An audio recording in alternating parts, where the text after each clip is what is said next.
Now, the naked bike ride, and this is coming to both Milwaukee and Madison. They do these all over the country. There's a famous one. There's a famous one also in Vancouver. I know. I remember reading about that. It's so funny how they just give these things a pass legally. All right, yeah, you guys can all be naked. Yeah. And by the way, but only during this. Yeah, fellas, if you're of a certain age, you really want to be careful because scrotum meets chain, not good. Can you imagine? Yeah, why is it a bike? They should have like a big one, but it's all pogo sticks. Just naked people pogo and nothing. That has to. You should develop that website. You're going to make $1 million. Naked pogo stick. Is there? What's that thing you guys look at all the time? What's it called? Pornhub? OnlyFans? Oh, yeah. No. Is there an OnlyFans naked pogo? Stick? There must be. I'm sure. With heavy gnats? Is that what you're picturing? Yeah. I think, Josh, this is the kind of thing you could put together. You could be the agent for the ladies. For the pogo stick girls. And guys, let's not ignore that. They'll be flopping around. I don't want to see that. Yeah, but you could get it caught in that spring. Ooh. I'd rather see a lady than to see a guy on a pogo stick. Of course. Yeah. I'd always rather see a naked lady. Well, but I'm a lady. Yeah, that's still hot. Now, Josh, if you're going to do the naked bike ride, I got a couple tips. Did you ever play soccer? Yeah. So do you have any of those soccer socks still left over? I don't. I'd have to buy some. They kind of go up to the knee. You want to have those so you can tuck your scrotum in them. Just in case. I'd be nervous, and so I think it would be sucked up into my body cavity a little bit. Probably. Yeah, it's not going to hang. It's not going to hang. Now, do they have merch at these things? Probably. What do you recommend? Lysol wipes. Yes. For the post. Take care of that. It's a T-shirt and a Lysol wipe. You think there'll be a unicyclist? Oh, absolutely. Yeah. You would hope so. Yeah. This is absolute. Is Lance Armstrong a unicyclist now? He should be. By definition, you see, yes. He's a one ball. You're listening to a little extra. Bob and Tom Extra.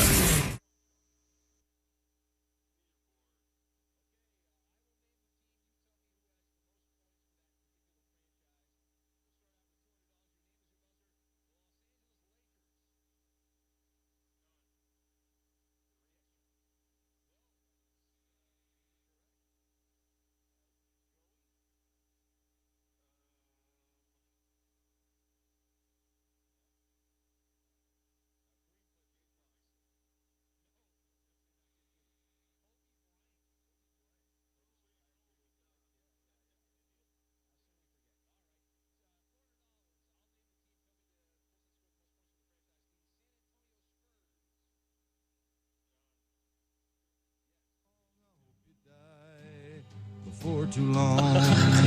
Hope you have a heart attack. I hope your breasts get really slack.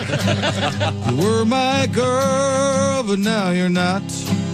I hope you die. I hope you're rot. 'Cause I don't want to be your friend. I only want your life to end.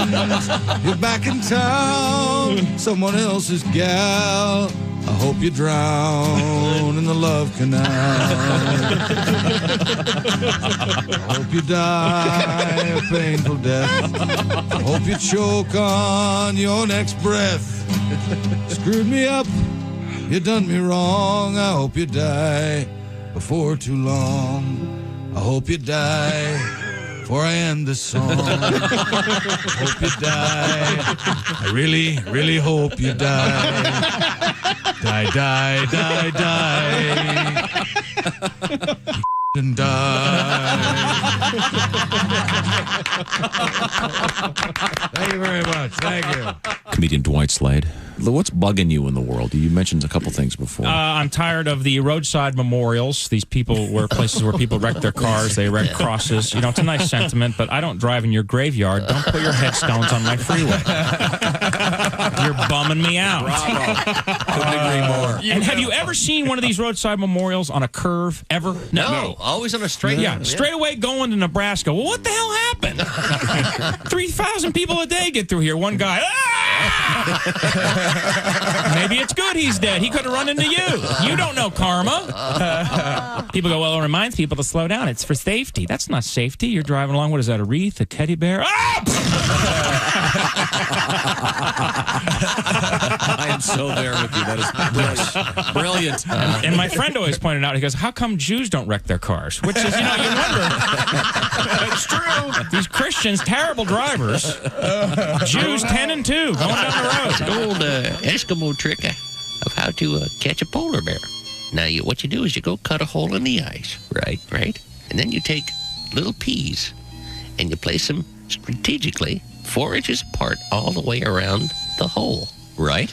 And a polar bear will crawl up and he'll look at it, and very much curiosity is what is going on there. Now, when he bends over to take a pee, you kick him in the ice hole. Essential Morning Radio. All day and all night. Some like Bud, some like Schmitz. Not for me. Bob and Tom Radio. Hey, got a question. What's that? How can I listen to Bob and Tom Radio on my smart speaker? I'm not really sure. Well, why don't we just ask her? Her? Hey, Alexa, how can someone listen to Bob and Tom Radio on a smart speaker? Just say, Alexa, play Bob and Tom Radio on TuneIn. TuneIn? Correct. Alexa, play Bob and Tom Radio on TuneIn. 24/7, 365? All day, every day. Alexa, play Bob and Tom Radio on TuneIn. Honey, come on, dinner's ready. My gosh, what's that awful smell? It's my new doll, Mom. When you smell an awful breeze that reeks of hops and barley, you can guess who cut the cheese. It's Pull My Finger Charlie. That's me. It's Pull My Finger Charlie. It's Pull My Finger Charlie. Feed him a drink from his special beer can. Wait a few seconds and...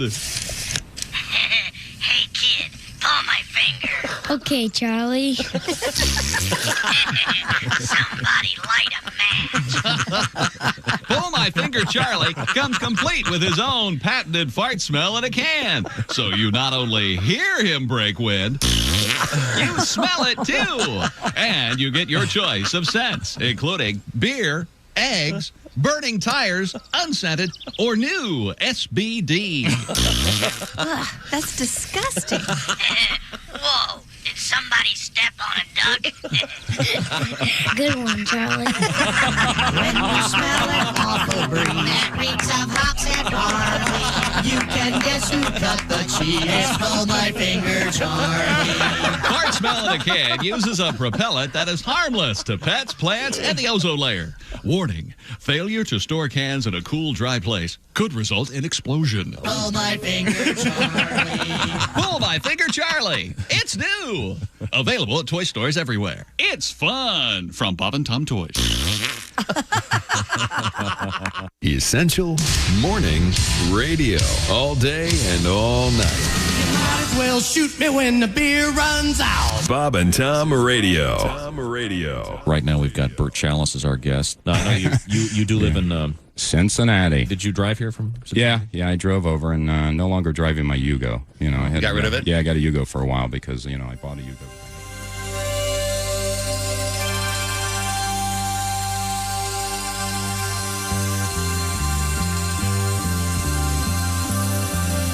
It's the Bob and Tom Show.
speaking of wieners, we got wieners coming up at sports. Be careful about wieners. If you're going to play sports, put your wiener away. We have a dangling wiener. Well, let's put it this way. All the guys in the room are going to not like it. You're going to just love the hell out of it. All right, cool. Hi.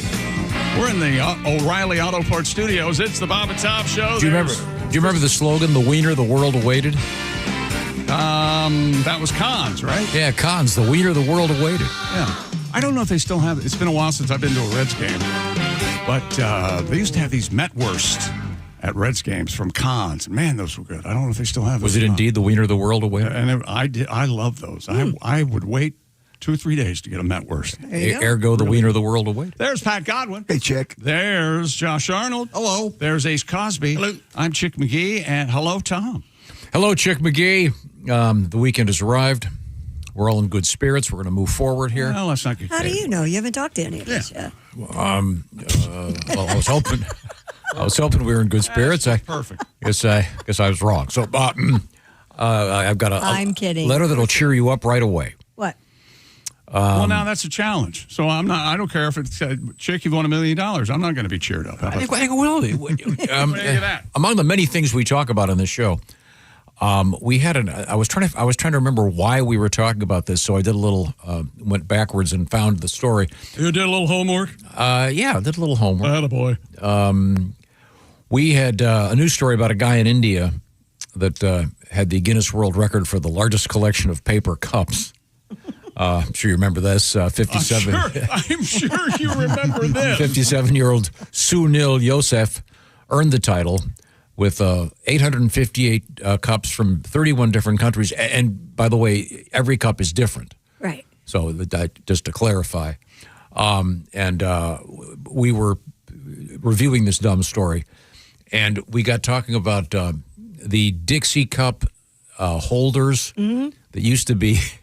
I remember the first house I bought, this elderly woman had been living there, and it had a built-in Dixie Cup dispenser built into the tile. Sure. And I got a letter here from Monroe, Ohio, from Lisa, teaching a workshop in fabric dyeing, and they were doing it from the home of one of the 94-year-old moms.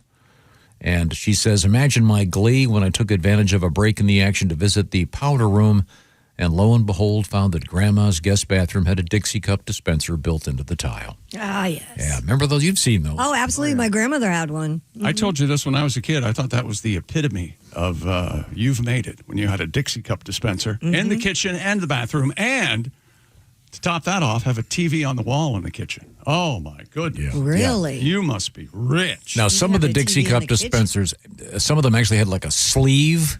Yeah. And you would drop the Dixie Cups in, then pull one off the bottom. Right. I think they all kind of work that way. There was the round one. Now they have ones that sit on the counter.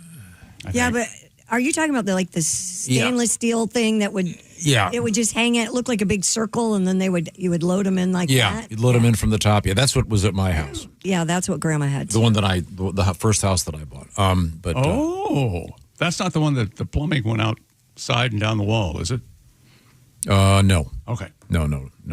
But that was it was just fun, and then we found out that Dixie Cups had gone through a period of they put cartoons on them, and then they put riddles on them, and then jokes. Yeah, and is Dixie still big in the industry? I'm assuming. Oh yeah, I do not Dixie. know. Mm-hmm. So the Solo Cup gets all the songs written about it. Mm-hmm. That's more of a Solo Cup's kind of party cup. That's a big cup. That hides what you're drinking. Party cup. The drinking game requires Solo Cups. Right. Almost any drinking game. And who had the big song? Was it Toby Keith? Toby Keith. Yeah. Okay. Yeah. So thanks for your letters. We always love hearing from you. But I thought that kind of brought back some good memories. But while I was trying to find that story, and I stumbled on this one, which I thought was really funny. A national survey: most Americans don't use their finest dishware and glassware. They get really nice plates and glasses and just leave them for special occasions, but almost never get them out. Yeah. Is that true of you? Do you have like for Thanksgiving you get out the good china, as they say? No, I don't have enough good china to do Thanksgiving, but I have a set of china that I've had. Now, do you get the good chinette? The paper plates that are like the nicer plasticized. Ones. Yes. Not the plastic ones. They're like styrofoamish. Was Chinet and Cornet owned by the same people? I don't know. That's almost too easy. A little tidy? Yeah, a little. Interesting. Do you like the plates with the compartments? Love them. Yeah. Is that well? You don't like your food touching, right? Yeah, I've gotten over that. But when I was a kid, if anything touched, it was over. Did you ever pull a screaming fit during dinner? No. I just would just stare at the food, not eat it. Oh, God. Tom's upset about silence. Corn touches green beans. I'll look at him. Oh, I do know a certain person who, as an adult, is exactly that way. I mean, fanatically. I believe it. Is that the same guy with the 10 shirts? No. But that's certainly I feel like he's part of the show. Certainly a fair assumption. He's on my album. Well, let's move forward here. What's coming up in the world of sports? World Cup. We're the World Cup. We got a month. We've got a month from today. It's the final. USA. What is it? Australia today, right? Yeah, 3:00 Eastern Daylight Time. Okay. Yes. And there was an incident in Major League Baseball. We'll talk about it. And the New York Knicks had their champion parade yesterday, and it went about the way you thought it would in New York City. Oh, yeah. Well, I lost because I had the over on three. No one got killed, but three dead. So there were gunshots.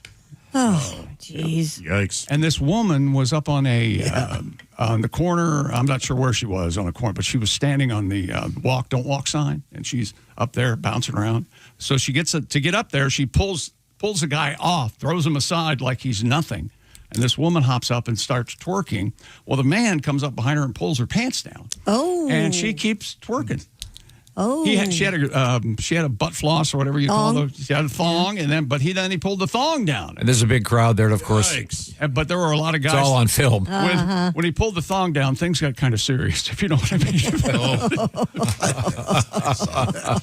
She was a big lady. Ah. Oh yeah. Go Knicks. Okay. Could have happened anywhere. Now you can make it here. You can make it anywhere. Of course. Now we also have things in the world of news. Includes I believe we have 2 world records today. This is very exciting. I've only got one. Hopefully the second one will remain lost. Oh no! I printed out 2. Well, that's not my pig, not my farm. Okay. Is that an old expression? No, it's a brand new expression. Here it is. I didn't. Brand new expression. Right? Not my pig, not my farm. Not my pig, not my farm. Have you guys heard this? No. What does it mean? No kidding. It's not my problem. Well, actually, the world record involves sausage. Yep. So you're kind of close there. Well, we got ranch dressing problems in the World Cup. Yeah. That is really interesting. That's a good story coming up about the world of ranch dressing. And I better getting on an airplane with your ranch dressing.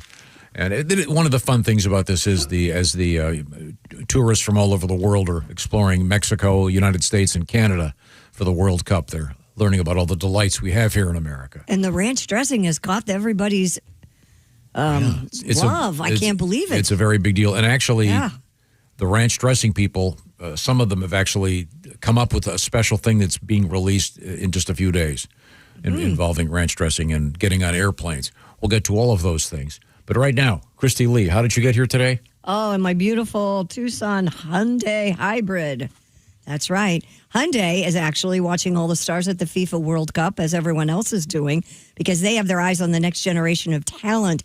Because Next doesn't wait for an invitation, neither does Hyundai. Hyundai's always moved the future within reach. They did it when they made advanced safety standard on all their vehicles. And they've engineered their EVs with ultra-fast charging capability. And they're still doing this every day because the future isn't some far-off concept. It's already here. Next starts now. Hyundai, an official partner of FIFA. Thank you very much, Christy Lee. Now, a lot of action on the way. Happy to be here. Be sure to get a hold of us by sending us an email, bobandtom@bobandtom.com. We would love to hear from you, and we could get to your letters. Oh, so we'll do that next. From the O'Reilly Auto Parts Studios, this is the Bob and Tom Show.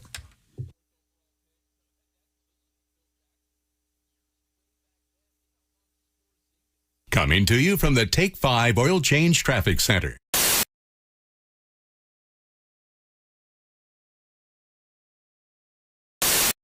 Oh, well, this will help. Hello, Bob and Tom Show. Bob and Tom, it's Kenny Tarmac. Hey, Kenny, how are you? Hey, Shooter, we just landed. I'm in ATL. Just got in from ORD through DF Dub. I had to call you guys. You got the new Barstool guys in there, huh? That's right. Yeah, Pat McAfee, Todd McComas are here, yeah. I know. Listen, Pat, heard you walked away from some major coin guy. I love it. Power move. Way to blow up the flow chart, Shooter. Now, get this. Holbeck, he was the GM of SmearCorps. His brother, not the one who ran Lucom into the ground. No, the older brother goes by Merck. He was pulling almost 40 G's on straight commission, and one day, just like you, up and said, my work's done here. Didn't even give the standard 2 weeks notice, and word has it he's making twice that much now with the remote-controlled chip clip people. So almost exactly like your deal. Dot to dot to dot to. Hey, Stud, I was going to ask you. Hang on, I got to take you.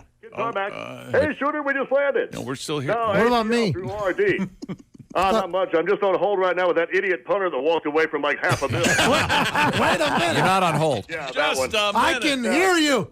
I'm going to pitch him, but I just want to wait to make sure this isn't some sort of publicity stunt. No, the focus group loved it. It's a spin-off idea. The sports fan that eats too much cheese and ODs on the ultimate nachos every Sunday. Oh. Yeah, we love it. It's called Bar Stool Softener. Well, yeah, the logo's the same, but our bar stool, zoom in. You'll notice the legs are a little, see that? The legs are all tapered, all four. Sure. Is he going to re-say this? Because he's talking to somebody else. The money's in the detail, Mike. Listen, I got to take this. Hey, Pat, love the ballsy move, guy. Hold on, Kenny. Let's reload for next week. I got bored now before all these Zone 4 peasants get in my way. I'll call you from Phoenix. We just landed. Okay, Let's thanks. move, Shooter. All right, Very, buddy. very helpful.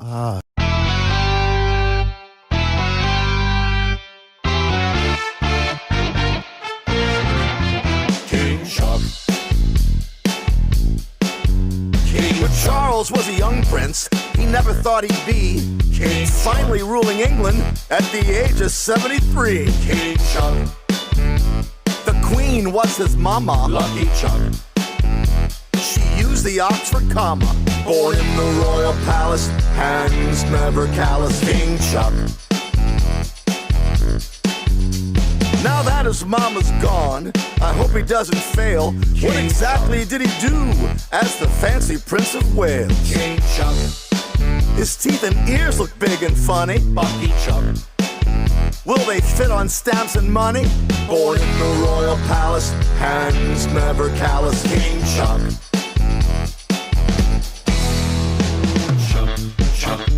The Queen, she had her corgis. Prince Andrew had his orgies. He's wild, that brother Andy. On Epstein Island, dude got randy. Prince Harry moved for good out to Hollywood. King Chuck.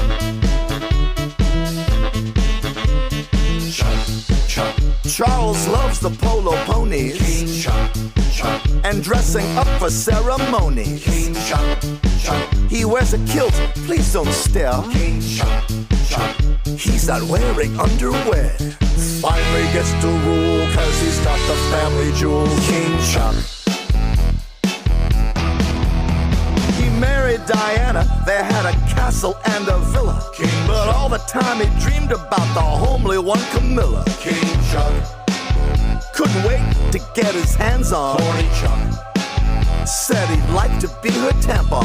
Born in the royal palace, has the royal phallus. He's so old it won't be long, we'll have to write another song. King Will. Hey, Bob and Tom Show USA. Indianapolis Motor Speedway, Larry King. Wow. Larry. Nice to see you. Let me sit down here. Oh, Ouch, wow. my back. Oh, Wow, sorry. that hurts. Oh, I'm sorry. Wow. Wow. Hey, you know you're giving off a weird vibe when the Walmart greeter tells you to pound sand up your butt. Dot. Hey, what's with Cher and the Sunny thing all of a sudden? Would somebody tell me anything? Anybody else now think the C word was invented because of her? Cher, of course. Of course, yes. Yeah. And how about that Carol Channing thing, huh? Yeah. I guess she was singing Hello Dildo.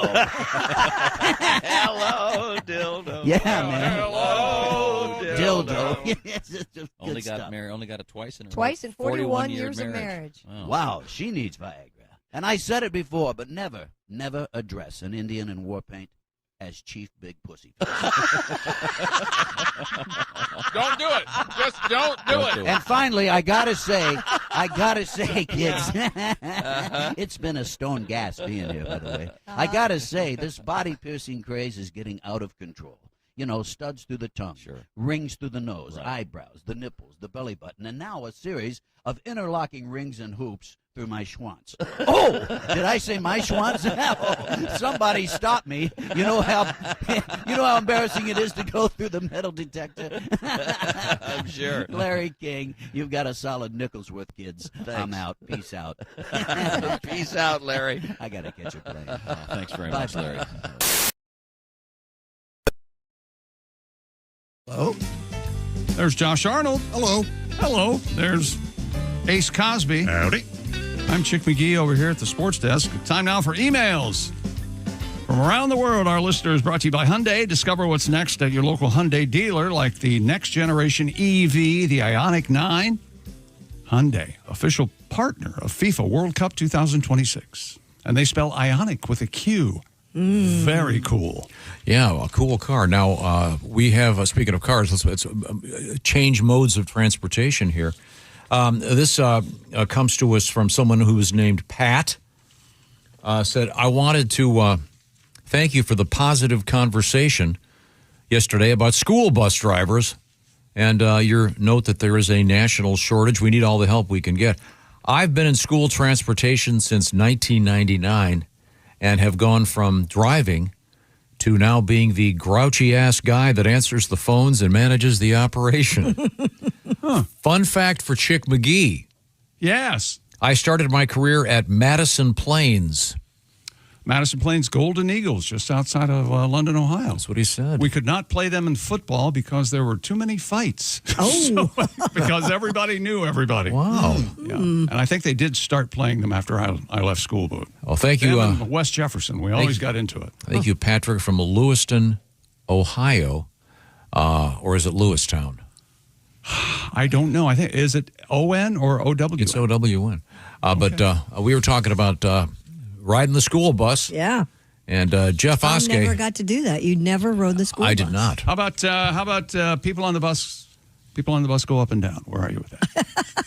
Oh, and the wheels on the bus. On the wheels on the bus go round and round, up and down. That's a good tune. You like that? You roll. You do the whole motions and everything. I think kindergartners enjoy it. Oh, all right. But I despise the song Magic Bus by The Who, and I'm a big Who fan. I love Magic Bus. Hate that song. Yeah, I like that one too. Yeah, it's good. No, Why do you hate it? I like the. don't like it. They've got them. They have a slinky in that record. Did you know that? They do? The Who used a slinky for Magic Bus. Yeah. What? Go ahead. Write the intro for sure. Oh yeah, right in the intro. Are you doing the 6-7 thing with your slinky?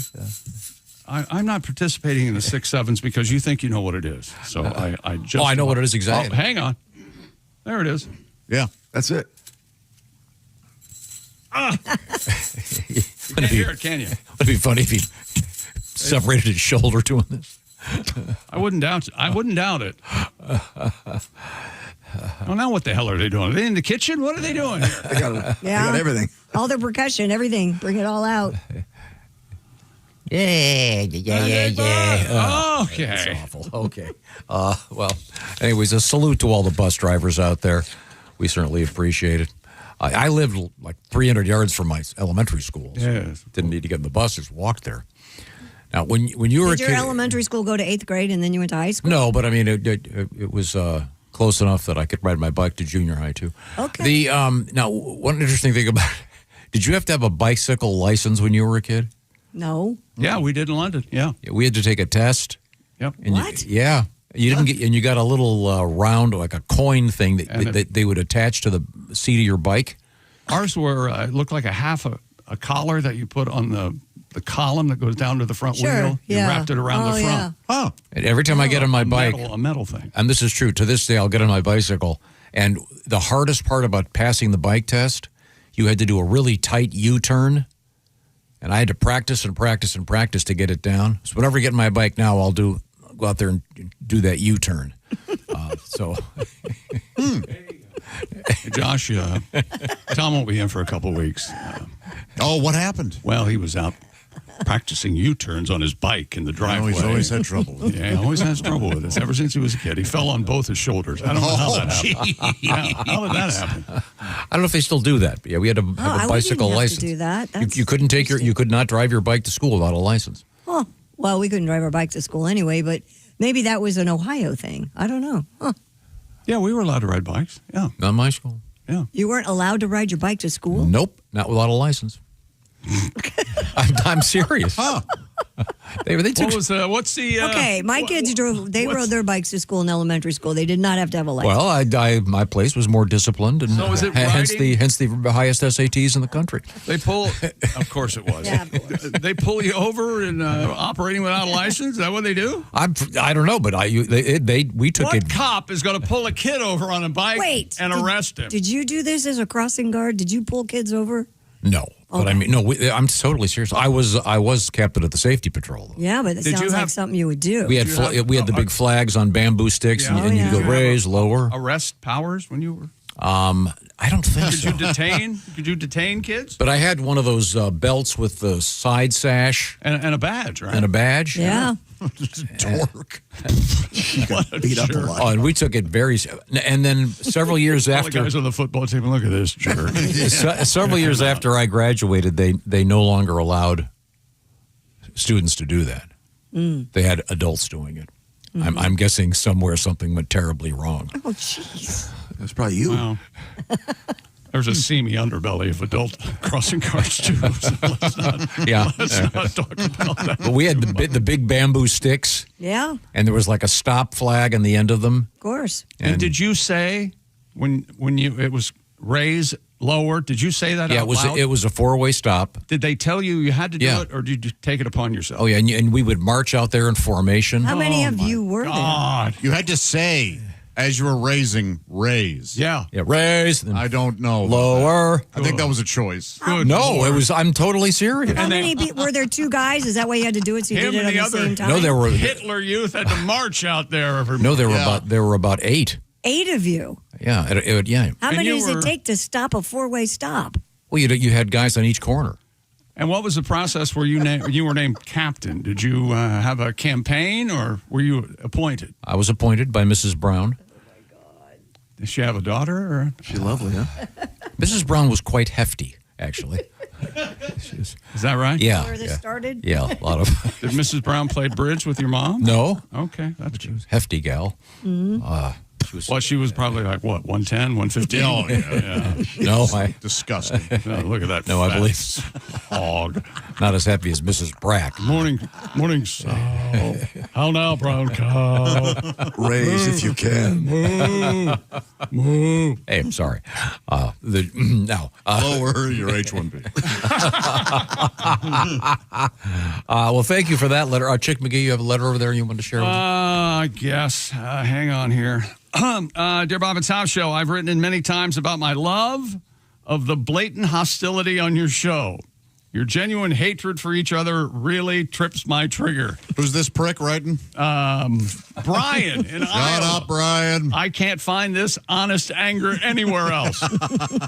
This week, though, it's been on a different level. I have many thoughts on what's happened this week, but I'll just say this.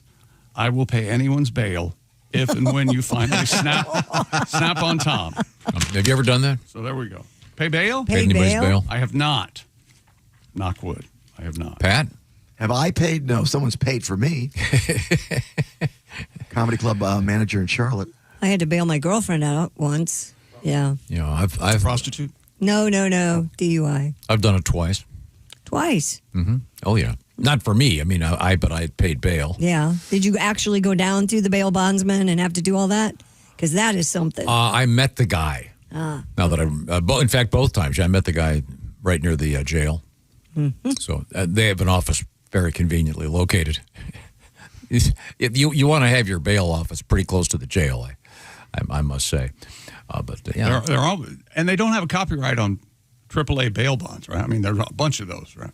Yeah, I'm not sure if that's a nationwide thing or not. Now, best bail bonds movie, Midnight Run. It's gotta be, right? Yeah, that's probably my favorite. Yeah. Dear Bob and Tom Show, When I graduated from high school, I bought myself a 1979 VW Super Beetle convertible I called Pinky. And Becky, she spells it B-E-K-I and then puts parentheses. Yes, my mother was creative. She's in Grand Island, Nebraska. She sent a picture of a beautiful pink Volkswagen convertible Bug. Did you ever drive one of those?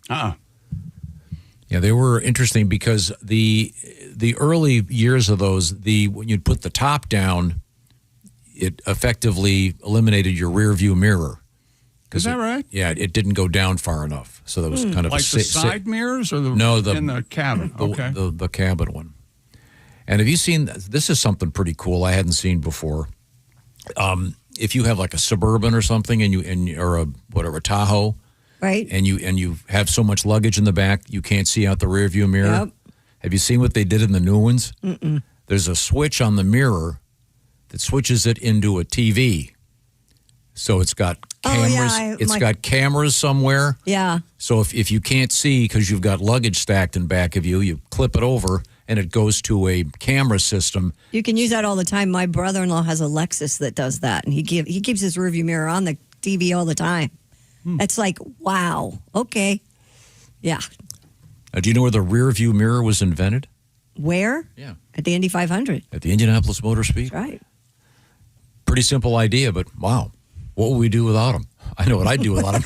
I'd back into stuff. Can you back a car in now without the cameras? I still back into stuff with the rearview mirror. Well, do you remember, now a lot of cars have the camera thing, but prior to that, there was a technology that just had the beep. Yeah. And I got really used to that. I had that on my Suburban. And sometimes even when it beeped, you didn't pay any attention. Well, no, but I forgot that I also had another car at the same time. It didn't have the beep? And I forgot about that. I'd like to apologize for that grocery cart that I hit at about 15 miles an hour. Because I just got so used to it. Oh, I'll be fine. And no beep, then okay. Yeah, but I do love those cameras. Yes. They make life so much easier.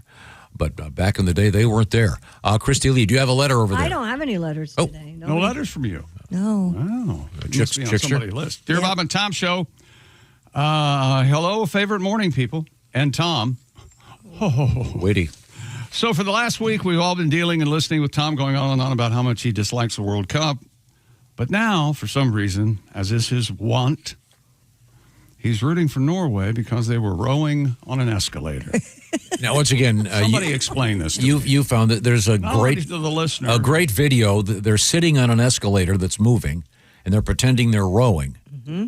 I assume they're emulating a Viking ship. And not only that, right? the rowing and the escalator, it looks like they're making the escalator move by their rowing. It's so funny. And they're doing it in the stands, and instead of the wave. He likes this. Mm-hmm. This is cool. Oh, there are ancillary aspects of the World Cup that are a lot of fun. I just think watching soccer is boring. You can watch, the Australians and the Americans play today in Seattle, I think. 3 o'clock Eastern? Yep. That's right. Okay. This is from Renee, pronounced Renee, not Renee. I would never think of that. So now, evidently, this Norway thing is fun. Josh, you and I, let's melt down together, this says. For the love of God, all in caps. Renee.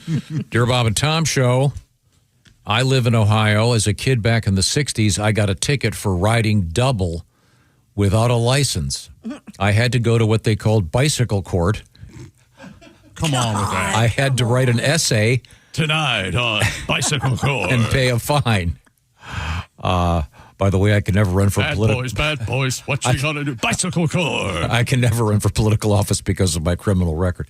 No, I'm serious. I really did have to have it. You had to have a bicycle license in Shaker Heights, Ohio. In Shaker Heights, Ohio. Nope. You had to have a bicycle license to drive your bike to school. Not that I ever knew of. Did you ever ride a bike to school? Did you live close enough? No, didn't live close enough. But we rode bikes. I mean, did you have rode to bikes for 12 hours a day. Right. Did you have to have one just to ride a bike? No. Oh, you had to have it just to ride to school. Just to ride to school. It was some money grab that county or whatever. I think now that you're talking about this, I think not only did we have licenses, but you had to have a permit so you could park your bike at school. Okay. That would allow you. We had to have that for our cars, but not. Yeah, the cars too. Yeah. But those were the days. Riding your bike to school was awesome. And, of course, you had to have a lock. Yeah. And this is an early test of memory. Of course, my favorite. I had the best lock ever, the best combination. My brothers had the lock. They passed it down. Passed it down to the generations. It was 8/18/28, which of course now is the password I use for everything. Mm-hmm. Wow, that's pretty good. Wait a minute. I cherish that lock. Now you can buy them and program them yourself. Do you still have the original, that 8/18/28 lock? No, I don't know where it went. It was a master lock. But you had it at one time? Please, oh, yeah. Primary lock. Speaking of which, we can go home now. Nothing's going to get funnier. A nice real estate joke. Thank you. We have another cool real estate story coming up in the news today that involves a haunting. Well, maybe it starts with human remains. Yeah. That's a good way to. If you want to be haunted, that's a good way to start. Just have them laying around. Yeah. If you're a home inspector, I don't know how often you encounter that. You bring in the cadaver. Bring in the cadaver dogs. I want to check the crawl. I want to check the crawl space. Coming up in sports, we do have information about World Cup, New York Knicks championship parade. Let's see. Ranch dressing in the World Cup. One game in the WNBA last night. A couple of world records. There you go. Okay. Right now, I want to talk to you about your money and testicles. Talk to you about your house. How's your house doing? Oh, that's nice. Maybe your neighbor just sold their house and you noticed how'd they get so much money for that place? It's unbelievable. That place is a dump. My house is much nicer. But do you have to sell it to get the money? That place is a dump. You know what I'm saying? Your neighbor sells their house and they get a lot of money for it. You go, that's impossible. Yeah. What's happening is housing prices gone way up, and you may be sitting on a pretty valuable property, at least certainly worth more than it was when you bought it. That's the idea of American financing, the idea being you can take advantage of the fact that you've got more equity in your house than you thought, and you don't have to sell it to take advantage of that. The idea is to do a refi and grab some of that cash and use it for whatever you want. That would include paying off some high credit card debt, et cetera, et cetera. It's your money. Do what you want with it. Now, how does it work? Well, you talk to the folks at American Financing, and in about 10 minutes, they can figure out if this is going to work for you. Obviously, it doesn't work for everybody. Depends on your house, depends how long you've owned it, depends on the marketplace, et cetera, et cetera. But on average, a 10-year-old house has doubled in value. Right now, the folks at American Financing are telling me their average client is saving about $800 a month on that mortgage payment. So check out the details. Just give them a visit. No upfront fees, no pressure. They have a salary-based mortgage consultant, so they're not going to pressure you into anything. But just talk to them, see if this might work for you. Give American Financing a phone call, 866-889-2611, or it's a lot easier to remember this, AmericanFinancing.net. And do me a favor, put /Bob and Tom. That'll help us. That'll help them. AmericanFinancing.net /Bob and Tom. Once again, it's AmericanFinancing.net. NMLS 182334. NMLSConsumerAccess.org. APR for rates in the 5s start at 6.327% for well-qualified borrowers. Call 866-889-2611 for details about credit costs and terms. Visit AmericanFinancing.net /Bob and Tom. Average savings based on borrowers who save over $200. Hey, thanks for listening this morning. Got something to say?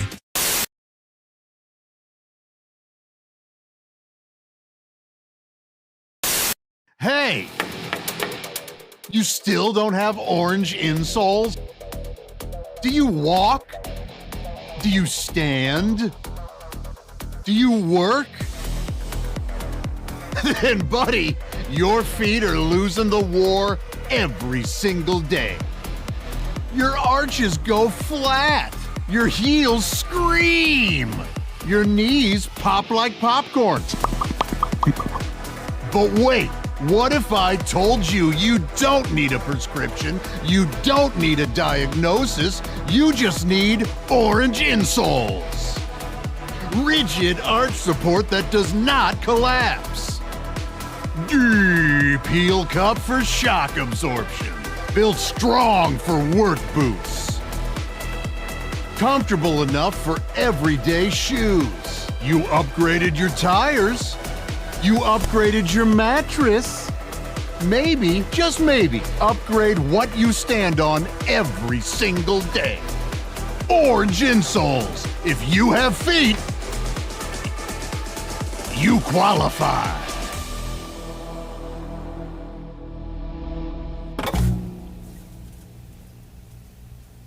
think it'd be hard to learn the banjo by yourself. Yeah, I think that would be the only way to learn the banjo. I am legitimately now the owner of a banjo. Is that right? Yeah, I need to get it in here and see if. How did that happen? My dad died. Oh. Thanks. Ladies and gentlemen. So I took his banjo. The amazing, we need some sound, Dino. The amazing Pat Godwin. Ladies and Never gentlemen. ask a question you don't know the answer to. Here we go. Totally knew the answer. I knew the answer. Next one I knew not to ask. Trust me, there's no one laughing harder than my dad right now. If he were able to laugh, but he can't because he's dead. So how'd you come by that how'd you come by that banjo again, Josh? Well, my dad died, and it was just laying there. So I thought, instead of throwing it away, maybe I'll go ahead and take it. Did your dad play? He did when he was younger, yeah. Oh, okay. I thought he did when he was alive. That's the joke. There you go, Joshy. Yeah, I should have said that. Okay, well, Joe, I know nothing about you. You appear to be tall. Yes. You have a beard. Yes. A single, married. What's happening in your life? I did. I just got married. Here's the thing, though. I was a teacher for 10 years, so now I'm an alcoholic, so you know. And the thing is you get married and then everyone's assuming you're having babies. Can I just say, hardest thing in my life is trying to name a baby when you used to be a teacher because I have to shut all the names down. Oh, yeah. My husband's like Jillian, Talker, the Megan. Would poop herself on the daily. I can't. But then the names that he throws out are no better. He's like, his top 3 names are Lois, Eloise, and Mabel. I'm like, are we making a small army of suffragettes? I'm a sucker for those old names. Yeah, let's just throw out another one. How's Sacagawea? Does that work for us? I just can't. I don't think I can have it. But what's happening right now, it's funny because someone out there right now is driving along. I have a Mabel. Yeah. And someone else is driving saying, I have a Sacagawea. So there we go. In my pocket. Yeah. Yeah. Oh, now, What was the boy's name that I liked the other day? Norman. It was not. I thought it was Norman. Harry? No, but it's an old guy name. Yeah. And I was Marvin? like, oh, it was something. Yeah, it was Marvin. Marvin. Yeah, because I just like, hey, look at little Marv. Marvin, I always think of Marvin Hamlish, who was a fine musician. Sure, but buddy, my Marvin Davidson crapped his pants in 3rd grade right next to me. Oh, man. Yeah. Muddy Marvin. That's what I think of when I think of Marvin. Well, kids are so cruel. When I was at day camp, one of the guys crapped in the pool. Sure. Oh, yeah. And I was probably, 8 or 9, whatever. He ended up going to the same high school in the same building, and he was known for that for the rest of his life. Aww. Everyone, he was a senior in high school, and someone would go, he's the guy that crapped in the pool 10 years ago. Everyone knew it. Did they put it in the yearbook, too? Well, Tom was in charge of the yearbook, so yes. The answer is yes and yes. Did you? What was his nickname? Did it have to do with what was it like? I can't say. Baby Ruth. Oh, okay. His nickname was Marvin. Or something. This is a real person. I don't want to. Okay. Now, Joe, you must know from Cruel Kids, right? Kids will literally cut you the deepest you've ever been cut. Like I had a kid. I taught kindergarten for a short period of time, and I dyed my hair. Mm-hmm. Okay, because. First, I just wanted to look a little younger. All right. And then laugh it up, girl. Enough of you, Marvin. I did it. And then the kids freaked out. And they're like, why would you do that? And I said, I just wanted to look younger. And this little kindergartner looked at me and said, but what are you going to do about your face? And I don't know why we're laughing. It's such a genuine comment, and it's all the Is it a sincerity. genuine comment? It's all the sincerity they can muster. What about your face? Is that travel hockey? It is light travel, so not like. I've heard that hockey is the most expensive Youth sport. hockey's crazy. Your children can get. It's kind of involved in. unfortunately expensive. Yeah.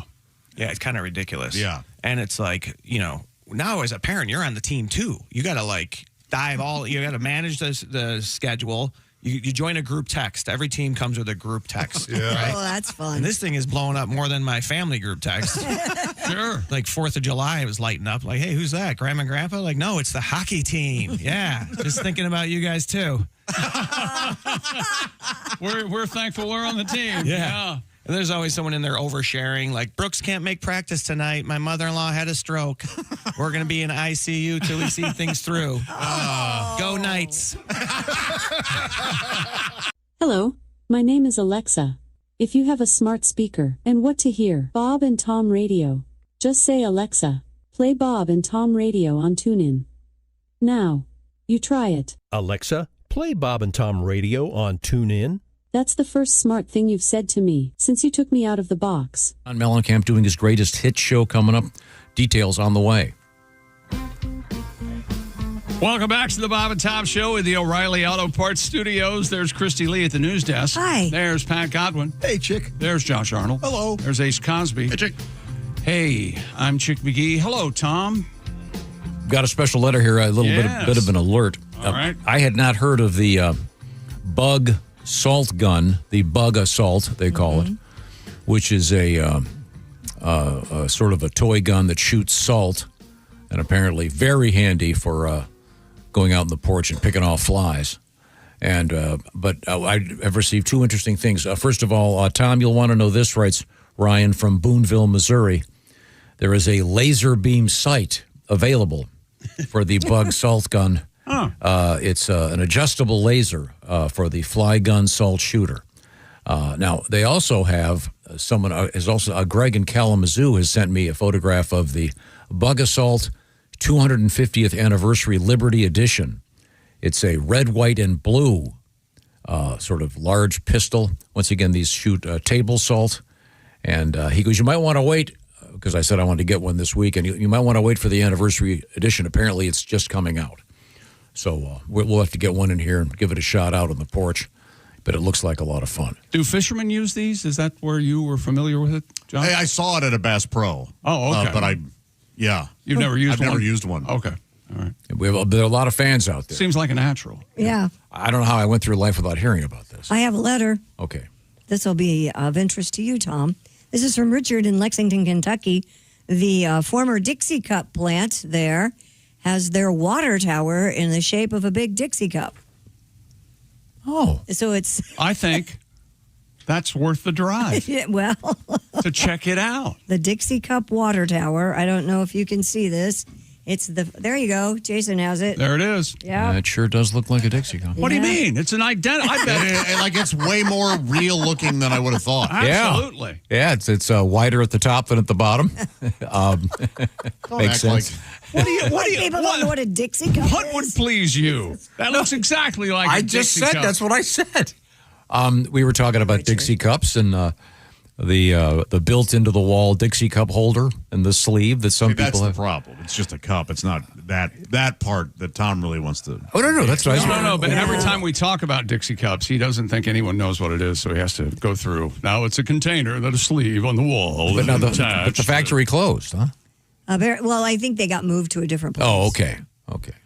I didn't hear the factory closed part. I just heard the water says tower part. The water tower, you can't, because the property is this some kind of damn NAFTA thing we're in the middle of now? Is that what happened? No. Good Lord. What have we done now? Oh, boy. Let's just push forward here. What have you got going on the sporting scene? This is actually... What day is this for the World Cup? Does anybody like to... It's been a week, right? It started a week ago yesterday. It seems or like a week longer. ago Friday. It seems right? longer than a No, week, today. though, doesn't it? Doesn't it seem longer than a week? I mean, and I kind the of build-up was long, too. Yeah, USA played last Friday evening, right? Yeah, so they're going to play again Friday this afternoon. Let's see. Chechnya and South Africa in the World Cup. 1-1 tie. Oh. That was in Atlanta. Switzerland over Bosnia and Herzegovina. The Twin Cities. That's right. At SoFi. Switzerland 4-1. Canada, and the most Canadian name ever. Well, that's not true. Like, it starts with an MC, like Campbell and Canadian names. There are a ton of mix. Yeah, McCampbell's and Jonathan David of Canada scored 3 goals. That's your hat trick, Tom. And they won. Canada won their first World Cup match, all but securing a spot in the knockout round. That's when they play soccer and go to the middle of the field and actually have to box. Oh, wow. 6-0 over Qatar or Qatar. Yeah, that one took place in British Columbia last night. And Mexico 1-0 over the Korea Republic and in Guadalajara in Mexico. That was just an all-out party. And that's your South Koreans? Yes, Tom. Yes, Tom. North Korean? I don't know if the North Koreans are. May not be invited. Yeah, well, I have to qualify, so maybe they didn't qualify. I'm sure they have a team. You think so? But who wants to go play them? Well, what are they? It's hard to get that many starving people to play soccer. You run out of energy. Yeah, they don't. Yeah. Boy, you get really tired when there's no fuel. If you will. So is the hat trick? It's three goals. I know. I remember we looked up the origin of it, and it was a cricket thing. It was 3 wickets, apparently, something like that. But I mean, I don't remember. But you hear it most, certainly in hockey, wouldn't you say? Well, sure. Yeah. They throw hats on the ice. Yeah, soccer and hockey for sure. Okay. Is there such a thing in baseball? No, you can bat the cycle. You hit for the cycle. Yeah. Sorry, Christy. Oh, I've wanted to hit things when I've been on my cycle. That's for sure. There we go. A nice tag. In some states you need a license to have a cycle. I've heard that. So there were no hats involved. Okay. Right. And the TSA is reminding World Cup fans about their restrictions on taking ranch dressing onto planes. Oh, they're trying to take it home? Now, what do we know about these situations? There must be a problem. Too many people trying to get ranch dressing out of the country. The TSA says in a posting, if you're visiting for a very large sporting event and you happen to discover for the first time in your life ranch dressing, please pack it in your checked bag on the way home. And, oh, by the way, the TSA added, if you're traveling within the United States, make sure to keep your carry-on sauces to 3.4 ounces or less and place any large containers of ranch dressing in your checked bags. And finally, the TSA had this warning, please avoid chugging ranch dressing outside security. Well, I'm not throwing it away. The airline will That's check what they're it. saying? That's right. Oh. Wow. This stuff is too good. I ain't throwing it away. Ladies, you can always smuggle it in your hidden valley. Have you considered that, gals? Have you thought about that? Now, this just in. This is an Instagram from Kraft, not Hidden Valley. They are introducing Kraft TSA compliant ranch, a travel-friendly way to bring the taste of America home. And it looks like a little suitcase with tiny TSA-approved sized things of ranch dressing. Somebody was on that quickly, weren't they? Yeah, now this says coming soon. Oh, okay. Great for tourists. And then it says home of the free and brave and ranch dressing. So look for a TSA-compliant ranch dressing kit coming soon. So I gather ranch is not a thing over in Europe? It must not be. And it doesn't have to be refrigerated, obviously, until you open it. Is that how it works? If you have one of those packets, yeah. Mustard, ketchup, mayonnaise, ranch dressing in a little packet. Right? Is that the one? Oh, no. Even a ranch bottle. Yeah, that'll be. Yeah. But you can leave it out on the counter? That's typically how they're sold. No, just their shelf. But they're sealed, though. Yeah. Yeah, but once they're open, they get to refrigerate. Right. Yeah. Once you get it home and open, you got to leave it on. Now, you leave it in the fridge. Yeah. If you buy the ranch in the powder packets. Yes. You mix it yourself. What do you have to add? We have to add gooey stuff. Hey, Christy, you have to add mayonnaise. Christy. No. Well, it's nice that ranch is getting its day in the sun, if you will. But as are they. You could take the ranch dressing comes in those little cup things like guacamole does, like individual servings. A ramekin? Yeah, you could take those on a plane. Yeah. I mean, but obviously I think that the TSA is having some fun with this, particularly when they ended it with "Don't chug it outside security." But have you ever? I don't think the TSA has fun with anything. Have you ever been on a plane and somebody has opened up a especially aromatic dinner? Oh yeah, like the chicken teriyaki from Subway, which is amazing. That's on a lot of planes. Yeah, that seems to be on a lot of planes. Yeah, and it just fills the cabin. It does. Yeah. But the ranch dressing is okay. It's not like you're transporting C4. It's just the size, the quantity. You can't have You can't have more than a certain number of ounces. Shampoos and your ranch dressing though explodes with flavor. It certainly does. Oh, there you go. They're not going to have ranch dressing sniffing dogs that they've trained. Before they invented ranch dressing, and you and I were both kids when ranch dressing started. Were you a Thousand Island guy? No. I was always a Wishbone Italian. No kidding. Oil and vinegar from more or less. Yeah, Wishbone Italian makes a nice marinade. Uh-oh. Oh, no, they do. There we go. I said the M word in front of Josh. I was daydreaming. Don't worry about it. Okay. Well, I was mentioning marinade. What's coming up? What's coming up in the world of sports? Daydreaming, and I'm thinking of you. It's all about New York. We got the parade. We got an incident at Yankee Stadium last night, and some other stuff I'll dig up. A couple of world records. One of the best nicknames in baseball, actually, for me. I think so. A new one? No, he's been playing for a while. Okay. We'll look forward to that. Has to do with him, the incident at Yankee Stadium. Also, Robin Hood in the news, of all things. Have you seen him in makeup? Yeah, I can't wait to see that movie. The Hugh Jackman. Does that come out this Robin weekend? Or Hood. next His week? makeup is devastating. It's out It's today. amazing. Oh, is it out today? Thank you. And I think this is Toy Story weekend, right? Toy Story 5? Yeah. Getting great reviews. Yeah, can't wait for that. Hoping to check it out this weekend. They all die, apparently. Isn't Well, I hope so. Kill the franchise. Yeah, the house fires. Okay. Woody tore his arm off. We also have a weird story involving Beat Buzz with it. comedian Carlos Mencia, I believe, is currently, as they say, in stir. Yeah. Is that still a term? Somebody posted his bail overnight. Hey, why don't you come over here and make me laugh? And then Come on. the latest trend, allegedly, is something called ball busting, and it's not friendly banter between folks on The Sopranos. We'll find out what ball busting is when we return to the O'Reilly Auto Parts studios. This is the Bob and Tom Show. Hey, thanks for listening to the Bob and Tom Show this morning. Get a look at today's show on our YouTube channel.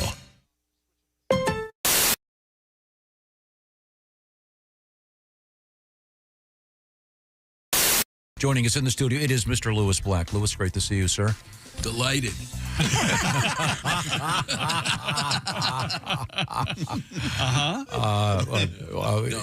How's life these days? You doing all right? Yeah, you just great. Great to get to come here, then go to the airport. It's going to be great.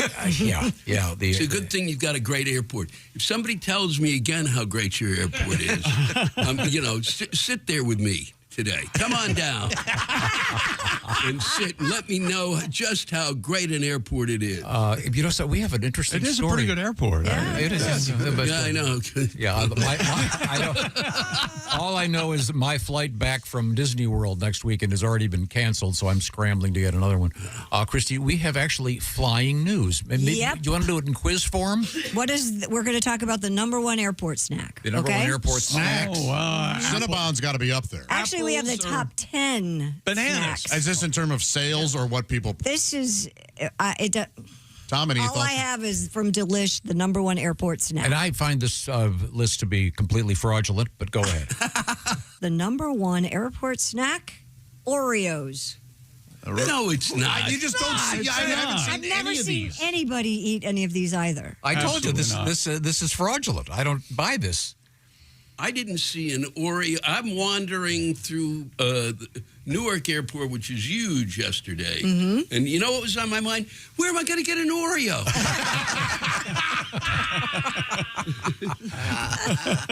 You know how you get your airport milk? What are you supposed to dunk in it? Yeah. Well, delicious. They're crazy. Not correct. There has to have been a category like things you buy at the convenience Hudson store and stores or the whatever. things that you pay 3 times their normal retail price for. Right. Chick, do you have an airport snack? I gravitate toward like the ho-hos and the ding dong when I can find them. Okay, so you'll have a. I have the same routine. And my beverage of choice, Diet Pepsi, is tough to find in most airports. At this airport, I get there early, Yeah. get a cappuccino, and get my shoes shined. Wow. Boy, you're just. I mean, where else do you see a shine person? Go ahead.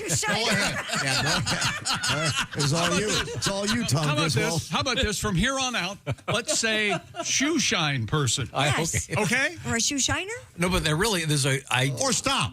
That's what I say. Stop singing the praises of getting your shoes shined. It is. I like to get there early. Oh, God, Kelly does not. But if I get there early, by the way, this week they're saying 2 hours early for domestic flights. That's BS. They've always said that. 2 hours for domestic flights. Yes. I don't have a problem 2 with that. hours for domestic, 3 hours for international. In any event, I like to be there early. Again, I like to wear leather shoes, ladies and gentlemen. Thank you. Oh, God. And I get them polished at the airport. Where else do you see a shoe shine person? I don't know. In on Turner Classic. Yeah. I mean, Lewis, are you wearing leather shoes or wearing tennis shoes? I'm wearing tennis shoes. Okay. He's wearing a nice pair of Asics. Because you know what I'd like to do today in the snow is wear some nice leather shoes that I can slide mine right up to see you. God. Yeah. And, you know, and I'll tell you, folks out there, it's a big, expensive operation here. No, they have not cleared the sidewalks, okay? Not even close. Oh, we got a legend coming in. Let's kill him. Well, it might be good for the social media. Here's the last place, Lewis. Maria, were you a temp? Did you ever? I was a temp for a long time, about 7 years, and I was like how they make every job sound like, so crazy, We do things a little differently around here. We're a bit of a nut house. Hold on to your hat. It's going to be a wild ride. But it never is. I trained people in at offices, so I was like, oh, the fax machine's a little tricky. Yeah, you got to dial 9 to get out. No, a lot of people try to use the fax machine. They go, oh, it's not working. I said, did you dial 9? Once a week, Rajiv. No, every day we get bagels in the kitchen. Once a week, Rajiv makes mini muffins. That's on a Monday. Guess what that's called? Mini Muffin Monday. I wish offices would be as crazy as they always promise. You get trained in, be like, Take me out of your pocket. Hi, I'm Zakynthos, the talking rabbit. I'm in charge of the volcano. Don't worry, you'll be working for Thor. He's always scrabbling through the recycling looking for quartz. He's a dwarf. Nude. Anywho, lunch is from 12 to 1, but there is a wrinkle in time, so just try to get back any time for the quickening. Here are your flippers, your barbecue tongs. If you have any questions, go back to the 5th dimension. I'll be sitting there on my lily pad. My only question is, when do I start? Yeah. That is a good job. Wow. Man. I love that. Dial 9 for the fax machine. Remember that. Everybody's crazy. No, they're not. Okay. Thank you. Maria Bamford is with us. Wow, that's brilliant. That's very, very funny. Did you ever work in an office, Tom? I don't think you have you? Worked in a restaurant, right? No. It's an interesting experience. Bob, did you ever work in an office? Oh, yeah. I did a little I have issues with authority, you might have noticed. I know. That's why I was asking. You know what struck me is it's so quiet. What, in an office? Yes. Well, yeah. Well, you're still, that's if people are actually doing work. Yeah. And I had to work at a bank once when I was at temp, and I was stunned at how quiet it was. And people whisper, Yeah, what the saddest place in the world is when you're the temp and it's time for office birthdays and you didn't get the email because you're not on the system yet. Right. And you hear the voice of your coworkers rise from the conference room, happy birthday, everybody who had their birthday in the office this month. And if you cup your Curves mug against the conference room door, you can almost hear the happy scraping of plastic fork against paper plate. And later sometimes, somebody comes by your cube and says, oh, there's cake left. Did the temp get any cake? What's her name again? Hey, my, if you want any cake, there's cake left. Nice. Cake? Temp want cake? Yeah. They all want cake.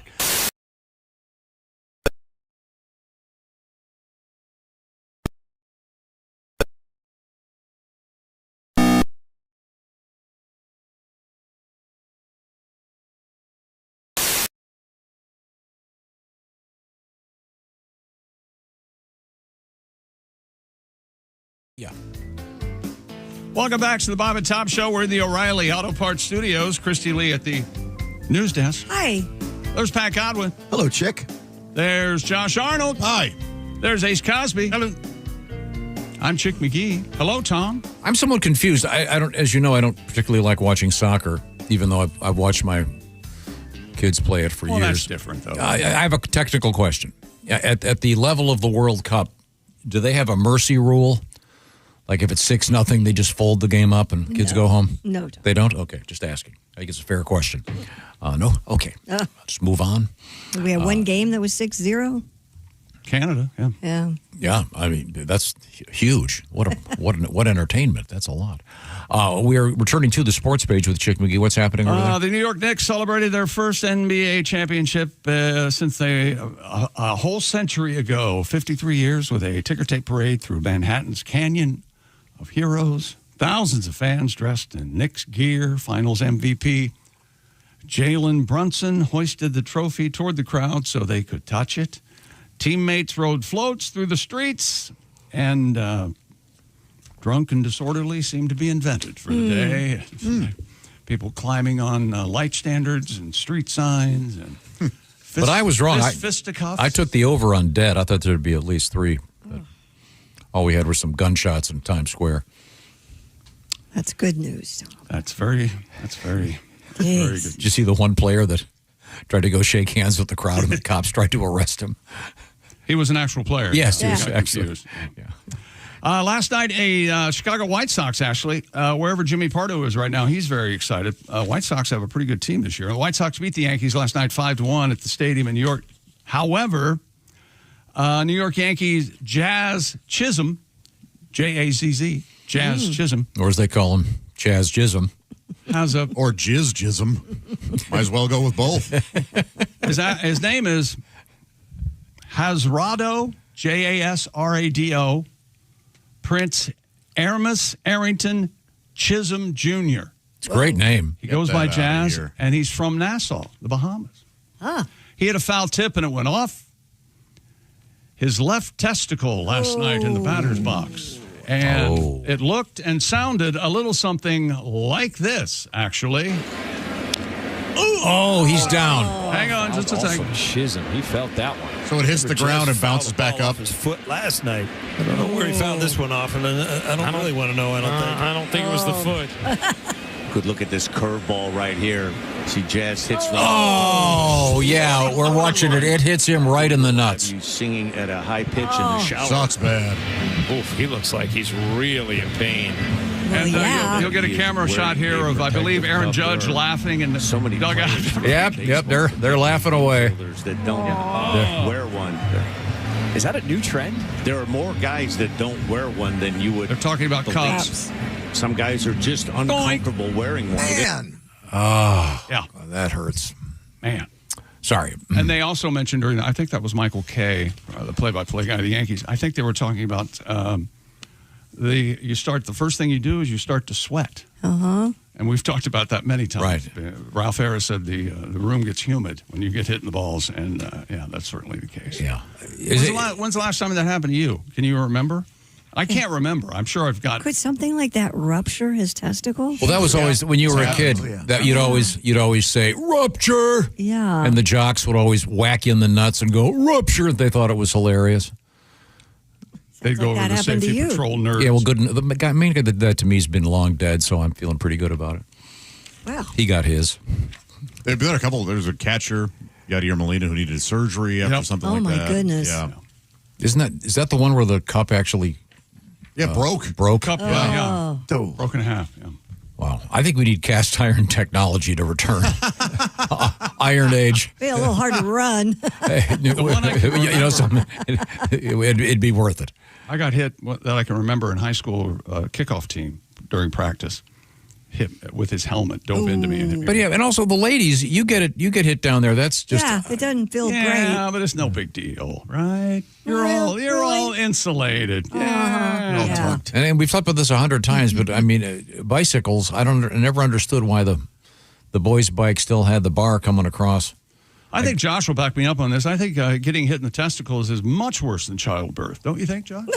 Yeah, I mean, studies have shown that childbirth is mostly in our heads, exaggerated. Yeah, just like a hangnail. Right. Yeah. Right. 1, 2, 3. Because the female body actually forgets the pain of childbirth, so that it'll procreate again. That's right. That just tells you how light it must be. The joy to pain ratio. Yeah. Yeah. What is the?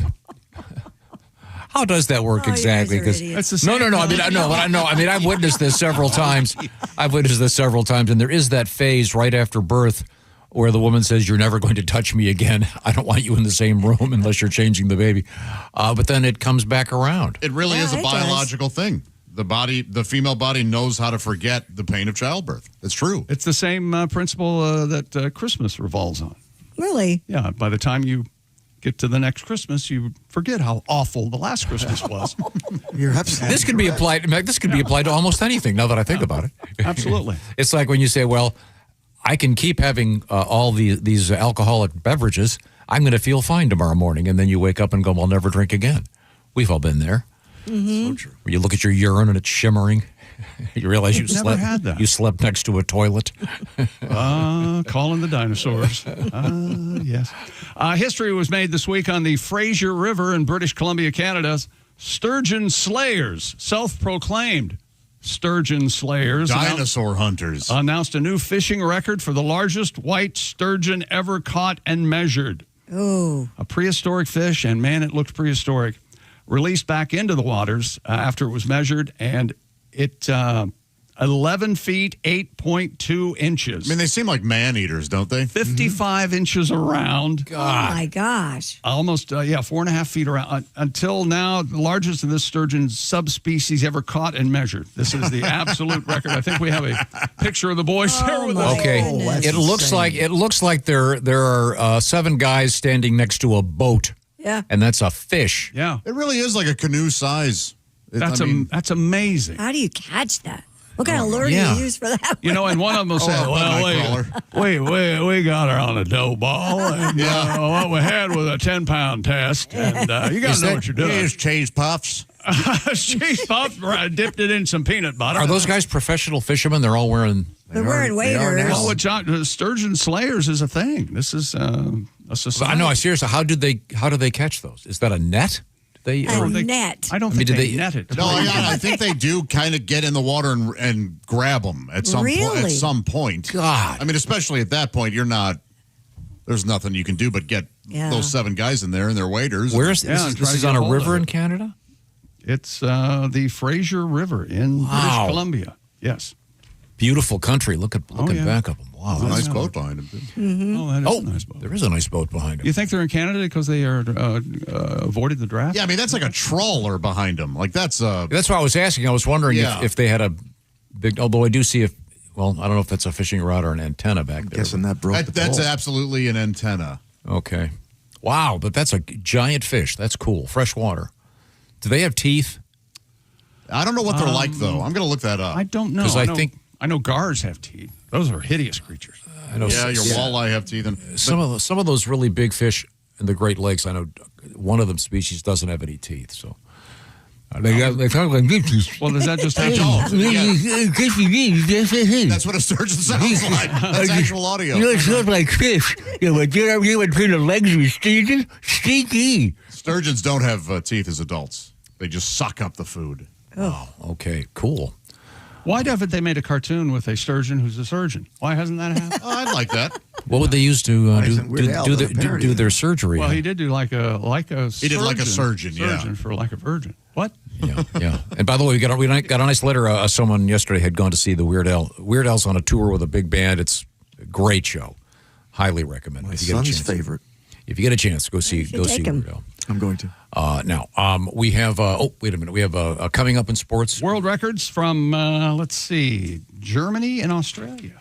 Because we're celebrating the World Cup for another 4 weeks, by my count.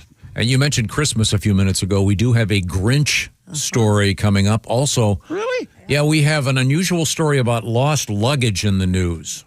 I've got a lot of questions about that story. Yeah, me too. Yeah. It involves prosthetics. I don't want to give away too much. It involves lost limbs. Yeah. Artificial limbs, I should point that out. Also, do you like eating bugs? Not really. A survey says some people do. Ball busting in the news. And Olivia Rodrigo has an interesting. I like Rodrigo. Makes her sound accessible. And it is the female. It is the Yeah? Yeah. Yeah. In fact, from now on, it's Olivia Rodrigo. Okay. Oh, and we forgot to play this. People request this. I know. USA and Australia, 3 o'clock Eastern Daylight today. Tonight, Scotland and Morocco. USA playing in Seattle, Scotland and Morocco in Boston. That's Gillette Stadium, but FIFA says don't say Gillette. Yeah, that's true. What? Yep. Brazil and Haiti tonight from Philadelphia. Because they're not a sponsor? At 30 hours. I think that's like about quarter to 5. 7:15. Yeah, about quarter to 5. 4:05. And Turkey and Paraguay tonight at 11 from San Francisco. Okay, Christy, don't think too much. I want you to answer very quickly. Your favorite of the Three Stooges. Go. Mo? That is one of them. Is that one of them? He's Did one he of have them. that dark hair? Yes, and the bangs. He's in crossword puzzles quite often. And, and Mo is in the news today. Oh, he is? That's some Mo Howard news. Oh. It's very exciting. Comedy genius. Yes. Now, I love the Stooges. written I know page. you don't. And I also, by the way, I will give a thumbs up to the Three Stooges movie. I don't think hitting someone in the hammer is a suitable punchline. That's all. That's all. That's just me. Again, Marx Brothers. I'm The, there all the day. episode where Curly is lip syncing is as funny as anything I've ever seen. Oh my God. We'll be getting to some Mo Howard news. Plus, we're covering all the bases. Olivia Rodrigo, as we're going to call her now. I like it. We have an incredibly stupid world record, and we actually have genuine Robin Hood news, which is coincidental to the release of the Robin Hood movie with friend of the show Hugh Jackman. One of our favorite people. And by the way, to come back a second time before. we can now say you're that. in trouble. Robin Hood's coming. and then by the way, I got a really nice letter that I don't have in front of me about a song sung Blue. Hugh Jackman came in here talking about that, and that is now floating around the ether, streaming somewhere. Thanks for joining us. We're coming right back. These are the O'Reilly Auto Parts Studios, and this is the Bob and Tom Show.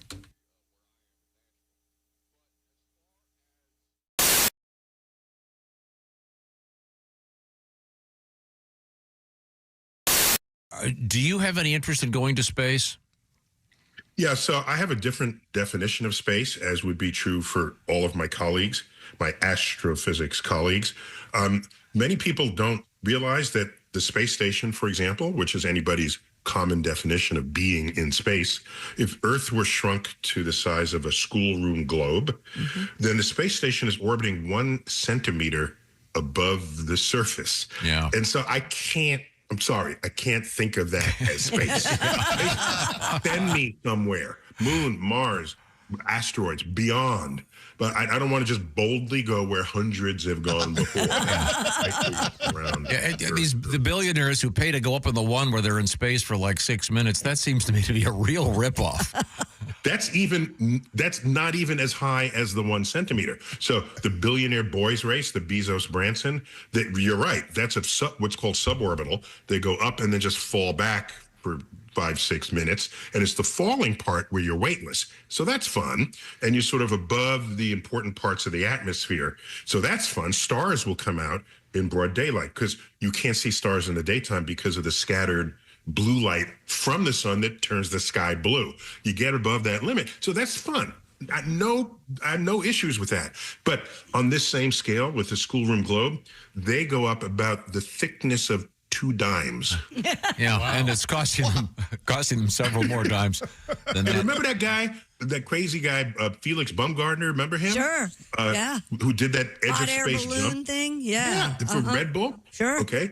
How high was he? He was the thickness of 1 dime above Earth's surface. So we, and NASA is complicit in this. We have a very low bar definition of what it means to go into space. Wow. But I'm sorry, I have higher goals than that. Can we get to Mars, though, feasibly? Is that really a realistic thing? Well, so let me just make it clear. Oh, by the way, of the billionaire boys space race, right, Elon Musk is the only one who actually puts people in orbit.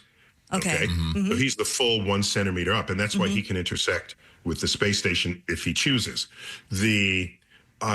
Unlike the 1950s, where people said, will we ever get to the moon? Do we know how? Is it even possible? That's not the kinds of questions anyone is invoking today about Mars. The questions are not, is it possible? Of course it's possible. We have an SUV-sized rover that took a helicopter to Mars, exploring Mars right now. Getting to Mars, that's not the issue. So the issue is, what's the motivation? And who's going to write the check? That's all it comes down to. It's not any more complicated than So that. you can survive that trip to Mars. A human being can. Well, it's 9 survive. months. Yeah, just get a good Netflix account, good library. Maybe listen to Neil deGrasse Tyson. He's got a couple of podcasts out there. Thank you. Yes, I have a podcast that'll keep you going. There you go. Being a Bears, a British conservation charity, says 2 of its bears broke out of their enclosure and raided a honey store. Sure. Hey. European brown bears, Mish and Lucy, broke free and made their way to the park's food store, where the pair consumed a week's worth of honey. Oh, yeah, that'd be happier. The park was evacuated while the bears were returned to their enclosure. Well, that's nice to know. And I bet, don't you think they were doing a lot of this? A ton of smacking. Yeah. Of course, an investigation is underway to find out how the animals escaped. Mark Haben, Director of Zoological Operations Mark, at you had Wildwood one job. Trust. Come here, Mark. Come here. I can't believe my sister married you. Said emergency procedures went into effect immediately and the public was not in any danger. But you're right. Those bears had to be so happy. Yeah. Yeah. If they broke into your house, they're going to immediately try to find the pantry, right? They smell the food and they're going to shove it all in. Mm-hmm. Oh, granola bar. Delightful. Oh, I love the honey. A bear in Tom's world would say, delightful. Yes. Of course he would. Pecan sandies. Is that how Paddington spoke? Oh, I love delightful. Mm-hmm. Paddington 2. I still haven't seen Paddington 2. I still haven't seen Paddington 2. And you're saying I should? The greatest movie ever. Paddington 2 is great. What am I What exactly are you doing? Paddington 2. He is. Doing the exaggerated movie critic. It's no. A.K.A. Tom Griswold. I mean, it's no Any horror movie. Nightmare on Elm Street 15. I make love to the hole in the DVD. Paddington 2. There are holes in DVDs? Paddington 2. Yes, there are holes in DVDs. There are holes in DVDs. Really? Swear it was a real bear. You must be hung like a He wears a hat. needle. I love him. He's the cutest thing I've ever seen. Hugh Grant should have won Oscar. He should have won every Oscar that year. Part 3 not as good.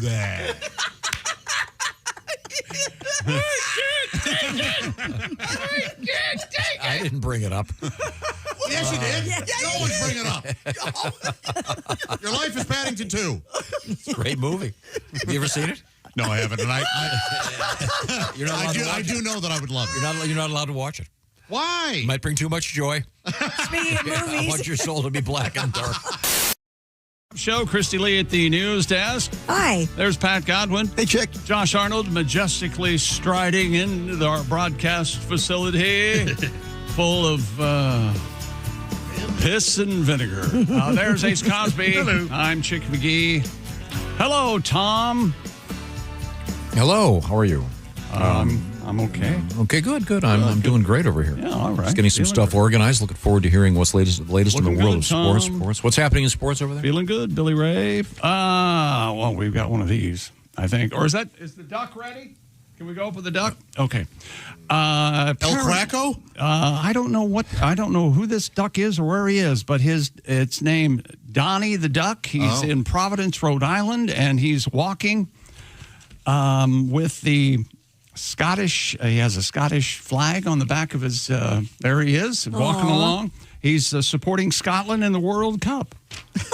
Okay, that's hilarious. There he He's is. wearing a little gold medal. God, is that he Got funny? a gold medal. Evidently this is his thing. He famously led that. He's leading a parade of Scotland's Tartan army through Providence, waddling right alongside bagpipers And the folks from Scotland famously drank all the beer last weekend in Boston. We had that news story. Yeah. Yes, indeed. And are they the ones that went to the park and when they left they totally cleaned it? It was I think Scotland cleaned the park and the Japanese. Japanese cleaned the stadium before they left. Yeah. That's interesting. We could learn something from them. Yeah, no kidding. And then the duck thing, That was in Mexico City, right? The Merlin the duck. There was a different duck, yeah. Right. That wasn't that duck. You know, how do you, hey, Tom, how do you get down from a duck? Oh, I give up. You don't get down from a duck. You get down from a goose. Oh, boy. Thought I had an old. You want to knock that off? You know what? I apologize. Merlin the duck was the official World Cup duck in Mexico. And a tiny Mexico jersey. Now, the Scottish flag's nice, but a duck in a soccer jersey, that would be good. Yeah, and then we thought it'd be much funnier if they named him El Quaco instead of Merlin. Merlin's for magic stuff, right? Yeah, he's a magical duck. You don't know. Again. And then, as we pointed out, Merlin, one of those names just automatically associated with Wizards. Yeah. Ducks have great credit. Well, we know a kid named Merlin. Yeah, well, he's a sure. man now. Yeah. He's a father. Now let's hold on a second here, Chick. It's your contention. That's right. That ducks have great credit. Yeah, because they say let's put that on my bill. And then they pay it off within time, and they do it on. Put it on my bill. Yeah, on my bill. I see. Yeah. Then that raises their credit score. Exactly. Because they 718. Donnie the Duck's credit score 718. What do you think of that? Don't you have a song about credit scores, Pat? I could pull that up a little bit. Yeah, I love that song. I could play the background. Now, wait a minute. I can left hand. once again, Pat Godwin, two things. Pat's comedy special, the Dry Bar comedy special, is floating around the ether out there. You can watch that. Go to the Dry Bar website or download the Dry Bar app, and they can get a free preview. Pat, how do they do that? They go to either the website or the app, and they put in Pat Godwin, all caps, no spaces, and they get a free month subscription. And then part two of my announcement is your right arm is in a sling. You had shoulder surgery, so you can't play your guitar, but I've noticed you've been noodling on your keyboard over there. Yeah, I can do the left hand a little bit. Okay, let's just give me a little time. There we go. That's beautiful. Little sound check. Now that I'm older, life isn't fair with a midlife bankruptcy. I'm late on every payment with the balance due. Can't pay my doctor, he's gonna sue. Gigs have dried up, I can't get a loan. I've never been so poor. Will you still love me? Put no one above me. If my credit score was 364. Ooh. Right around where it is. Now it's around 400. 400 now. Good. You're moving up. I'm actually doing okay. What is it? I don't. What is that scale? I don't understand. What's Goes a good to credit 900, score? I think, doesn't it?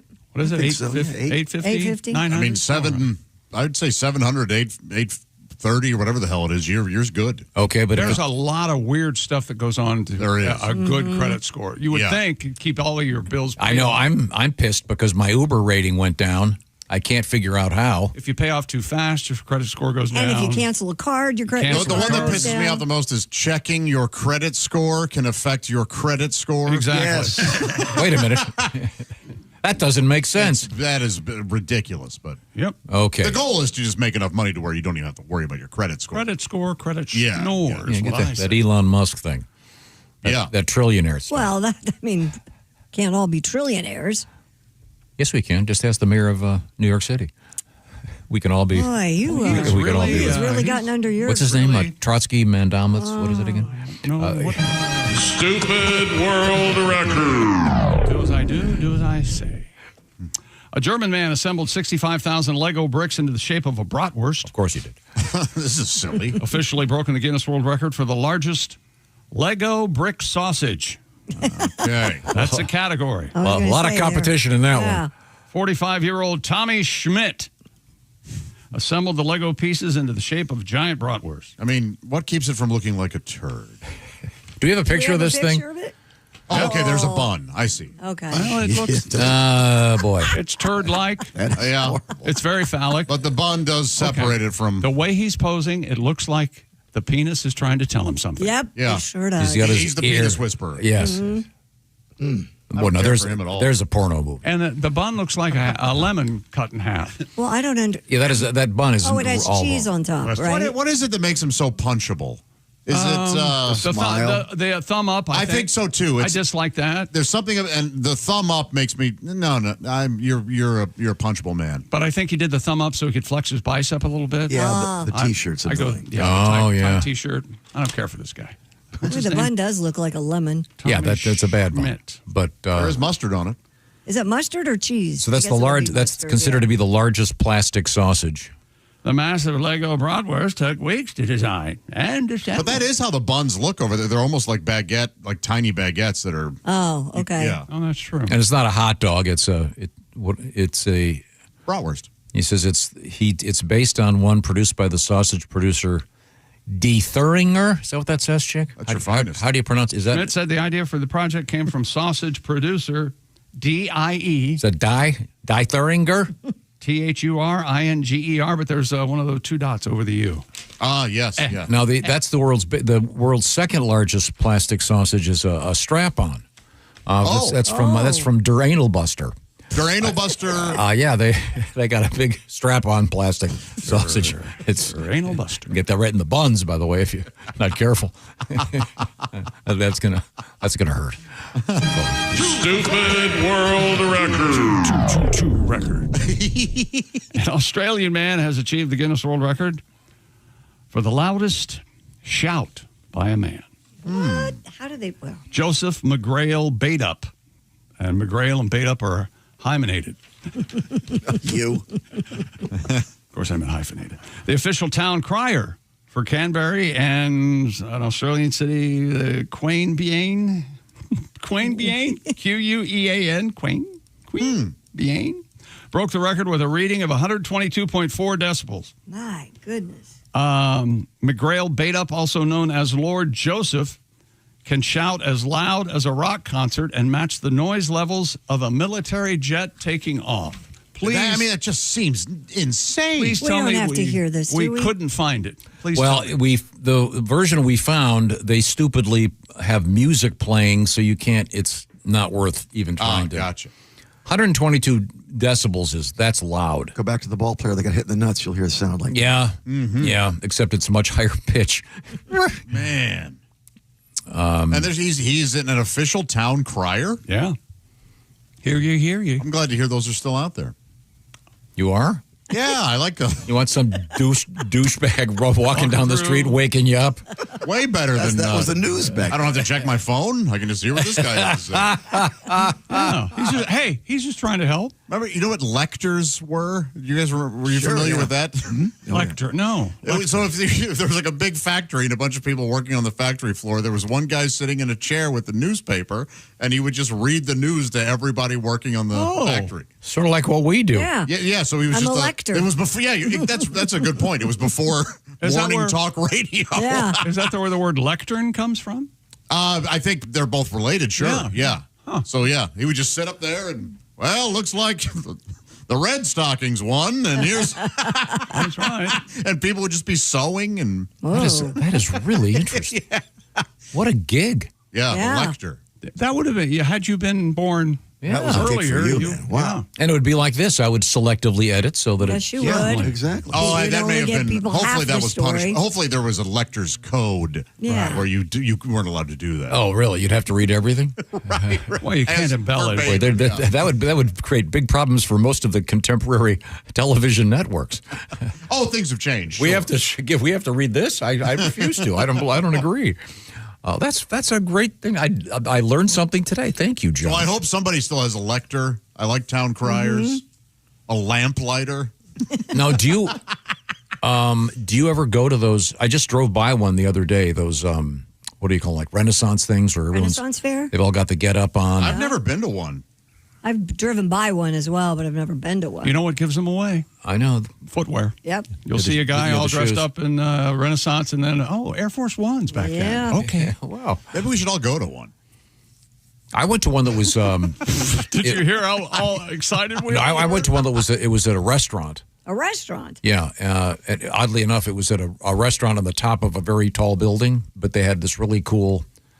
Kind of all the waiters and servers and everybody was dressed up in the old stuff. Yeah. And they all talk that way. Themed restaurants and stuff like that don't necessarily count as Renaissance fairs. You have to get dressed up. Oh. Yeah. But I'm sure you'd go with something kingly, right?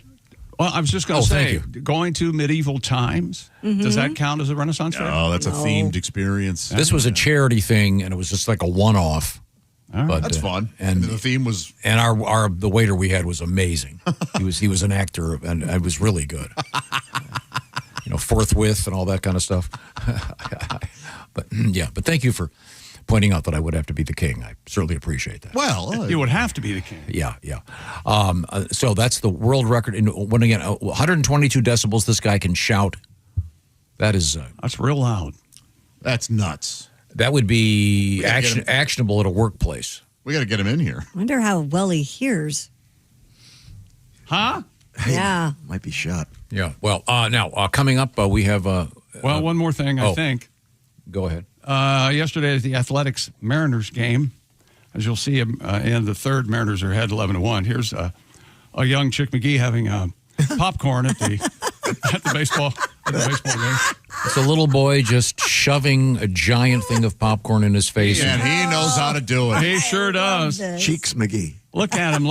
Eating right out of the bag, just shoving it. I mean, it's as passionate as anything you've ever seen. Just stick your face right in. Yeah, the great thing about a little boy like that is it just seems so reasonable to him. I mean, it's perfect height. No, you know what he's totally thinking? logical. He's totally thinking, why isn't everyone doing it? Yes. They'll catch on, he says. Yeah. Oh, yeah. These They'll catch fools. on. I'm just glad I've got mine. That is awesome. And that's great. Now, Christy Lee, what's coming up over there? And that's sports. Oh, thank you very much. Oh, do you want to we going to take a break early, or do you want to? Because this kind of relates to what happened in sports earlier with the guy that got his ball. Hit in the testicles. Yeah. Apparently, ball busting is a thing. The torturous fetish exploding in popularity among men. This is so bad for you. I'm not one to judge, but come on. I'm judging. This is terrible. It's also known as ball torture. The fetish. Wait a minute. Ball busting is like teasing people. Oh, I know. This is ball torture. Actual physical. Yes. Yeah. Okay. It involves having pain inflicted onto one's testicles, which can involve impact, restraint, and sensation play. I deserve it. Now, what is sensation play? Is this where you take a Burns-O-Matic and go, is this hot? I mean, let's use a candle feather. wax probably. Oh, or- yeah. It ranked 9th in the top 10 kinks listed by pornographic site Clips for Sale. There's a 2026. there's a top 10 list that Mr. Letterman fortunately never read. And while on Reddit, the dedicated ball busting thread sees about 162,000 visitors every week. Wow, but how many of them are just curious about who's stupid enough to do this? I don't know. Maybe some. Boy, ball busting. Sexologist Becky, is it Creepsley Fox? Creepsley. Crepsley, or Crepsley, said for men who enjoy receiving, there's often a profound element of surrender in it. Yes. Offering up the most guarded part of yourself to someone you deeply trust. I'm quite vulnerable. The ultimate act of submission. It's kind of what dogs do without the ball crushing, though. What? Your dog will get in its back and, your dogs don't do this? They get on their back and want you to rub their belly? No, they just sort of submit. Oh, sure. Oh, yeah. In that case, That's got nothing to do with ball busting. No, but it's she's saying it's the ultimate act of submission for Right. Yes. That is I've been a bad boy. Crush my nuts.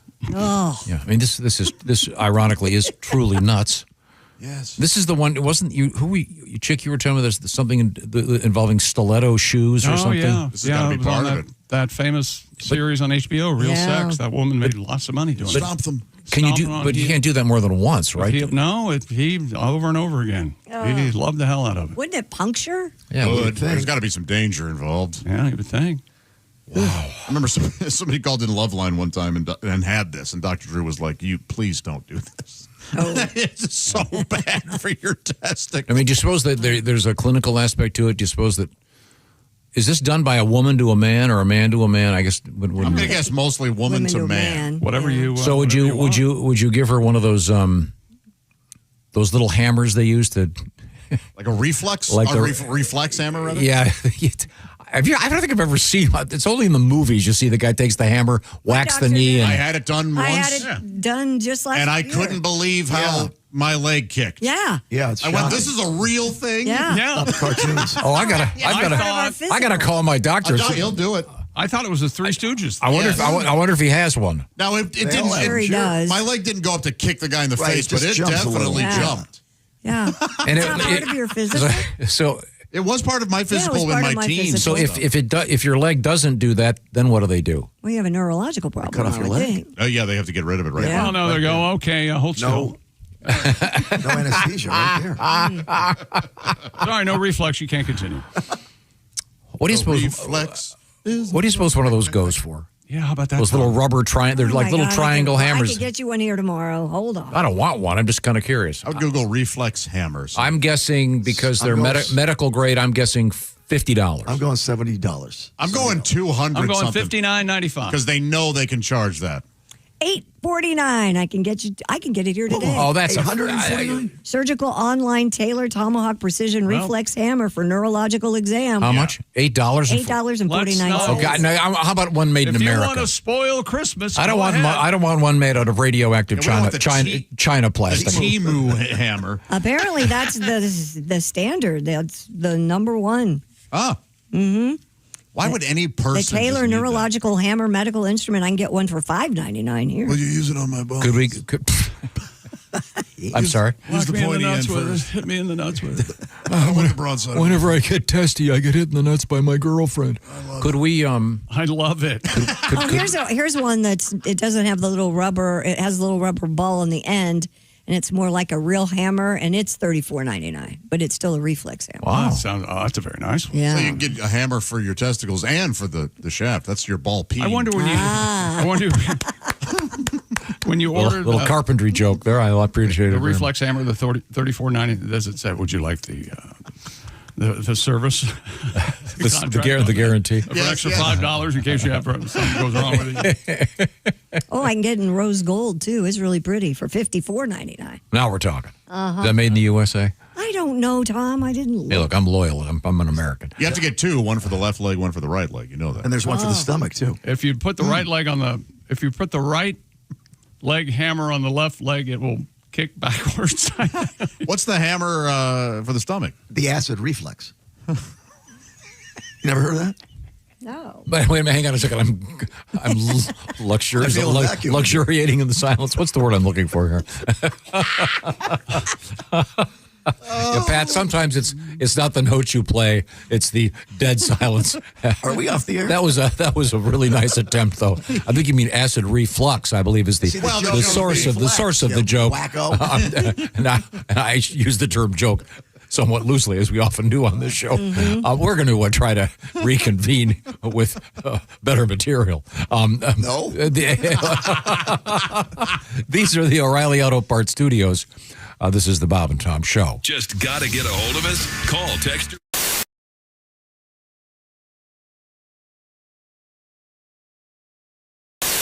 Hey! You still don't have orange insoles? Do you walk? Do you stand? Do you work?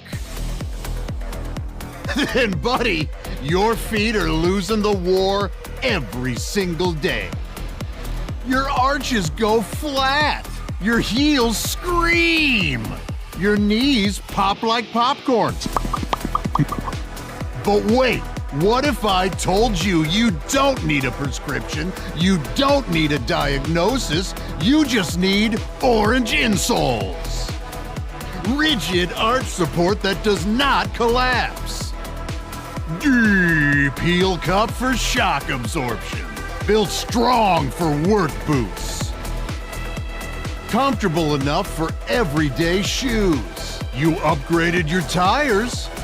You upgraded your mattress. Maybe, just maybe, upgrade what you stand on every single day. Orange insoles. If you have feet, you qualify.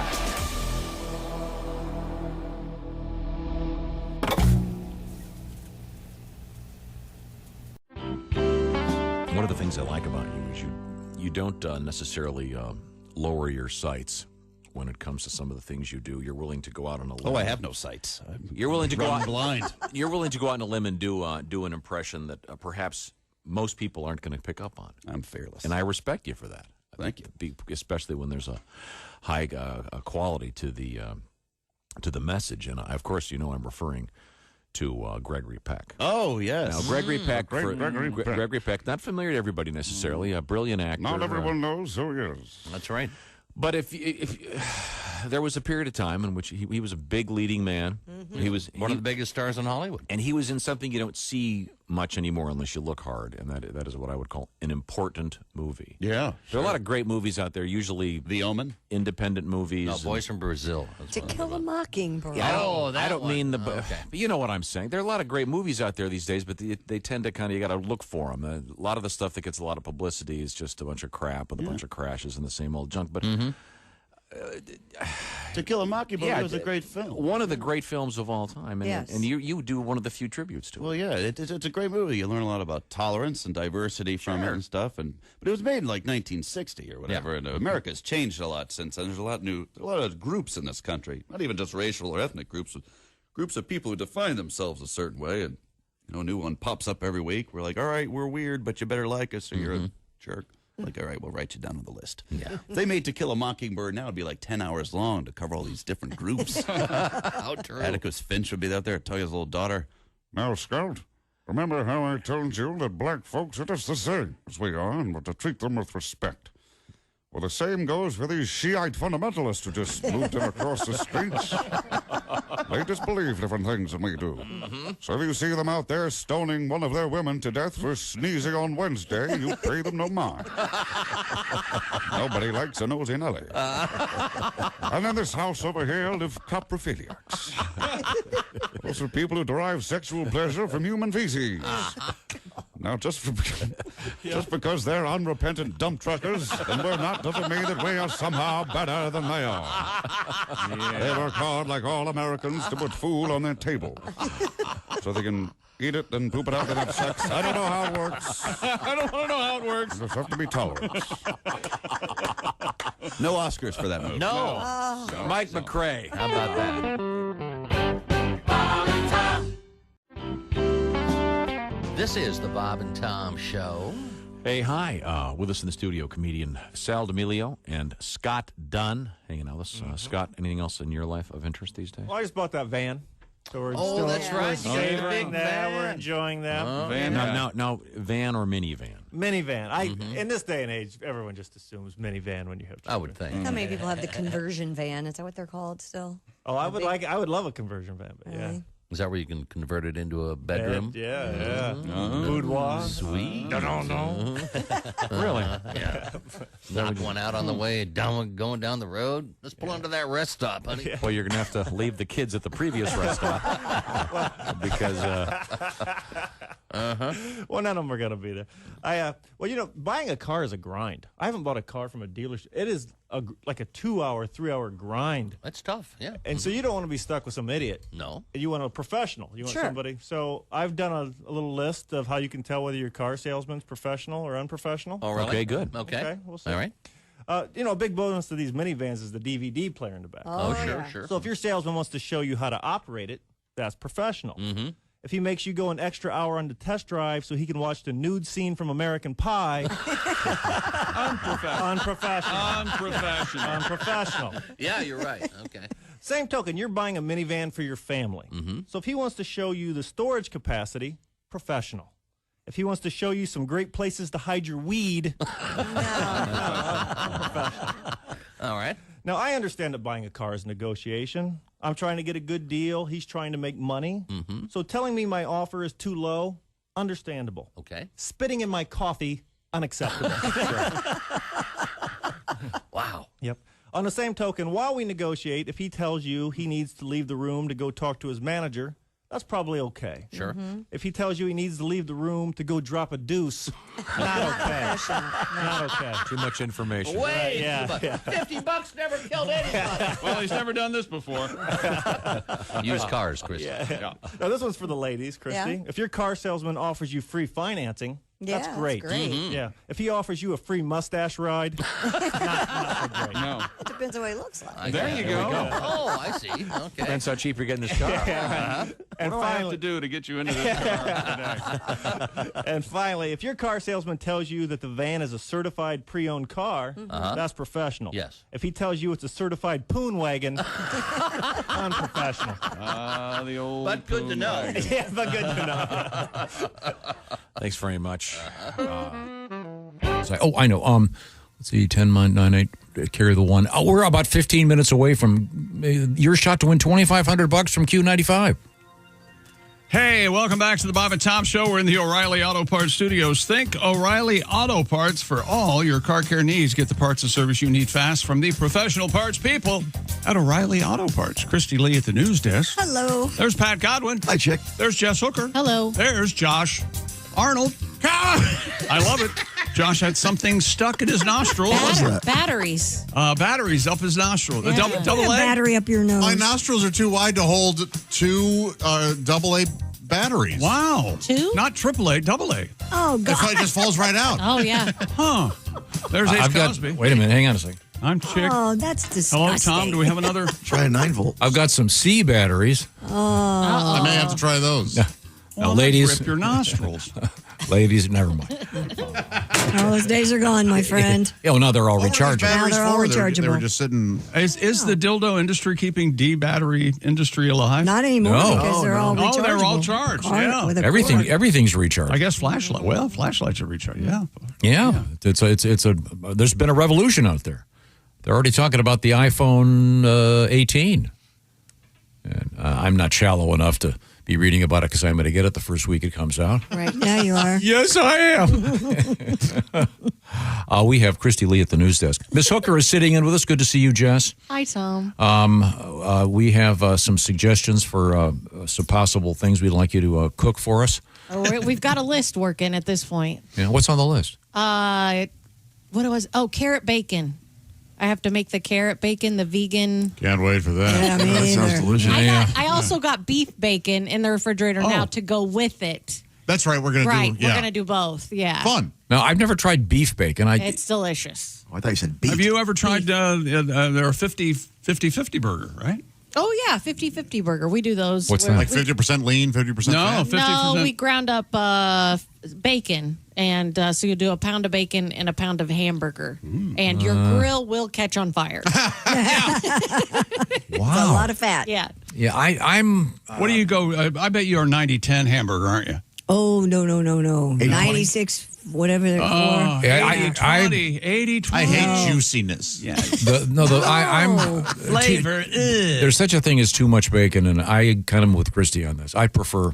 Yeah, but we're talking about talking hamburger. normal 80-20. I'm just talking about oh. lean hamburger. I like it 20%, lean. 20% fat. 96.4. 96.4 is what I go for. That's what you have to use for these burgers because there's so much fat in the bacon. In the bacon? obviously, yeah. But I think you guys would like these.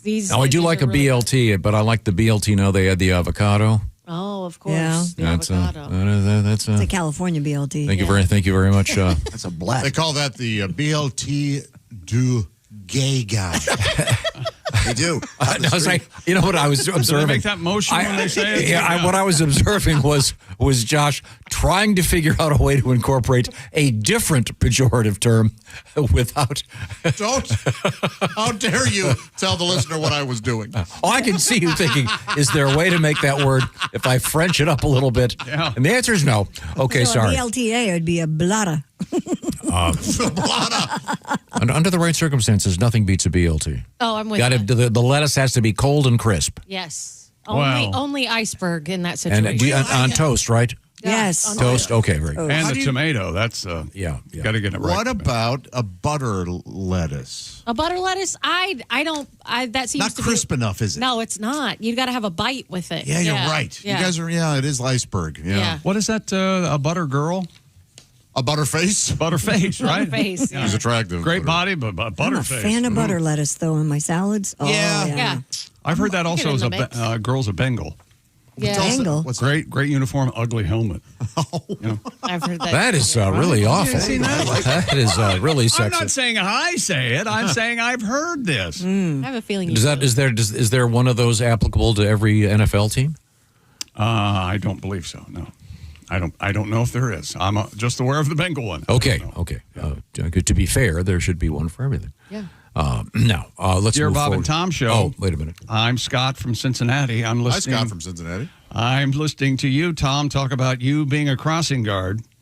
I can't help but think that somehow, somewhere, Tom still has his sash, his badge, and flag somewhere at home. Now, I was on the safety patrol at Mercer Elementary School, How Shaker special Heights, Ohio. he feels every time he brings it. I do have. I gotta know if I could find it. Nerd.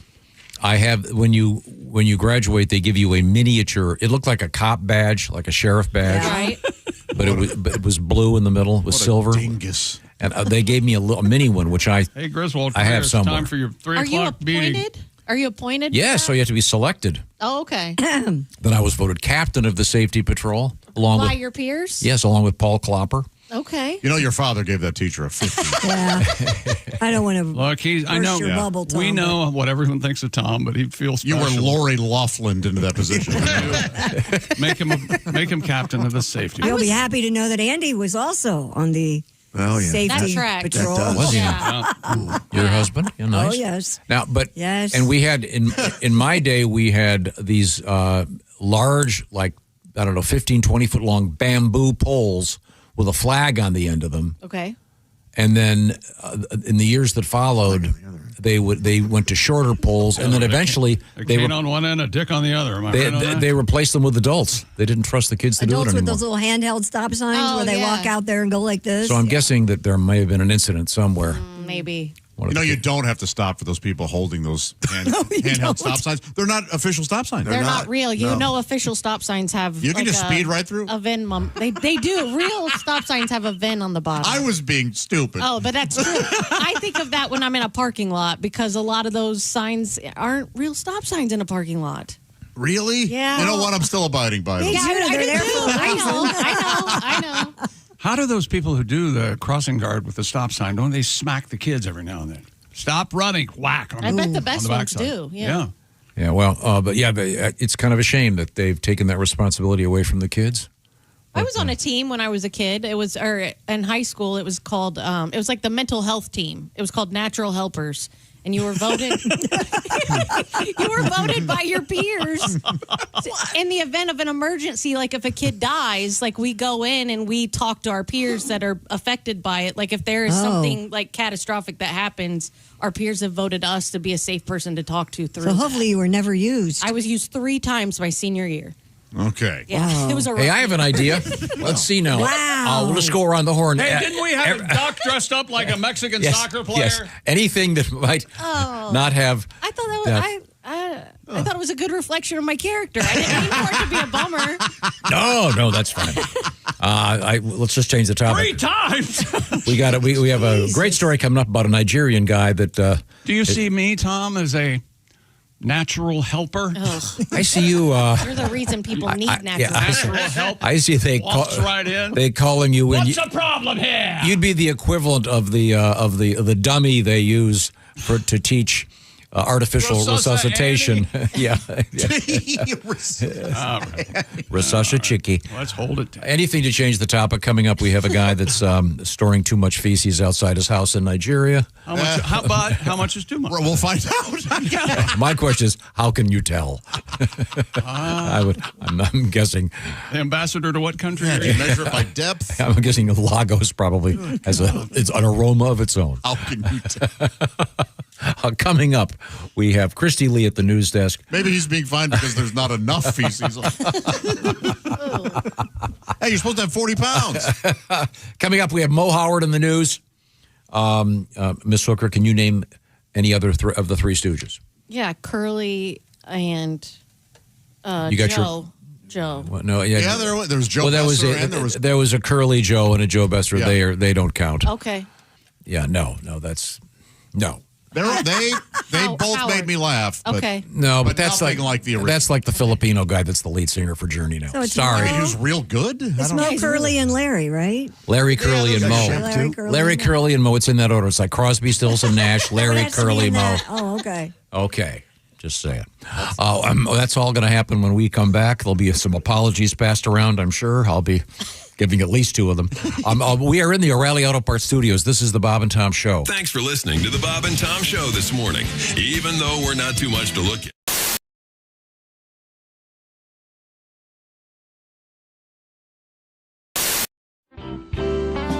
This is the Bob and Tom Show. Hello. And we've had a wonderful morning because we have a terrific guest in the studio. Sitting next to Christy Lee, it's a veteran of many years with a guitar.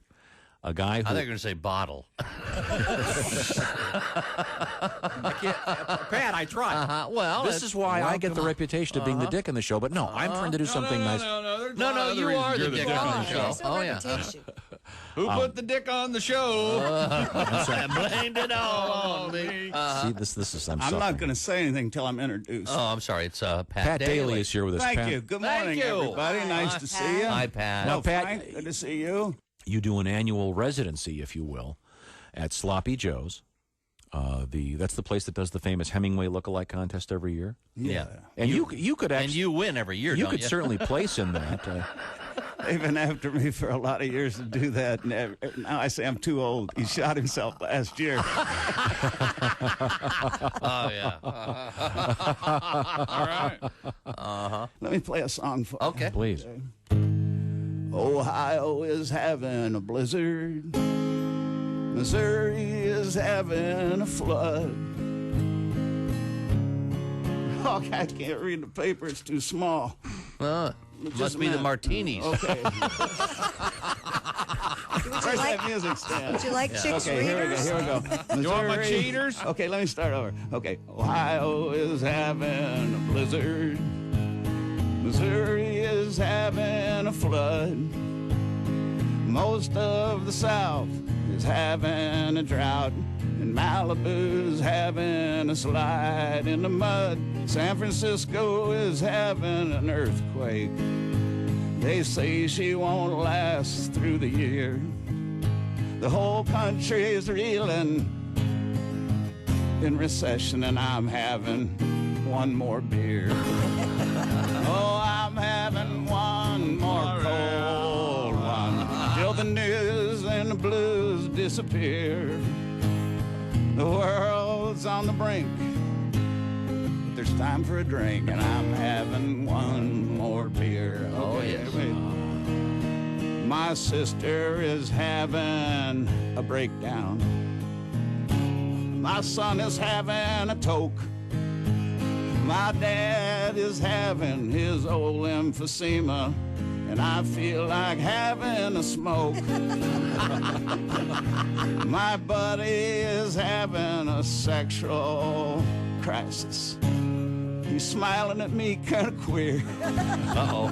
My secretary's having her pregnancy test, and I'm having one more beer. I'm having one more cold one till it all hits the wall and disappears. My wife's having fitsin' and cat's having kitsin', and I'm having one more beer. My daughter is having her nose pierced. My mom is having her butt tattooed. My brother is having an affair with my wife. Uh-oh. Guess who's the one getting screwed?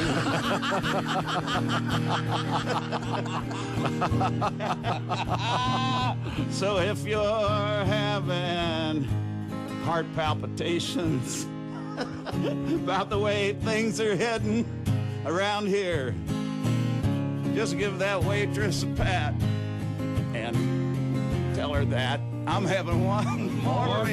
Yeah, geez, I'm going to have to practice that one. I love that song. I couldn't read my words. That's there, all right. I don't know why. I got to get them up this close now. Stick around. This is the Bob and Tom Show.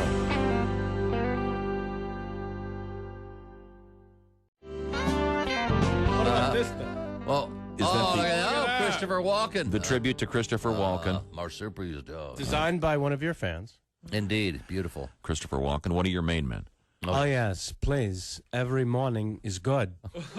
When you're him. Uh-huh. Celebrated a birthday this past week. Feel younger. Not sure how. Must be booze. Could be. Because it ain't the vegetables. I can tell you that. And you met Christopher Walken long after you developed the impression, Didn't you do the right? whole star ceremony with him on Hollywood Boulevard? Bigger. He had his hands and feet and signature in the imprint of cement in front of the Chinese theater there. Oh, that is big. Yeah, and they asked me to be one of the 2 speakers at this thing, and I'd never met him. And I was honored, and yet I couldn't help think, how far down the list did they have to go? Before you pick the guy down to the peas who impersonates you, right? In fact, deep into the peas. That's way over half the alphabet, I think. Isn't it? Yeah, Let's see. it is. We got to D. De Niro. Can't make it. So I show up to that thing, and they take me inside the theater where they had him before the ceremony out front. And I see him in the flesh for the first time, and he looks over and sees me, and he goes, "Hi! They told me you were coming. Thanks." And I'm thinking, he's doing the voice. That's the best. That's the best. It's way better than mine. He's nailing it. Yeah. But I did see him coming out of a party not too long ago in Los Angeles. I don't know if I told you guys this. When I was walking out of this house, they're standing at the end of the driveway alone. Was Christopher Walken. I hadn't seen him inside the party, but here he is, looking completely lost. I'm not sure why I was surprised at that. But so I told him, to say, "Hey, Chris, everything right?" Stranded. Stranded. I've been searching for over an hour for the bastards who brought me. It's clear to me now. They're gone. Oh, my God. And my first thought is, who would ditch Christopher Walken? Yeah, no kidding. Who brings him to a party and says, he's at the bar, let's go? They ditched him. Yeah. Wow. Hello, my name is Alexa. If you have a smart speaker and what to hear, Bob and Tom Radio, just say Alexa, play Bob and Tom Radio on TuneIn. Now. Mellencamp tickets for some of those great shows on the way out to the roof. Welcome back to the Bob and Tom Show. We're in the O'Reilly Auto Parts Studios. Christy Lee at the news desk. Hi. Hi. There's Pat Godwin. Hello. There's Jess Hooker. I have another story from high school later. Excellent. There's Josh Arnold. Oh, was there an explosion? There's Ace Cosby. What is it, a kiln explosion? Took her out in the Animal House. Carbon monoxide took out of class. Fawn. That was it. Fawn. Yeah. Fawn. I'm Chick. Hello, Tom. Hello, Chick McGee. We were talking about school days and the fact that... Not the Spike Lee joint. I was... Joint. You know what? Speaking of this, should I read my list again of people I'm looking for the 50th anniversary of my high school reunion? Oh, no. Did you find anybody? Not yet, but I really haven't looked. Oh, okay. That's the thing. Are you looking for good or for bad? For good. We just haven't seen You found them. one guy who was right in town. Well, yeah, evidently they're looking for one guy. And he's famous. He's got... all over town. He's an optometrist mogul. He's got a chain of He owns that town. Hiding in plain sight. Literally. Anyway, I thought it would be funny. I got this email. You ever do something, say yes to something when you're in a great mood, and then that passes, and you think, why did I say That's I do 80% this? of my life. Yeah. Exactly. I was going to say. It really is. Wait, that's a category everybody can fill out. So I got an email from Carol. And she says, can you help us? Would anybody be willing to help looking for our Do her voice. How does student she who sound? wants to... So you got members of your class in high school And are missing. I got put in charge of Charles Baseman and John Kahn.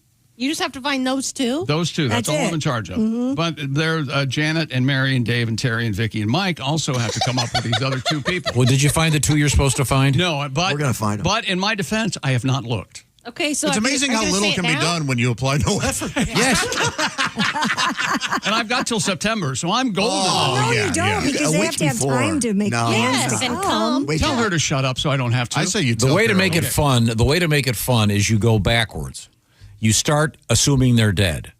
Oh. So start with obituaries. I did look in obituaries. for She him. announced that one guy was dead who wasn't, Charles Baseman. Tom, can we up the Yeah, ante but it a was little Tom bit? that I was looking for. Up the Tom ante. Go ahead. Baseman. Don't just assume they're dead. Assume they were murdered. Oh, there Yes, you go. and we had to bring in an urban helper to their family.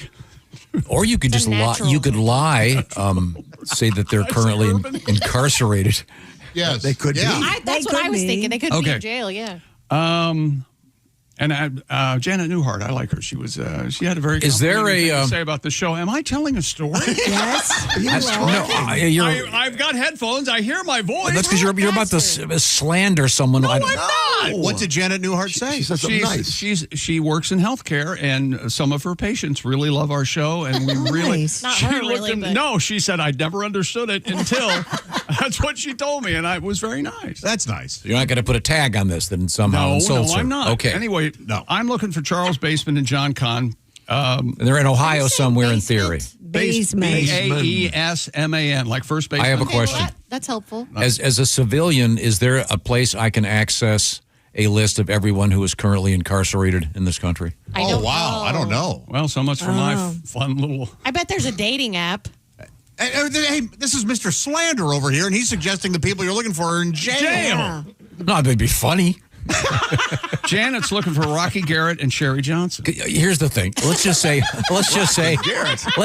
Osgood Crumfuffle, the guy you're looking for. Yes. Ozzy. Let's just say he's incarcerated. What you would do, you have PJ, our art director, get a picture of this guy from high school and then put him in one of those red and white striped prison suits.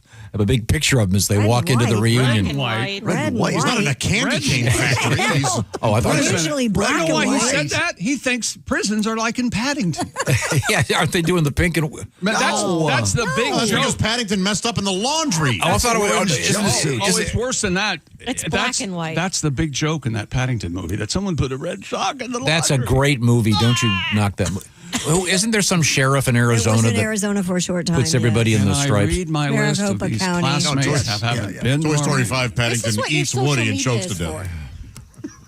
Jeff Curefoot. Now, he's the optometrist smoker. He has Curefoot Optical. So you I don't know have- why they can't find Shouldn't him. he be a podiatrist? Yes. Curefoot. Yeah.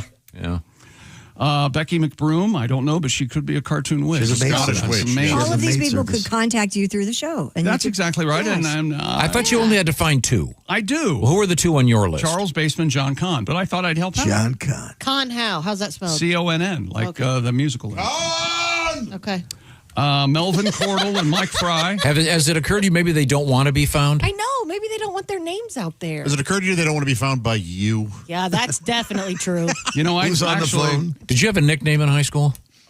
not till very junior, senior year. Well, that'll count. 2 years of high school out of 4. What was your nickname? You know what my nickname was. You know what it was. No, I don't. Chuck's Deluxe. Chuck's Deluxe. Why do you want to do that? He just wanted you to say it. I love Chuck's Deluxe. Something hot off the press you'd like to share with us? No.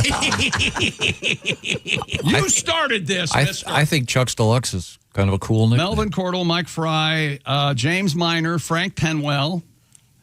And I don't think Frank Penwell taught me how to use a hammer. I think that was Dennis Long. My fault. Good story. Chris Perry, Brenda Sorrell. Okay. And Jim Stahl and Frida Young. All right. Fruity Young? Frida? Oh. You're making me have to rush, so I'm mispronouncing. You don't hear a lot of Fridas anymore. I like Frida. Yeah. Yeah. Frida Payne. Yeah. There you go. Well, that's one. I'm just saying, she's if I were to go Band of Gold. if I were to go to a Frieda'd be dead, by the way. Oh. Oh boy. Rip. Remember that song? Frida Did you have feeling to no say- pain. All Band that's of left is a band of I gold. love that song. Well, Chick, are you looking forward to the whole thing? No. Are you going to go? you'll bail. now. You'll bail. No, he's going. He's no, going. this He's is his committed. one follow through a year. Yeah. Is this? Yeah.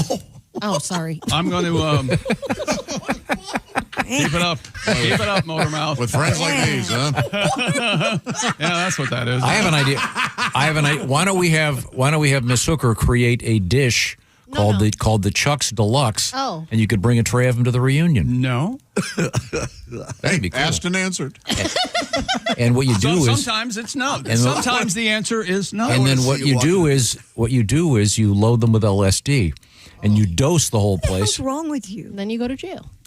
Yeah. Hey, it's kind of a throwback. And then I'll find all my classmates. And you're going to find whatever his name was, Osgood Fingleberry, in prison with you. But of that list, do you know who you would think would be incarcerated? Don't say absolutely. anything. You do? Yeah, Really? oh, Yeah. Yeah, that guy's in jail.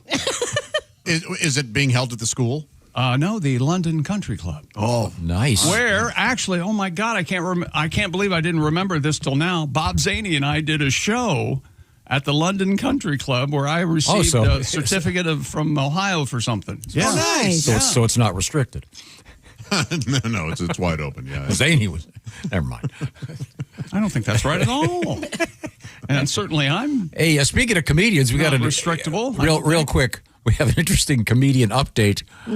Some guy who's been in here a couple times is currently in Stir. Uh-oh. Do you have the story? Oh, yeah. You want to do it now? Sure. Carlos Mencia is facing 12 felony charges for failing to report more than $8 million in earnings. Is that wrong? The 58-year-old. That he made $8 million? Yes. Yeah. Oh, yeah. Tell me about it. And by the way, I just editor's note. This is strictly California state income tax. Yikes. This isn't even the feds yet. The 58-year-old stand-up comic arrested on 6 charges for failure to file Boy, that story's personal wrong. income tax with the intent to evade taxes and 6 similar counts for corporate taxes. LA's district attorney said Mr. Mencia owes more than $300,000 in state taxes on income totaling $8.7 million. If he's convicted on all counts, he could get more than 11 years in prison, along with paying the tax bills and interest that will almost double the total. Hey, welcome to the Leavenworth Improv. You know, funny thing. man. You know the difference between cats and dogs. Can he charge a cover so he can help pay for his debt? Yeah. Now the question now is: this is strictly California, so one has to wonder: did he file Federal? with the old IRS? Because Yeah. it's going to be a lot more than $300,000 on $8 million in income. Do you think it's possible he didn't know? Like his accountant didn't do what he was supposed to do? Or... The article I read said they tried to contact him dozens and dozens of times. You know, if he gets 10 years, he'll ask the judge to give him the light at 9. Nicely done. Pat. A very good comedian joke. Inside comedy, ladies and gentlemen. That's very nice, Pat. That doesn't make up for the one a few minutes ago. Okay, so Carlos. He's not wrong. We'll see what happens. Yeah. What did you say? Did you say bail was $250,000 bail, and he's supposed to appear in court on Monday. So $250,000, whether they need $25,000 to get him out, or $225,000. that's a lot of. Don't know. It's pretty big bail for a white collar crime. That seems kind of high, don't you think? Well, maybe they think he'll flee. He could flee. Okay, all right. Oh, yeah. Carlos, good luck with that. He could flee back to his native country of Greece, if you weren't familiar with that. And Poor Ned. Apparently, there's like no Mexican in him at all. He's like he's a Greek guy. Yeah, his real name is Ned. no way. Yes, absolutely. He's German or Greek? Yeah. I'm not sure. This is one of the. He's not from Mexico. This is one of the behind-the-scenes stories that the older we get and we sit here, I'm going to start sharing them. Carlos Mencia came in to be on the show, and I said, "Tom, what are you doing?" And he goes, "Shut up and laugh at him." And I said, "Okay." and that's the first time I was really vocal about we can't have comedians on that don't have a sense of humor. And here we are. Now he's going to jail. I hope not necessarily. No, that's exactly what happened, and you're a witness. Coming up, we're going to travel to Nigeria. We're going to travel. We got Ozzy Osbourne news. We have Pabst Blue Ribbon in the news. No, it's PBR. Okay, PBR news. And can we come back with this story about the lady who lost her legs? Right there. I'm ready. I've been waiting. And who wants more updates about my high school reunion? Me. Thank you. You know something? Oh, God. If we put any effort into this at all, we could probably find one of these guys before we come back from this break. Stop it. Don't. Oh, I don't know about that. Oh, yeah, there are sources that you Will can I have find. to talk to them? I'm with Chick on this. We don't want to find these guys. I'm doing it. Comedically, we can't. Comedically, I'm looking, but I really don't want to find anyone. Okay. Did you know either of these guys? I know them all. Yes, I'm Small aware school. of them. I'm aware of them. We didn't, have sleepovers. What'd you graduate, 400? No, 100 and... He weighed way less than that. 100. He did. That's your friend. Wait, no, I'm holding back a tag. 180. I have one, but I'm not going to say it. 162 in my class because I graduated 81st. Not too showy, not too stupid. Yeah.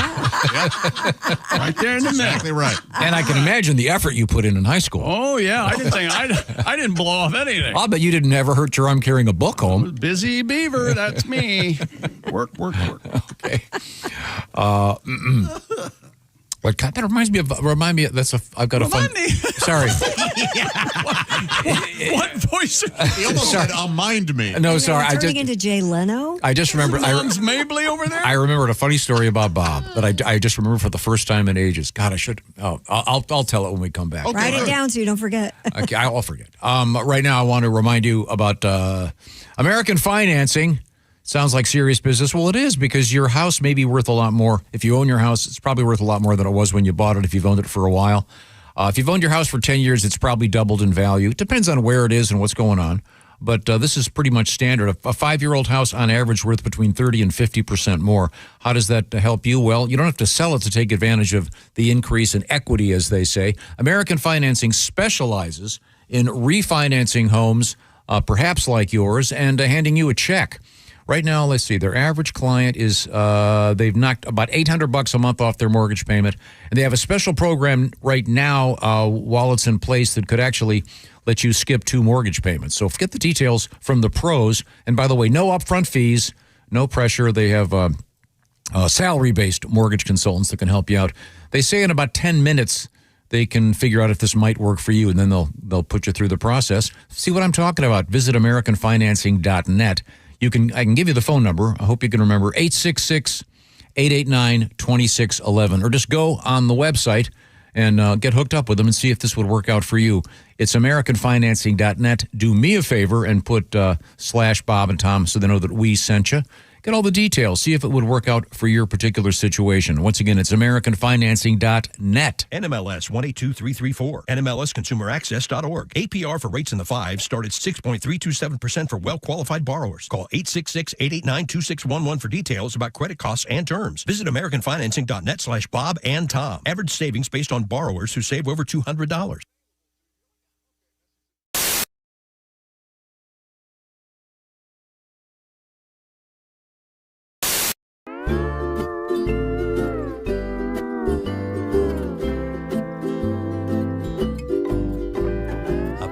Ukulele like I'm playing with my baby. I finger and I pluck her. I love to play an island song. So won't you play along?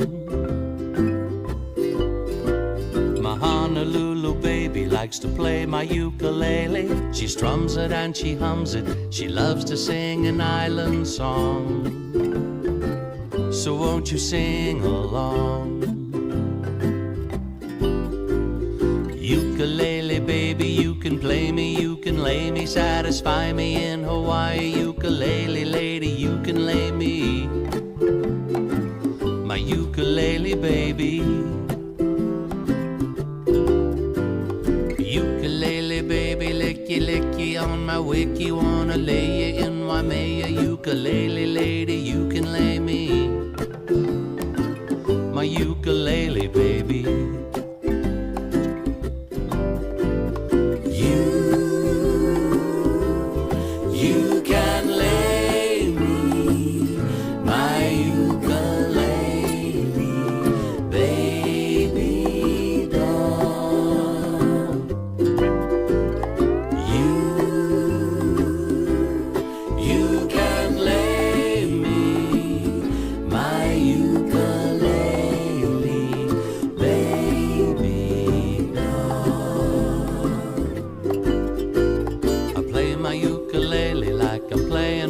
Baby, I twang her and I bang her. I love to play an island song. So won't you play along? My Honolulu baby likes to play my ukulele. She picks it and she licks it. She loves to sing an island song. So won't you sing along? Ukulele baby, like a cheeky on my tiki, satisfy me in Hawaii. Ukulele lady, you can lay me, my ukulele baby.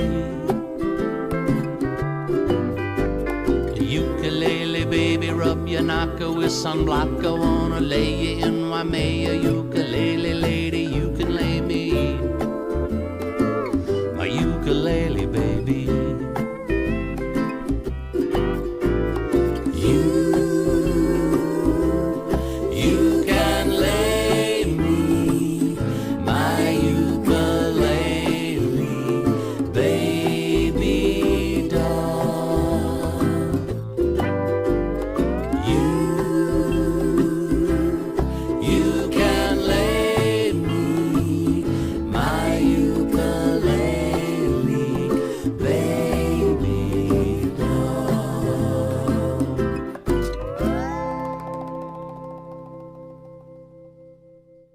Wait a minute. What? What?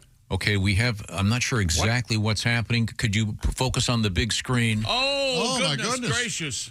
Hey guys, it's some bitch Ed's out this week. He's at the National Toilet Festival in San Francisco. Oh, yeah. So no Ed Septic? No Ed, it's me, Turd Wrench Tina. Hi, Tina. Is that right? Yeah. Okay. He's out there in San Francisco for the Toilet Festival. Did you guys know that's where the Golden Gate Bridge is? No. I think it's the Golden Gate. Oh, my bad. Yeah, okay. If you didn't know, Ed is my stepbrother once removed. And the once removed part comes from the time that Meemaw found us behind the shed and had to get the hose out to separate us. I see. Yeah, that was the last time we played Pipes and Drains again. Oh, I bet. Yeah. It was the last time I played with pipes at all. Turns out that the flapper valve is more my speed. Oh, really? Who knew? Yeah. So basically, unlike that sumbitch Ed, I'm gonna fix your pipes and bang your wife. A small upcharge. I'll send you one of those cell phone videos when I get on back up to the shop. Oh, nice. That's All right. exciting. I'm gonna let you guys get back to it. Thanks, Tina. Thank you. Third wrench Tina. Third Wrench Tina. Wow. All right. How about that? Good to know. Scientists have resurrected the extinct dire wolf, sort of. According to the New York Times, in 2021, a team of scientists retrieved DNA from the fossils of dire wolves, which were extinct about 13,000 years ago. You like bigger wolves? I like the biggest wolves. They're going to have some of the most giant wolves, and they're going to be probably the best wolves. And people are talking about, a lot of people saying, don't make the big wolves.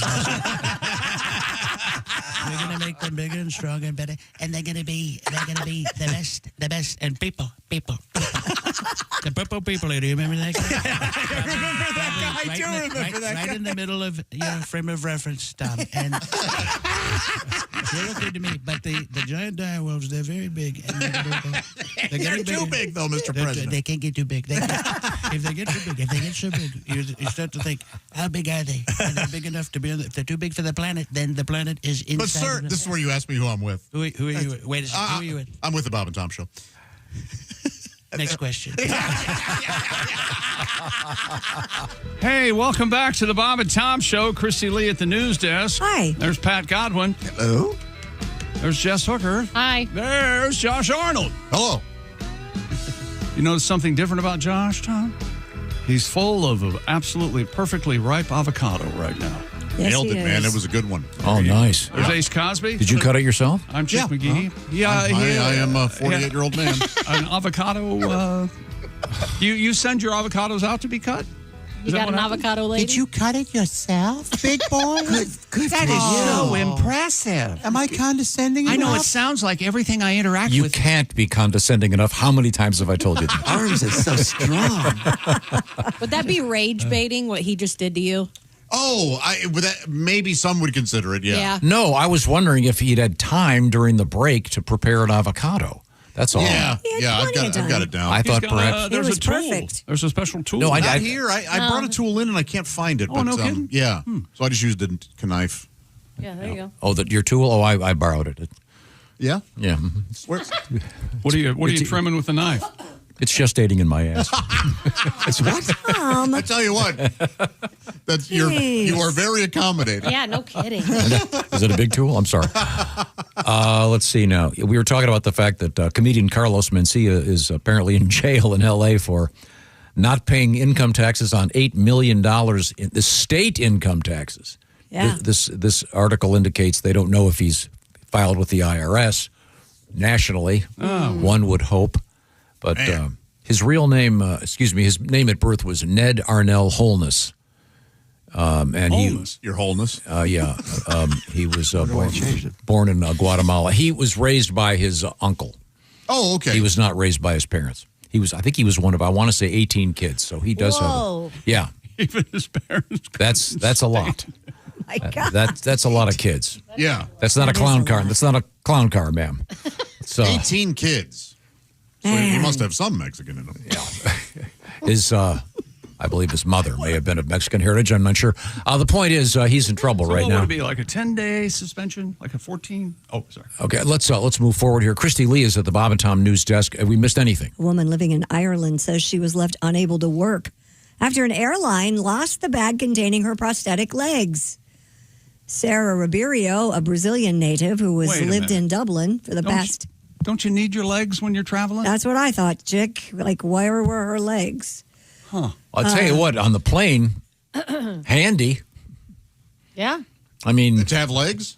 Not to have legs. I mean, you a lot more room. Oh, yeah, that is. Well, you know what? And I bet she still took that exit seat. But see, I'm surprised they They allow you legless on the plane? Yeah, so when I first saw the headline, I didn't. Would she be considered a carry-on? That's very funny. We are so if mean. there's an emergency, somebody has to pick her sign up. up to say, I'm going to take this lady out. You have to you have to take the step and drag her. Isn't there a chance she had other prosthetic legs and was...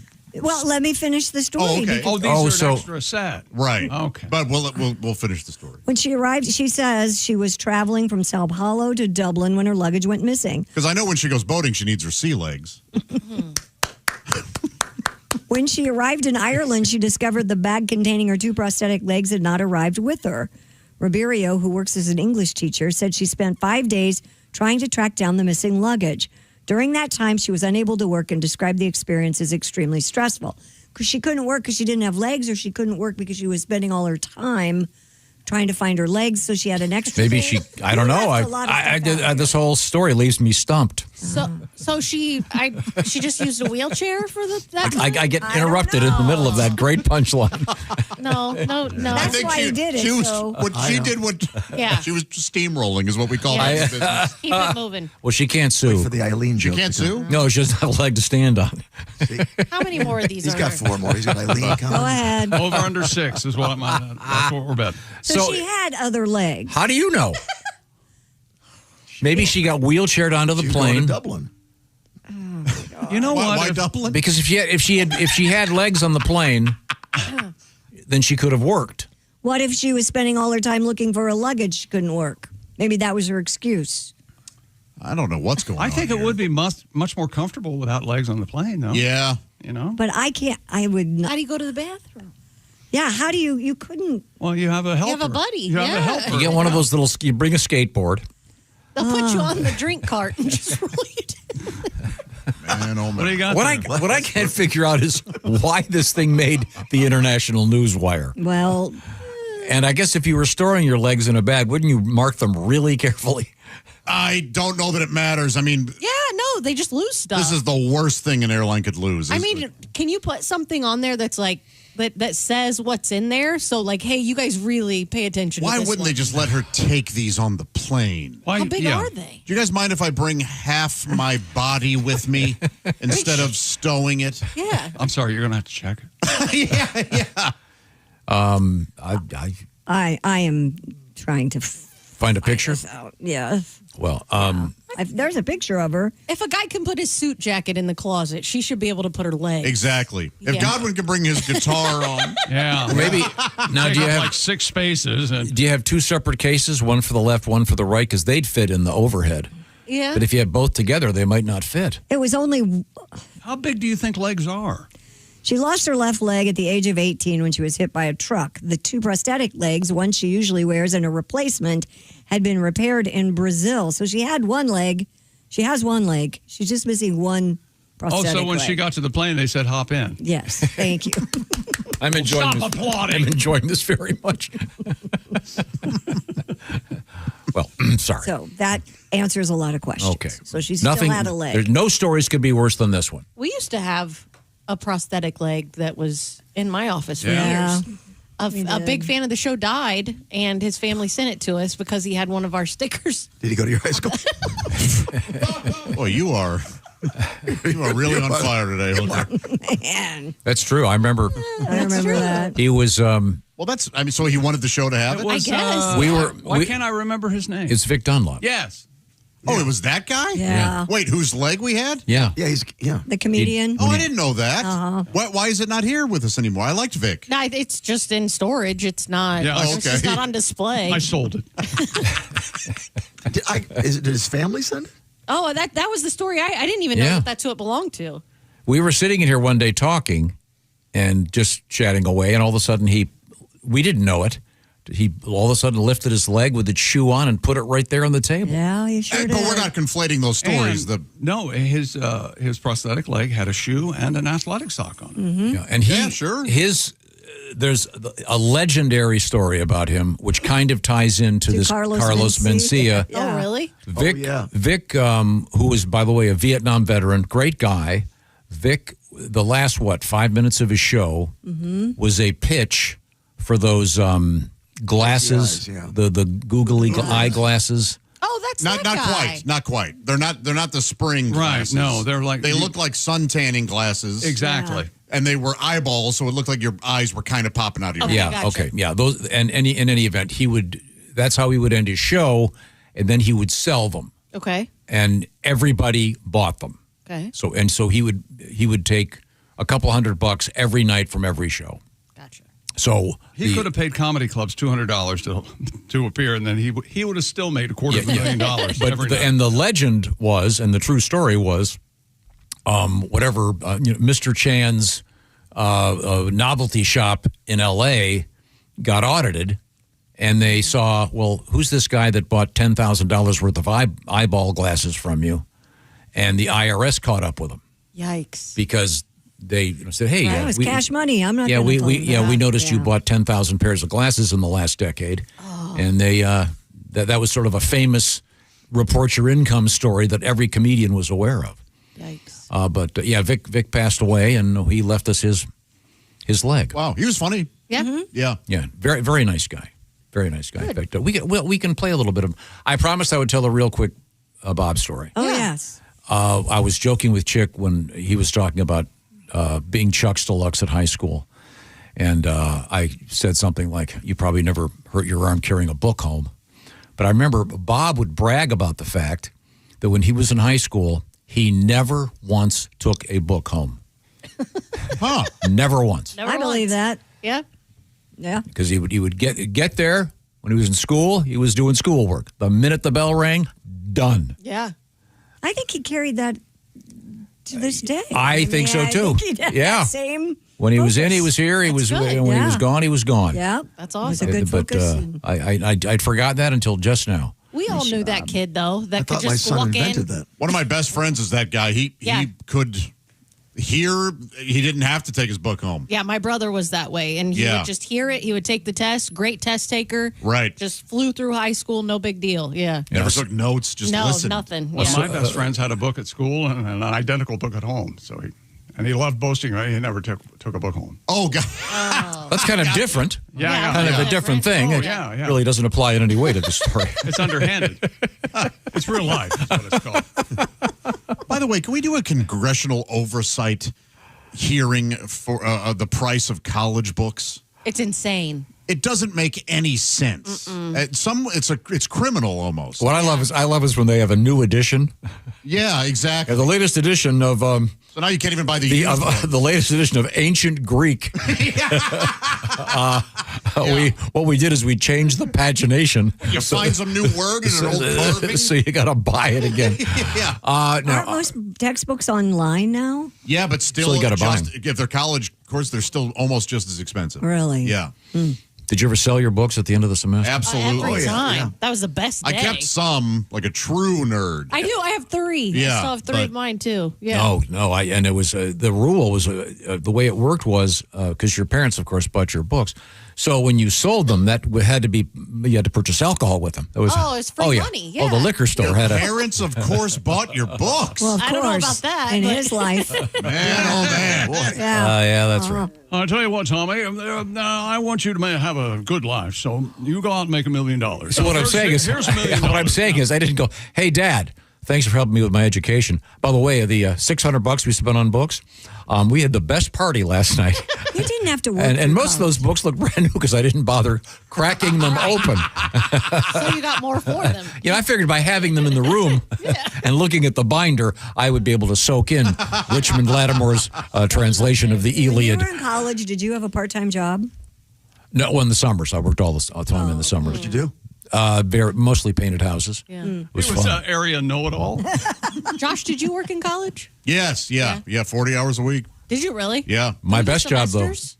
What's that? Through semesters? Yeah. No I kidding. would go to work at 8 a.m., leave go take a lunch class, come back, work until 5 p.m., then go take night classes. Nice. Yeah. I mean, not, but yeah. I don't know how I mean, it's one of those things where I look back and go, man, I don't even know how I kind of did that. I know, yeah. You just did it. It was Yeah. cool. Yeah. It was the best job I had, though, was being a bellboy. Yeah, but you were in college. That was high school. I loved that job. Yeah. That was really fun. You even had old timey jobs when you were a kid. That's right. I'm a bellboy. That was I prepared great. the journals for the. Yeah. It was really fun. What's up? Paperboy. Yeah. And I had a paper route all through school. Yeah, that's Had, like, fun. Four, I like four that. different newspapers. That's very cool. But being a bellboy was so much fun. I know that's the thing. I don't feel like today's. I hope. Sometimes you pull up to a fast food restaurant, and they all look miserable, and you're like, Yeah. oh man, I remember this being really fun. Because that's where you hung out with your friends. Yeah, it was. I mean, yeah, you worked hard, but it was fun. Yeah. Man. Yeah, I hope that's still happening at places. And I just saw an article yesterday. Everybody should at some point work in a restaurant. Yeah. It's you learn a lot about life. You don't care if they speak the same language you do, as long as they show up, do their job. You're so happy to be there. Nothing is more fun. It is fun. And I loved working in a restaurant as well. But being a bellman was cool. I discovered what was hidden in the janitor's closet. Yeah. And of course, you know my story about Eddie Sincere. Oh, yes. Yeah. He apparently did some pimping on the side. Oh. But a real nice guy. I'll tell you the story sometime about being asked if I could provide a prostitute. Oh, so For he's one a, of our- oh, one okay. of our- one of those. One of our clients would. That's a good name for a business. Sincere prostitution. Yes. Yes, they're not the going to name be. goes in before the quality goes. Yeah. They don't watch the clock. Yeah. You don't want some silly girl. Oh, you don't want them mailing it in. You want a sincere. Oh, wait, girl. I kind of want a silly girl. You do? Yeah. Then you don't go to Sincere Prostitution. No, I don't. You're in the wrong place. I go to Wacky Jack. You want giggling garglers. Say we'll be right back. Okay. Have we found the guy yet? Found them both. Clarence Warferfuffle? Yeah. Okay, he'll be at He'll be here in 10 minutes. Chuck's Deluxe High School reunion. These are the O'Reilly Auto Parts Studios. Coming up, a little bit of history for you. Larry, Curly, and Moe history. And this is the Bob and Tom Show. Want to share a letter or...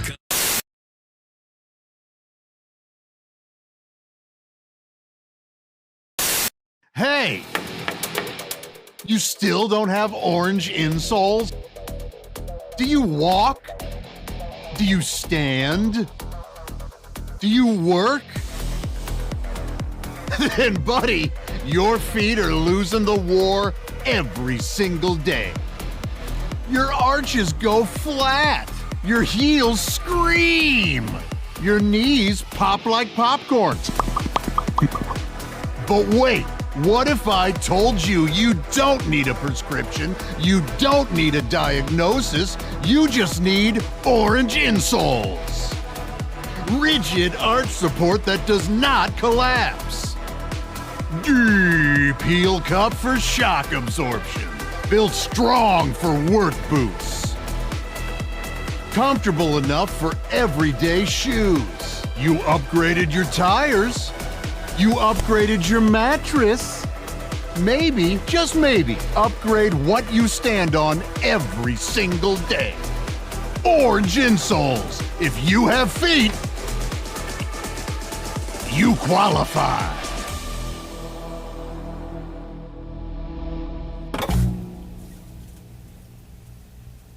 Scientists used magnetic resonance imaging to measure the activity of the brain's emotional center when listening to a pianist in real time. When listening to a penis in real Pianist? time. A pianist? I can hear the ocean. When did they change that, by the way? What? It was always pianist growing up. Now it's pianist, isn't it? You ever see a probably- penis growing up? Oh, never mind. I saw one on a horse. That was the first time I saw one, and it was like First time I saw a horse one, I thought, my God. And then they also. Louisville Slow. What's the old joke? No, I said a 5-inch pianist. Yeah. Yeah, something. what? No, what's the joke where the guy's in the bar and there's this little 6-inch kid? What? There's a 6-inch running around tipping over everybody's drinks. I don't want this guy's a 6-inch dick. Oh, that one I've not. Oh, you never heard that one? They listened. No, that's not the joke. You've got it. You've got it completely Let me tell you wrong. something. That's the joke. Okay? That is absolutely We all know joke. nobody tells a joke like Chick. What Come the on. hell's going on? The bartender said. I wished for a 6-inch. I see. Yeah. Right? There's a little guy playing a piano. No, he's not playing the piano. Yeah. No, he's running up and down the bar, knocking over drinks. There are two jokes here. He's being a real dick. One is about a 5-inch pianist, and the other is about a 6-inch. Yeah. Oh, as I live and breathe, ladies and gentlemen. We got a joke told. I'll never forget there. These Dr. Tom Whiskey. these three really little fellas. Yeah, 3 of them. A little tiny. Oh, real tiny. How tiny would you say? They're called little people. Yes. And that first one steps up and he goes, you know something? I bet I have the smallest hands in the world. Oh. Wow. Can you use one of your hands to turn Turn down your the music down. That really help us out. Ace, Then for we could God's hear sake, the turn joke. down the music. Not Ace. You ding dong. And so he sends it off to the Guinness Book of World Records people. Uh-huh. And he gets back a letter saying, you, sir, have the smallest hands in the world. It's official. And this next little fella. Congratulations. This next little fella, and he's about this big. Yay high. Oh, wow. Yeah, Like that's look up to your knee, Josh. Yeah. This is a small man. Yeah, very small. He goes, you know, I have the world's smallest feet. So they pack up that letter. They send it off to those Guinness World Record folks. Oh. And they send it back a letter saying, sir, you officially have the smallest feet in the world. All right. It's amazing. Amazing. And third fella says, how about I have the world's smallest male member? Oh. So they take some photographs with a ruler and stuff, and they send it off to the Guinness Book of World Record people. And Yeah. they want to get it validated, and they're all sitting there at the bar, and the mail comes back, and it's got Guinness there on the outside. Oh, this is going to be it. I'm going to be validated to get that record.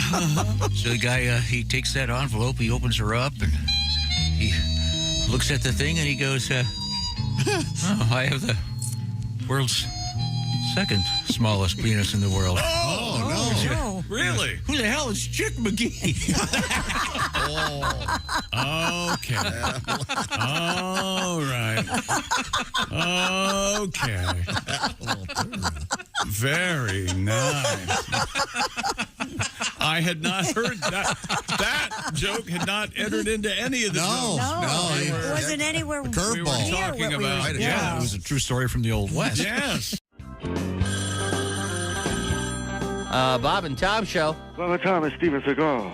Steven Seagal. That's right. Hey, Steven, how did you make your living, Steven? You know, I made my living in the movies. Oh, okay. Yeah. For the last 20 years, I've been a cop. Uh-huh.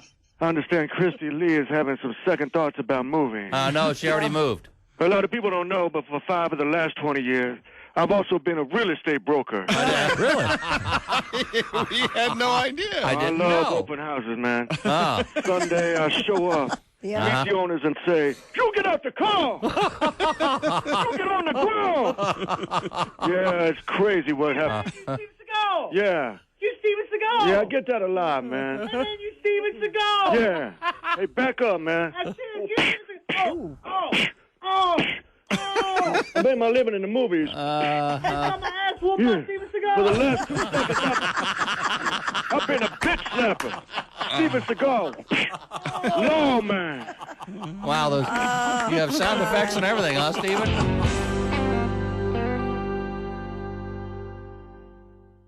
Hello, my name is Alexa.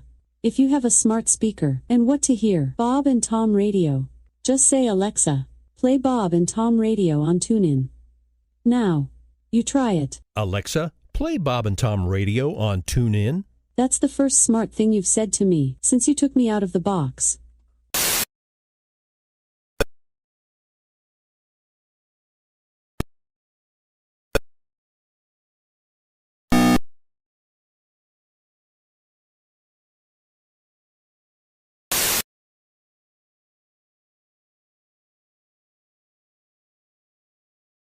Check them out online at ashpawelectric.com. Bzzz. Welcome back to the Bob and Tom Show. We're in the O'Reilly Auto Parts Studios. Christy Lee at the news desk. Hi. There's Pat Godwin. Hey, Chick. There's Jess Hooker. Hey, Chickie. There's Josh Arnold. Hello. There's Ace Cosby. Hello. I'm Chick McGee. Hello, Tom.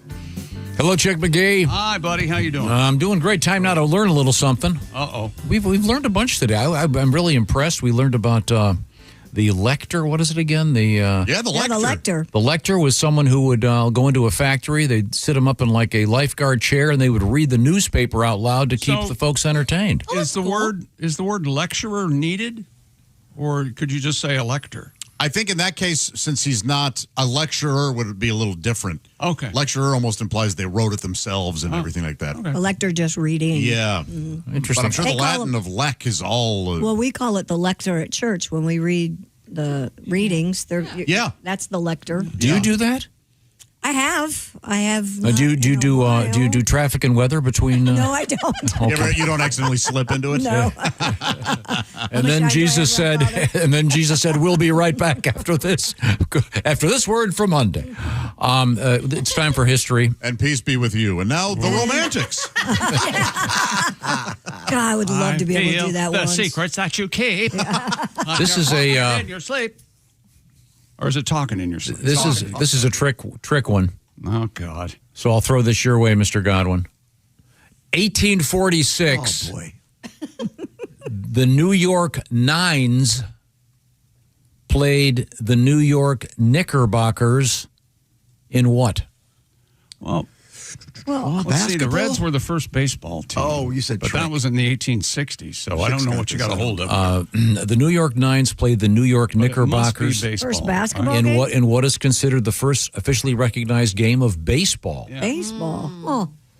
And of course, in those days, the players had cool nicknames like Lefty and Dutch. And it was Dutch? And it was Whitey. all white guys. Okay, sorry. But that's officially recognized as the first game of baseball. How about this one? You'll get this one, Josh. Yes. 1905, the first Nickelodeon opened in Pittsburgh, Pennsylvania. What does the name Nickelodeon mean? Oh, boy. Slime. I'll give you a hint. You can't do that on television. I know Odeon, but what is... Yeah, Nickel Odeon. 5 cent presentation. Yes. Oh, okay. Oh. Yeah, Odeon like theater. I didn't know Right. that. So in today's world, we could do a $22 plex. Yeah. I don't know what it would be. Nickelodeon would be a good name for a porno. Don't you think? I think That it's sounds like a sex move. sort of problematic because of its relation to the children's cable programming. Nickelodeon, yeah. There is that. You know why I'm here, don't you? Right. I did not That's think why of that. there's also not a porn movie called Disney. You're not going to see it. Then why do you have a Happy Meal? This just derailed my whole. Sorry. 1954, Chick McGee. Ha! What cartoon character made his debut in a Warner Brothers cartoon? 1954. Do you have the name of the cartoon? That'll give it away. Oh, okay. Oh, Porky? Devil May Hair. Tasmanian Devil. Bugs. Got to be Bugs. It's the Tasmanian Devil. Devil May Care. Tasmanian Devil. Sometimes he talks.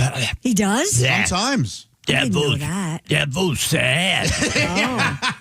You've heard him talk. I'm wondering. He knows like some words. Do you think this? I don't have any basis for this, which is the way I say most things. Doesn't Bugs blow him up and he goes, do you think it's fair to say there are probably more Tasmanian Devil tattoos?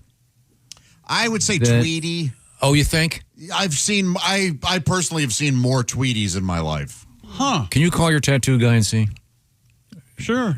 Yeah, I'll waste his time. Sure. And Marvin the Martians. That's a I've, big I've one, seen more of probably. those than Taz also. But I think Taz is still, certainly viable. I just saw one the other day. This guy had a really, really good Pink Floyd tattoo. Nice. The rainbow thing. Yeah. I mean, really well done. The prism? Called a prism. Prism, whatever you call it. Yeah. Once again, Not whatever. an Ivy League school right this way. He's an embarrassment to his alma mater. Yes. Isn't the prism, doesn't that come out with a rainbow thing? It does. Okay. When you same. shine That's what light makes through it a a prism. prism, Yes. yes. It's like But Josh wants to say God. this, but there are words that we use for things. the guy's name was Roy G. Biv. No? That's a wild coincidence. You think there's some guy that named their kid Roy G. Biv Jones? or Probably. something? That's probably some idiot out there. In an interview this is for you, Pat Godwin. Don't let me down again. John Lennon. 1967. In an interview with ITV, Paul McCartney became the first British pop star to admit doing what? Smoking marijuana? No. That's a good guess. That is a good Of course guess. it is. Don't go no. Yeah, exactly. I know. No. 1967. You know, he didn't say what a stupid guess, but you sure heard it, didn't you? No. He was the first pop star to admit taking LSD. Oh, well, I wasn't all far off, was Not I? at all. No. Totally different. You think they'd come up with a cool song like I Am the Walrus on pot? No.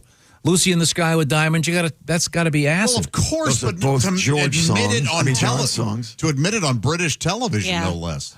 Let's see now. This is cool. Friend of the show, Jim Davis, 1978, Garfield made his first appearance in a comic strip. Oh. By the way, it was a Monday. Hey. Yeah. Somewhat problematic. If you've ever, I've had a philosophical issue with Garfield in one way. What? But I think I've nailed it down. Garfield himself does not have a job. No. So he doesn't hate Mondays because he has to go to work, but I think he hates Mondays because he misses. I think so too. He misses his buddy. Misses his buddy. Yeah. He's bored. Yeah. Yeah. Dave? What was He it? had to go to John. work. John had to go to work. He misses John. 'cause Dave John- was the Alvin and the Chipmunks. Oh, yeah, my bad. Yeah. So it's kind of sad. Garfield's by himself. He's got Odie, but that's not much comfort to get Garfield. Yeah. That's certainly not normal. And then here we go. Happy birthday. Now, if I had I don't have any cash on me. I was going to say, Miss Hooker, I would give you $20. I've got some of your You cash can on just me. give me $20. Okay. Skip the 1897. Mo Howard was born, of the Three Stooges, the great Mo Howard. Right. Do you remember his real name, his name given at birth? What the hell? Why would she know it's that? like Abraham Ishowitz or something. Is it Horowitz? Thank you. It's Moses Horowitz. Moses Horowitz. How in the world would she know that? You have to be Yeah. quite a fan. to- Yeah. I think I was going to give up $20. I was a big fan when I was a kid. Yeah. I still am. They're funny. I am. And the contemporary film that they made, whatever it was, not too long ago, I thought it was really funny. Yeah. Did you ever see? Sasso and who else? Yeah, Will Sasso was great. The guy that played Mo Howard, I don't know his name, nailed it. Yeah. It's Chris Diamatopoulos, something like nailed Oh, it. wow. Larry Okay. Sanders is the nun, right? Remember? Yeah, Larry David. Yeah, Yes, Larry David. Larry Sanders. And then The guy from Will and Grace, right? Yeah. Yeah. Mo Howard. and Larry's arguably the hardest one to do. Okay. Why is that? The voice and he's sort of the least descript besides his look. Yeah, Gotcha. yeah. It's true. He always reminded me of Ringo Starr. Kind of his. You don't really think about him much. He's just Larry's hilarious. He's good in it. he's a quiet funny. So Mo Howard, of course, went on to become with Manny and Jack one of the Pet Boys. Yes. But don't you think you hear more about Mo and Curly than you do about Larry? Sure. Yeah. Let's see now. How about this one? Lou Gehrig, born in 1903. Wonder how he died. Well, tell her. Really? He died of him. Yeah. You had him. Are you? The hymns. Big dose of him. Yeah, my me is really acting up today. I could add anybody else, but I got me. His last words were, "I'm the luckiest man, but I really wish they'd named a shoe after me, not a disease." The Lou Gehrig cleats would be a lot nicer It's a than. horrible disease. I I'm guess. sorry, I'm laughing at that. And my initials aren't even ALS. This sucks. That is a terrific movie. Yeah.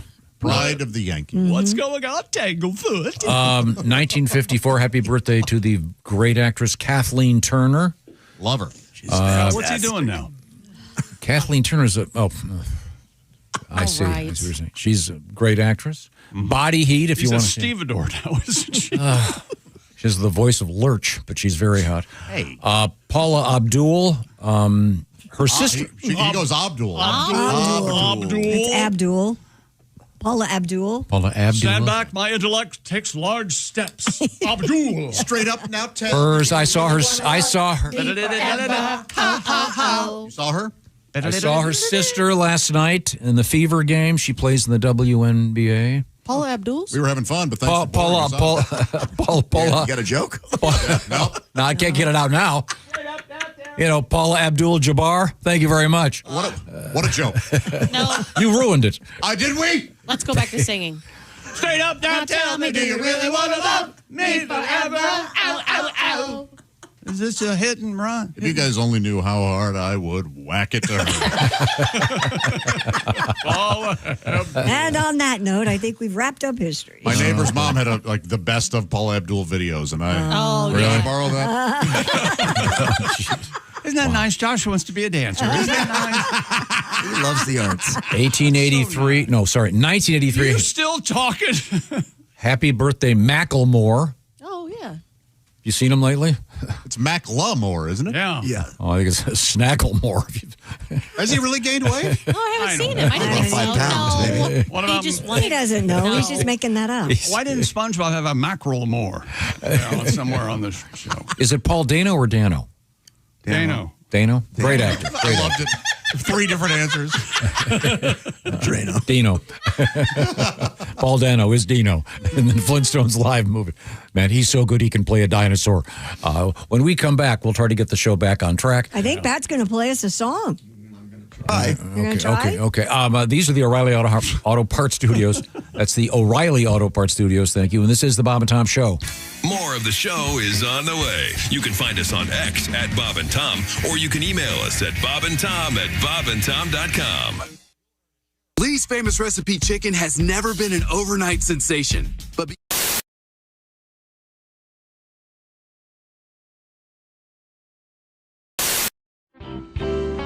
A lion. I've always said, You now, want I a don't. lion? I would.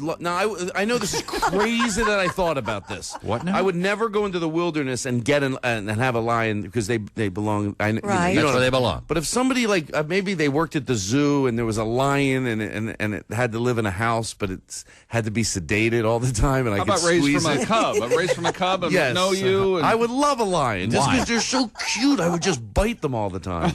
Their face, that They little nose. bite I back, think you believe it got or that not. back. Yeah. And their teeth are bigger. Mm-hmm. Nick has raised a very interesting point. What? Which is the essence of it, I think you said, just because you like something, you don't have to have it. Well, I've always been, somewhat controlled by my finances, so there's a lot of stuff that even if I did want, I couldn't have. Oh, sure. I mean, I literally, and I have panic attacks. Well, I'll get done with the workout and I go, I want to go get one of those really nice, like $6 smoothies, and I'll think about it for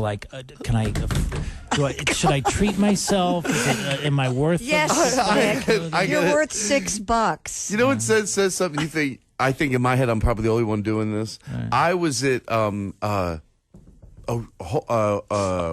Foods, and they had these expensive lemonades. I don't know how to explain it, but the tops were the type where it had a metal top, and you would pull it open, and it would be a rubber seal like the old days. Oh, yeah, and it was like a little bit extra. But I had friends coming in from out of town, and I know this is crazy. I thought it'll look good in the refrigerator, And I was at Whole Food, and I bought milk in the glass. I wanted it to look, I wanted it to look like my home. It was a home, like my mom's house. Right. Yeah. So I walked over and I went to buy it. It was $2 more than regular lemonade. Then I walked away. And then I went back. I went, what are you doing? You are a full-grown adult, and over $2, get the goddamn lemonade.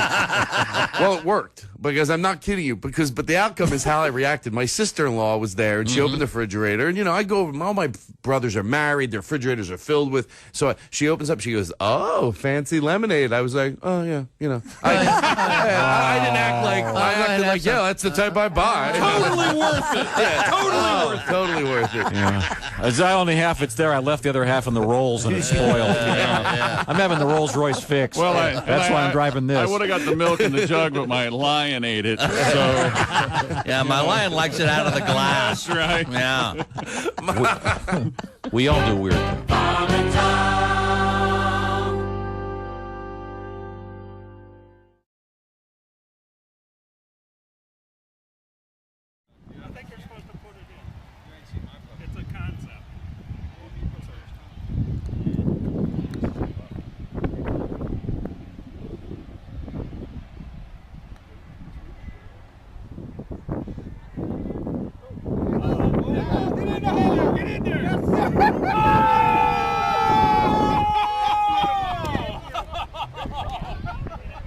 Unbelievable.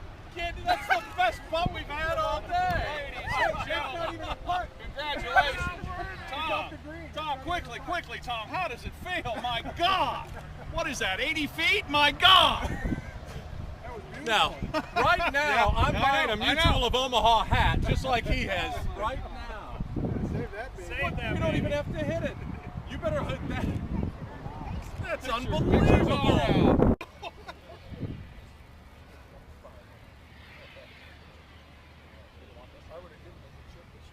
No, give me. You don't have to put the ball right on the marker.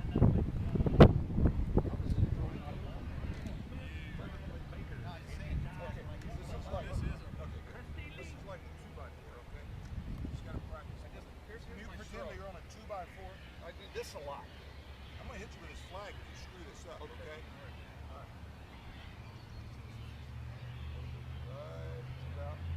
Right about there. And just straight down the 2x4. Keep it on the board. There's your B. Yes! Yes! Woo! Money! We got to get a picture of this, Tony. I'm nervous.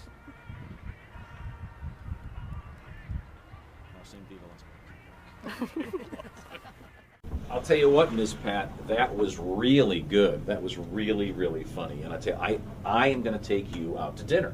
Really, you gonna take me? I promised. Yeah, I'm going to take you out to dinner. You wanted the custom sushi? Yep. I got a great sushi place. We'll have a great dinner. And you eat sushi? Yes, I do. And what about dancing? This is like a small place. They don't have a dance floor, so It doesn't matter. I can teach you how to dance, Tom. no. But I can't dance anyway. I'd be I can teach you how to dance, Tom. okay. All right, Tom. I'm gonna teach you how to dance. You ready? Come on. Do Come I on. just? Come on, shake it, Tom. Shake it. What am I Shake shaking? it. I mean, you have. You the, shaking whatever this is. Well, this is. I don't know. It probably don't work, but come on, Tom. Shake it. Are you bouncing? Are you loosening it? Are you loose at the knees here? I'm about to back that ass up, Tom. You ready? Okay. You gonna back that ass up? Yeah, Okay. come on. I do Pilates, you know. No, don't Whoa. run, Tom. Don't run. Come on, Tom. Drop it. Drop it. Drop Drop what? it. Drop Oh, my it. God. Drop it. Drop it. Up. Now hit the ass, Tom. Hit Did you ever hit see it. the movie Deliverance? Hit the ass, Tom. Pat it. Pat it. Pat it. Yeah, pat it. Pat it. Pat it. I think this may be sexual harassment. No, I like it. He still following me. Come on, Tom. Don't ride. Hey. Go on. Drop it, Tom. Drop it. Drop it. Drop it. Drop it. I think you're gonna Drop crush it. my knee. No, that's your knee, Tom. It's really hard. Yes, and I'd like to make a reservation. Yeah, this is Tom. How are you? Yeah. No. Just for two. Yeah, nice quiet corner.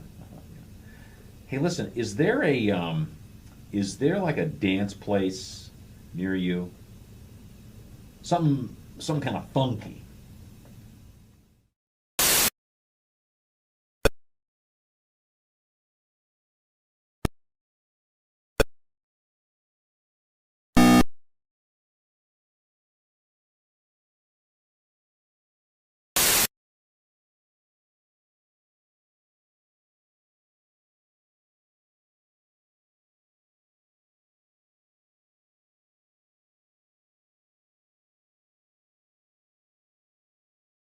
Auto Parts Studios, there's Christy Lee. Hello. She's at the news desk. There's Pat Godwin. Hello, chick.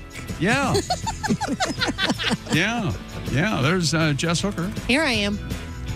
There's Josh Arnold. I just cleaned my glasses and I can see clearly now the rain is gone. Oh, Chick, you're not a fan of that wonderful song? Nah, I'm not a reggae, whatever that is. Well, Johnny Nash for that ass? Is that what it is? You've been to a reggae concert, though, right? Ace Great Cosby. song. No, Hey. I only go to reggae concerts because they can play the second song, and I go, You just played that one. I'm Chick. Hello, Tom. Very much an entire genre. Just genre. now let's just move forward here. Not. It's my understanding that we are going to be visited via satellite with news we failed to mention. There we go. There's Jeff Oskay. Friday, baby. What they do? I like those glasses. You Oh, look thanks. studious. Amazon, $3. Yeah. Yeah. Hey, I'm Jeff Oskay. I'm here at the Failed to Mention News Desk. We give you a lot of the news each week. We don't give you all the news, so I'm here to give you the news that we have failed to mention. Here's Jeff Oskay. What happened to the rest of it? That was enough. We learned that most people would not be happy if a friend of theirs was to date one of their exes. Well, you failed to mention the way I feel. Hey, man, if you're a glutton for punishment, have at her. Attaboy. A woman was rescued after being stuck for 3 days, buried up to her head in quick mud. Well, you failed to mention, I know a lot of women who would pay big money to have 3 days to themselves in a mud bath. She probably dropped like 10 pounds because she couldn't eat. They could probably sell that for $1,000 a week. Not wrong. Laxatives may improve your memory. What you failed to mention, they will help you remember to change your underwear.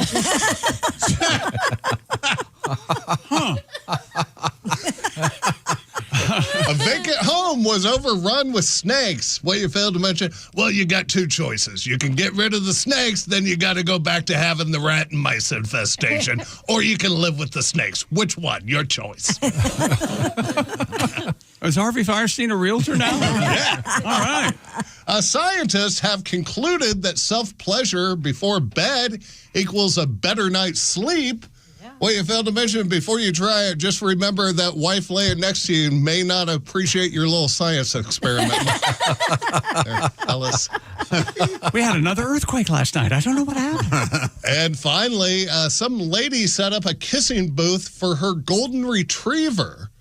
Well, you failed to mention, not to sound old-fashioned, but what happened to the actual kissing booths where you kiss chicks at the fair? I can't believe those were actually a thing, that some dad was cool with his teen daughter going down and kissing random men for a nickel. I mean, they don't even make strippers kiss the dude. And you never see the girl like 2 weeks later, see her face. Her lips are just riddled with herpes cold sores. She's got pink eye. Gross. But hey, yeah, there's a golden retriever kissing booth. That's adorable. I'm Jeff Oskay, and this has been the news that we failed to mention. What you failed to mention news. Thank you, Jeff. Jeffy. Hi-oh. Now, Patty G. Yes, sir. The Pat Godwin television special is now out there. It's they call it the Dry Bar Comedy Network, if you will.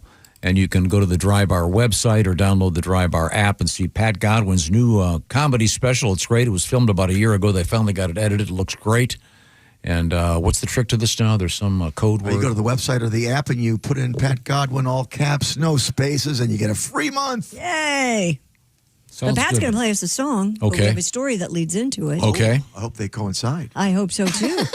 We haven't worked this out, have we? No. As we head into Father's Day weekend, high fecal bacteria levels have triggered swimming advisories at 8 New Jersey beaches and lakes, while a 9th, Beasley's Point Beach in Upper Township, Cape May, has been completely shut down by environmental officials.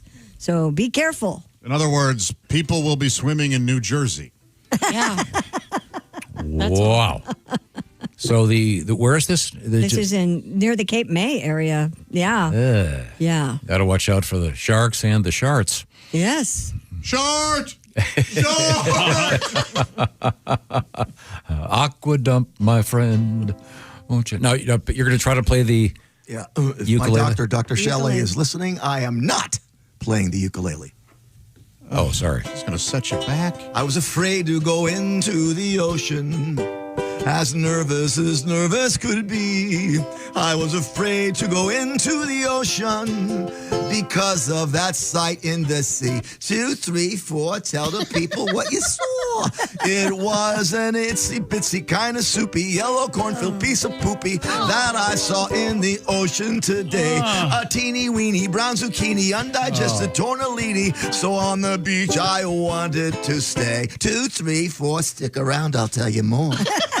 I was afraid to go into the water because of the fecal bacteria. And I heard about the medical waste and the surrounding hysteria. It's pronounced hysteria, but I made it hysteria. 2, 3, 4, tell the people what you saw. It was a rust encrusted 12-inch hypo, big old needle used for lipo that I saw in the ocean today. An itsy bitsy kind of soupy yellow cornfield piece of poopy. So at my home pool I'm going to stay.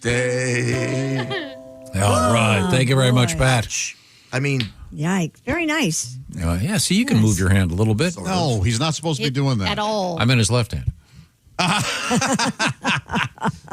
His This hand leads might to this. fall off. It's because doing that.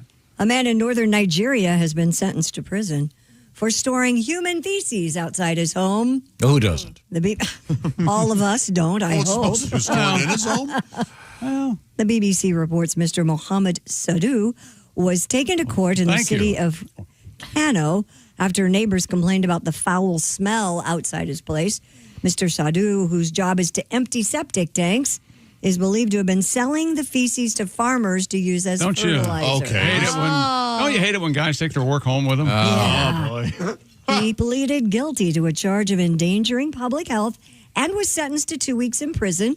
Residents said the stench from the property was unbearable, but Mr. Sadu ignored them when they spoke to him about it. Isn't there a processing that's supposed to happen? You're You not don't just put. Yeah, you're not supposed to use human waste Yeah, for no. fertilizer. My great grandpa used to do that. Just crap right there. Yeah, he'd take it out there and put it on his tomatoes. Oh. No. My great grandpa Pasquale. He also You know, Grandpa, I'm going to pass on the BLT. Yeah, no joke. He also wore silky women's underpants to bed. But Well, that was this a is whole nother- fascinating. Now, how do you know that? It's just a story that's been passed. Well, I shouldn't say passed down. He would wear like a nightgown and then the matching robe. So if you went over there in the morning when he was having his coffee, he would answer the door in the silky. How about that? In a silky- woman's yeah. robe. He just liked how it felt. And he All couldn't right. find men's pajamas that were silky, so he just did he crap in the garden? he did not in the garden. I think he took it out there. Would Would he, you lift my ham? I have to go poop on the tomatoes. Yikes. would he fish it out of the? Oh man. I don't know what the process was, but we do know that Well, this was in Nigeria, so I'm the guy. They say the guy was selling it. So I'm assuming that Prince scam finally dried up. that money. Yeah. Every once in a while, I still get one of those. Makes me feel kind of nostalgic. It is. It's old school now, Yeah. right? Yeah. Oh, hey, the Nigerian prince wrote me a letter I yesterday. shouldn't say this. I but missed him. I don't think I've ever gotten one. I've never gotten one either. Same. Chick. I'm aware of it, but I never. I have, What about I feel like those and the mail enhancement emails were really big at the same time, Yeah, right? I you did get a those? few of those, and I Yeah. just assumed it was. You know what I do get? It's a PayPal. You've just authorized $19,000. I'm like, Whoa, what? right. Yeah. Oh, yeah, it's crazy. I get those a lot too. And it looks exactly totally legit. Yeah, they're getting better and better. Yep. It's almost to the point you can't open anything. No, you just let them sue you if you actually owe them money. I'm not going to open that. Right. Yeah. Well, now, what's coming up in the news, Christy Lee? We have Olivia Rodrigo in the news. We have Are we still calling her Rodriga. Rodriga? Yeah. That's what We've decided to change her name. It's the feminine, the proper feminine. That's Yeah. exactly right. We have Ozzy in the news, and we have He's still the dead, Grinch. though, right? Yes, he's still dead, Okay. but he's being honored in Lille, France. Where is Lille, France? Sharon's going to get some Lille. money, more money out Oh, of yeah. this. You wait and see. Yeah. Yeah. Oh, yeah. Fix her face. Now, a couple of other things. Boy, Kitty got claws. What did you have for breakfast? Meow mix? Little tight, that face.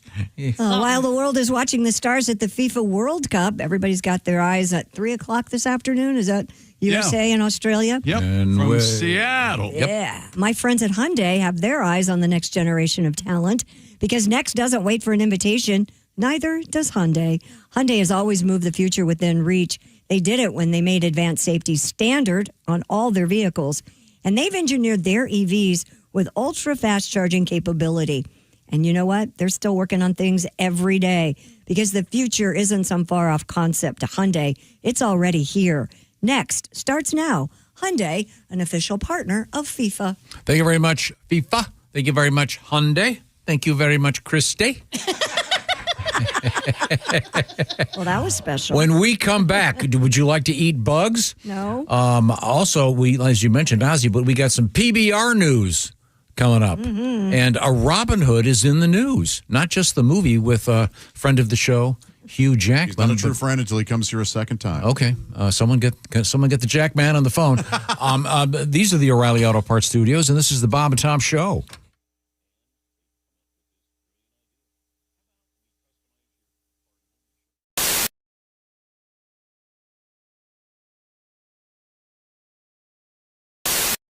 If you take a girl to dinner and she asks the maitre d' for a better table, she's never going to be satisfied with anything in her whole life. That's one of the rules. One of the rules in here. That's one Just of go the to the rules. bathroom and go right out the window. Uh-huh. Leave your car. Buy another one. It'll be cheaper. Tom has one of those rules. That's one of the rules in this book. Yes. Yep. All right, Watch then. the way that a date treats A waiter. a waiter or waitress, or because waitstaff, that's how yes. they'll treat you in 3 months. Yep. That's the rule of thumb. Well, that's more about one of those people who you just can't please. Okay, you have a song I have about a little that? song about Okay, that. all right. Go ahead. Took her to Hawaii. The waterfalls made my hair frizzy. Went to Vegas too. The lights gave me a migraine. Then we went to Paris. I didn't like the fries. No one ruins love like you. Took her off to Rome. There were too many Italians. Had the finest pasta. I don't eat carbs. Saw the Sistine Chapel. That made my neck hurt. No one ruins love like you. The beaches of Tahiti. There was nowhere to pee-pee. Full moon up above. That was kind of creepy. The finest hotel. I thought it was seedy. We made passionate love. I couldn't see the TV. The pyramids of Egypt. That made my skin dry. The Taj Mahal, too. That was too drafty. The Leaning Tower of Pisa. I would sue the contractor. No one ruins love like you. Of course, our house band today, the Black Moods. Smack Tom, Smack Tom. It's time now to smack Tom. He's been running his mouth again. He's been pissing us off again. Smack Tom, Smack Tom, Smack Tom, Smack Tom. I'll handle the lyrics. And we smack Tom.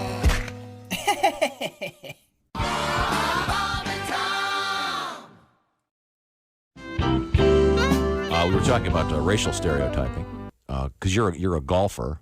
Yes. And I know that we were talking about golf off the air, but a lot of stereotypes in the world. Certainly, one of them about Asians in sports, and I think that's really now really being changed, particularly in the world of baseball, basketball. It's huge changes. It's great. 15, 20 years ago, you didn't really see that as much. It's great. I love seeing Asians in sports, and yeah, as you said, Major League Baseball, the real sports. You know, we're not talking ping pong or pai gow poker or base juggling with your feet or really hard Sudoku problems or competitive hot dog eating or breaking ice blocks with your forehead or dancing back up for Gwen Stefani, the real sports. That's great because before, if I wanted to cheer for Asians in sports, the people I had was Michelle Kwan and half of Tiger Woods. That's that was it. That was it. That's it. Wow. And you know, Tiger. Let's talk about him. You know, I don't know which half of Tiger made him want to cheat, but I think we can all agree which half drove into the tree. So.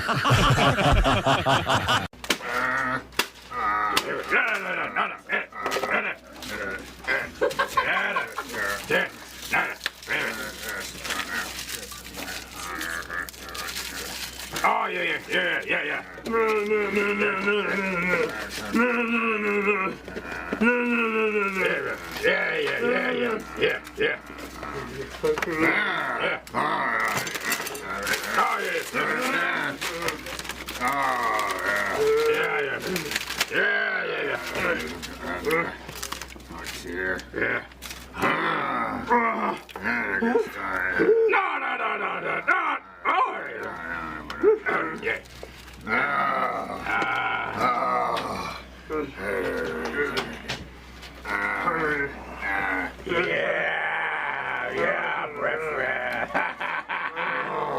Hello, my name is Alexa.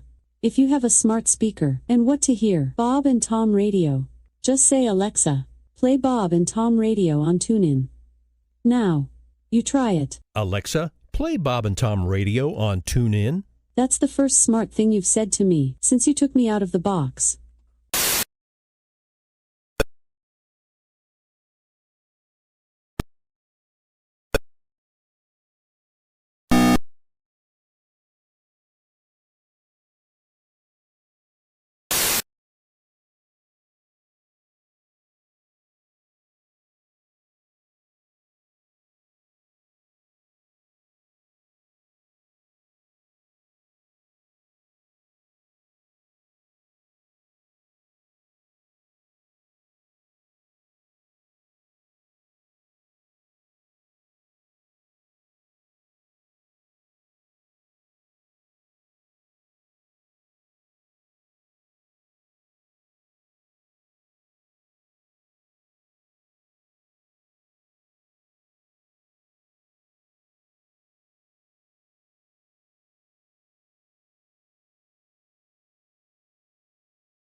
O'Reilly Auto Parts for all your car care needs. Get the parts and service you need fast from the professional parts people at O'Reilly Auto Parts. Christy Lee at the news desk. Hello. Hello. There's Pat Godwin. Hey, Chick. Hey, there's Jess Hooker. Hello. Hello. There's Josh Arnold. Hi there. Okay. There's Ace Cosby. Hey, Chick. I'm Chick McGee. What'd you expect from him? Hello, Tom. I got my eye on him. All right. Oh, boy. Hello, Chick McGee. You find your guys yet? No, not yet. It's idling. Once again, Chick is trying to find We're trying to milk this. It's going to be a running gag. a couple of people for his high school reunion. When is the reunion exactly?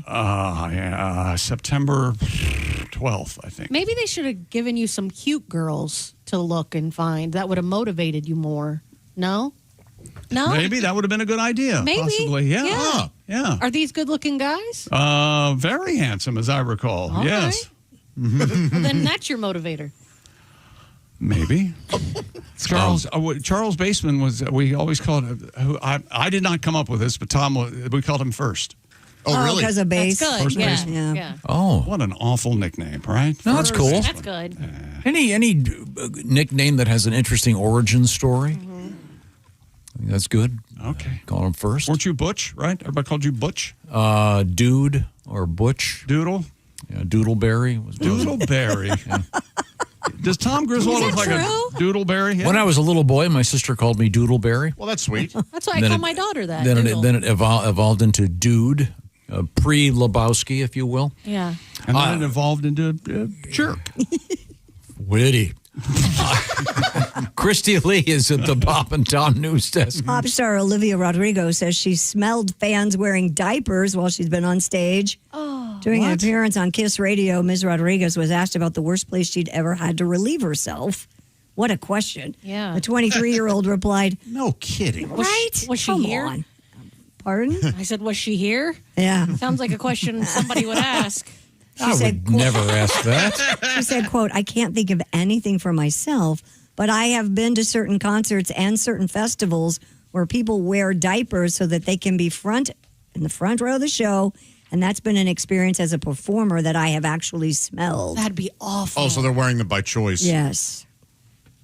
Well, so they want to get up front. Yeah, they don't and want to have stay to there. leave. They don't want to lose their spot. Like at Lollapalooza or something. The Tom Jones Show.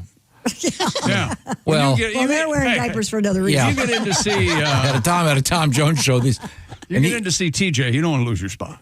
No. And didn't I just see, or maybe you just said that Tom Jones is going back on stage in Vegas, and Yeah. he's what, 86 or 85 or something? something. Sex bomb. Is it good? Is it a good show? He Eddie sings and I great saw him. still, yeah. Yeah, he's good. He was good. Yeah. The giant statue of Ozzy. So wait a second. So she's saying that she's on stage and She can smell people in the front row, apparently, who are wearing diapers. That's what she's saying. wow, that is rough. Maybe the bass player was just farting. Maybe. Maybe. Could be. I'm sure she's number one. You take it. So if the answer to this is if you want it, because they call it riding the rail to be up there in front. Oh. Take like your take. You knew that, right? I didn't know that. Well, if God you guys, only knows. What I the love real- that, Ace. Who told you I that? don't know if it's true. Al Jackson told me that it's a fact. Okay. Yeah, riding the rail. Oh, okay. Take your grandma with you. You can blame it on her. It's not me, Olivia. I'm thinking you should have gone grandpa. I think Why? that was the only. Having a lady in advanced years doing that would make it. Now a filthy old man. That make kind Is of. that funnier? Yeah. Grandpa's funny. Try that. Let's take it again from the top. Okay. We could take that great Bill Witherspoon and turn it into Grandma's bag. Oh, I see what you were doing. Okay. Ostomy joke. That's a good song. Okay. A giant statue of Ozzy Osbourne has been unveiled at Hellfest in France. Sharon shared a video of the statue, which was created by French contemporary artist Philippe Pasqua. It stands approximately 20 feet tall, weighs roughly 16,000 pounds. Jesus. And it was erected ahead of the 4-day festival in Lyon. The black statue of the late rocker appears as though it has erupted from the ground with boulders piled around it. Oh, that's kind of cool. It is Hellfest. There you go. Oh, wow. Yeah, it's cool looking. That is, yeah, I agree. Okay. Now, what do they do with that after Hellfest? Oh, they put it in the Rodin Museum. Oh, really? Right next to the Thinker. Huh. Yeah, I like it. Yeah. Yeah, it looks like they're going to leave. I would assume they just leave it there, huh? Looks pretty heavy. Well, 16,000 pounds. Wouldn't want to have to move heavy. it. Well, I mean, is that the only thing they use that venue for? I mean, if you've got, but I mean, the charity horse show coming up next weekend. Well, they could use a little bit of Ozzy. Sure. All right. Hey, Jim Carrey reportedly in talks to reprise his role as the Grinch for a sequel to How the Grinch Stole Christmas. According to The Hollywood Reporter, Ron Howard returning as director to the yet untitled sequel to the 2000 film. The 2000 movie took home the Best Makeup Oscar for Rick Baker and Gail Rowell Ryan, who transformed Mr. Carrey for the role. We all know about this. It took, 8 hours a day? And he said it was extremely difficult. Well, he learned torture techniques, like how to deal with it. Yeah. Well, what they should do, if they're going to release a sequel to a holiday movie, they should Elf. Look no farther than or further than Elf. That great movie, Elf. You know what's funny about Elf is nothing. As Josh mentioned, Carrey got the help of a man who trained CIA agents to withstand torture to get through his makeup ordeal.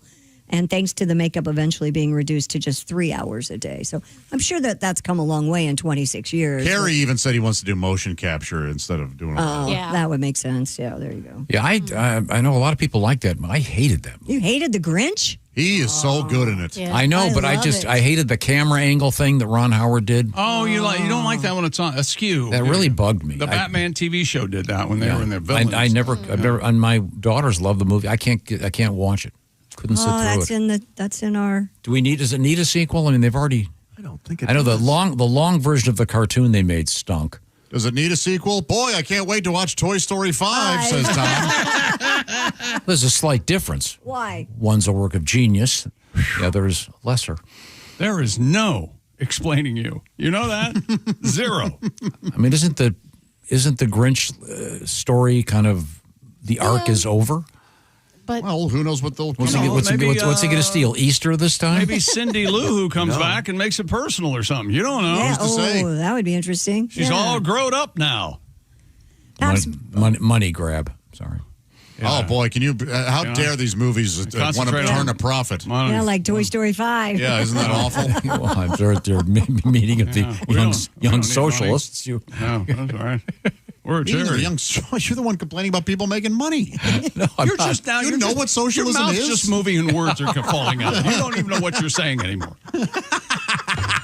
My buddy from your class reunion's on my side. Socialist. I already found him. Oh, that joke's over, isn't it? Yeah, way over. Yeah, you can't talk about that anymore. Hey, this will be fun. I'll do this, and now I can't do it again because it won't be fun anymore. So that's okay. Pabst Blue Ribbon has released what they are calling the Freedom Pack in honor of America's 250th birthday. What's this? It includes 10 25-ounce cans, Josh, a total of 250 ounces of beer. You drink that, and you'll, by the way, lose your freedom in front of you because you'll be in stir, as they say. The packaging features the American flag, monster trucks jumping over flames, and a bald eagle. All right. They limited a run of 4,000 packs, currently available nationwide. So they're 1 ounce bigger than tall boys. Yeah. That's fun. Yeah. Did you ever drink a tall boy? All the time. yeah. Really? Yeah. That's what you do, Edward. No, that's those are typically 40s. 40s. And I've never done that, but Edward 40 hands. Edward 40 hands. Yeah. Do you know this? That has to be at a pool party or a lake party. Yeah, and you have to have a buddy. You have to have a buddy. You duct tape 40-ounce beers to each hand, and you can't take them off until you finish. Until they're both of empty. them. Yeah. Oh. So it's what? 80? 3.5 beers per. So. Yeah. Ugh. I couldn't do that. But I mean, in the summertime, it's beer soup after about 20 minutes. You got to drink fast. Yeah. That's part of the hard part of. Nobody said Edward 40 Ants was easy. No. Well, it wouldn't be fun if it was easy. And then as soon as you drink all of them, it's time for gas station fireworks. Yeah. let's blow some. I bonged a 40 once, and I was celebrated for weeks. Yeah, that's awesome. Wow, we called those warheads. You guys call them warheads? Yeah, every now and again we'd call them warheads. Did you do Century Club? Never did that. No. What is it? What is it? Century Club is 100 shots of beer in 100 minutes. Way harder than I think I started. I got to and went, 37. this isn't going to be fun. Yeah, I I want to got have the rest of my day. Right. Yeah. you don't realize how quick a minute goes. Bob and I tried to do 9 beers and 9 innings at a Cubs-Reds game. I made it the middle of the third. That's really long second inning. Yeah. Oh. Yeah. Okay. I did. Hello, Christy? Oh, an ancient oak tree linked to the legend of Robin Hood, as we have the Robin Hood movie coming out as well, has sadly died. Oh, my. Now, do you think the timing of this is just coincidental? Yeah, no. Officials with the Royal Society for the Protection of Birds say the major oak in Sherwood Forest is believed to have been about 1,200 years old. You think the tree up and died, or somebody murdered it to get publicity for this? That's my question. New convenient. I've got a question about the Association of Society for Birds. Do they have like a call center and a staff? Maybe. This is in England, so, they are They have very a bird call protective. center. Bird call center? Please. The tree failed to sprout leaves this spring, leading experts to conclude it has died. Because it was promoting a film. Conservationists say decades of heavy tourism likely compacted the soil around the tree, making it harder for water to reach its roots. You didn't think about this? Why didn't they 100 years ago, maybe put some, They could have maybe, ripped it off. they or maybe, I don't know, put some platforms to walk around. Recent heat waves and drought conditions may also have played a role. That the makes weather's sense. killing us. Global. According to legend, the major oak once sheltered Robin Hood as he hid from the sheriff of Nottingham in Sherwood Forest. Huh. They're going to leave it up, though. Did you read the rest of that? I think a dead tree is kind of cool in that. Yeah, they're regard. gonna. They're Well, gonna. you don't want to cut that down. No, you don't. No, they're going to leave it up. There's a reason for it. That's a cool looking. Are they leaving That it up is a cool tree. for the birds or There, to land on? Well, why don't you call the Bird Center there, the Bird You Call think? Center? You look at the Coliseum and go, we should just tear this pile of junk down. It's a dead tree. yeah, but you don't have to take it down. It still provides nutrients in the ecosystem, and it is helpful to the environment. Still going to get some tourism. Yeah. It's cool at Halloween. Oh, yeah. Kind of scary looking, I guess. Sorry to bother you. No, Did he give you that story? I say, Yeah.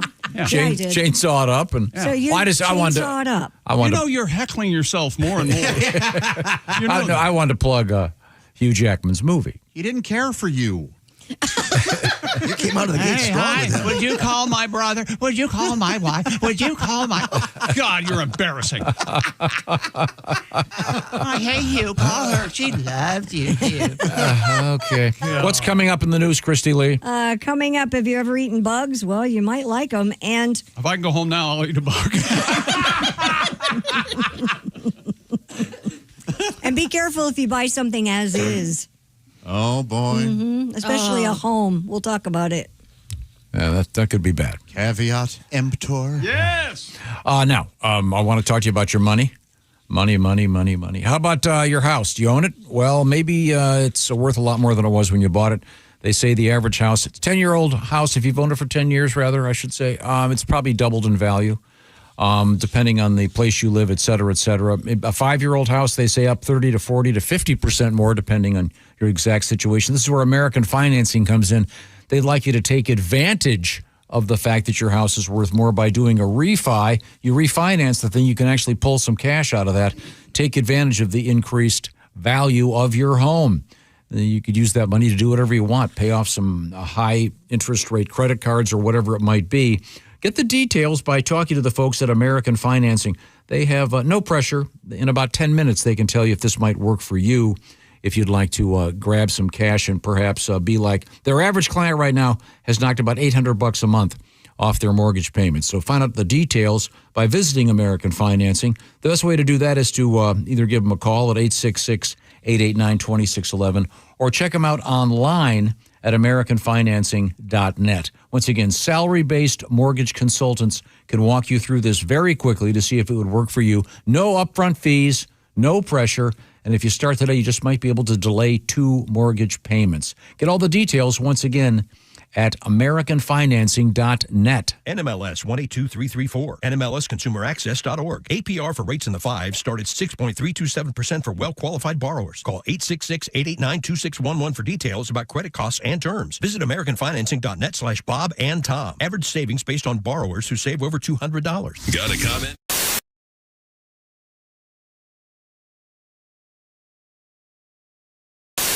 Hey! You still don't have orange insoles? Do you walk? Do you stand? Do you work? Then, buddy, your feet are losing the war every single day. Your arches go flat. Your heels scream. Your knees pop like popcorn. But wait, what if I told you you don't need a prescription, you don't need a diagnosis, you just need orange insoles? Rigid arch support that does not collapse. Deep heel cup for shock absorption. Built strong for work boots. Comfortable enough for everyday shoes. You upgraded your tires. You upgraded your mattress. Maybe, just maybe, upgrade what you stand on every single day. Orange insoles. If you have feet, you qualify.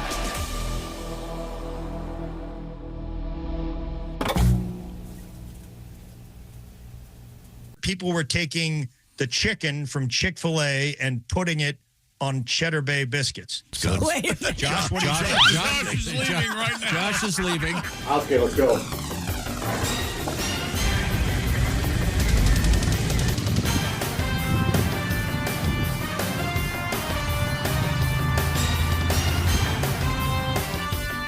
Come on.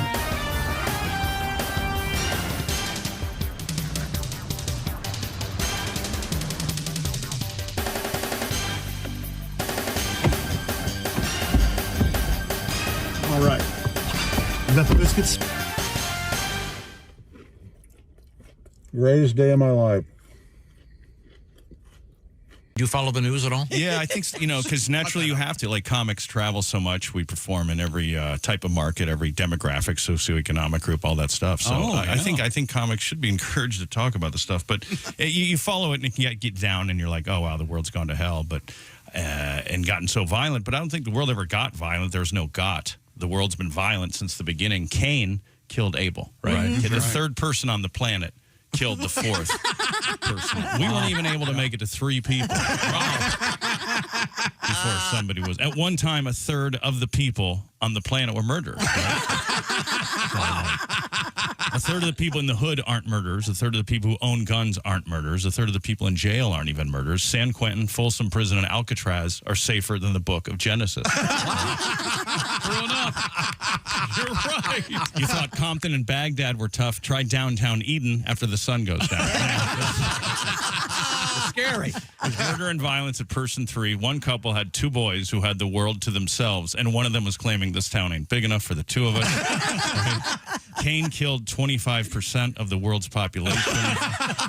That's more than Stalin, Hitler, Idi Amin, Pol Pot, King Herod, Genghis Khan, Manifest Destiny, typhoid, cancer, AIDS, cooties, all combined, right? Right. Cain killed a third of the people he knew. He knew 3 people. He killed one of them. If you knew Cain, you had a 66 and 2/3% chance of survival. There's no such thing as the good old days. There was no perfect time to be alive. There was like one good day. It was half a day. Adam and Eve were naked alone in an oasis. Yep. Lunchtime came. People got hungry. Apples were eaten. Boom, Detroit. Bravo.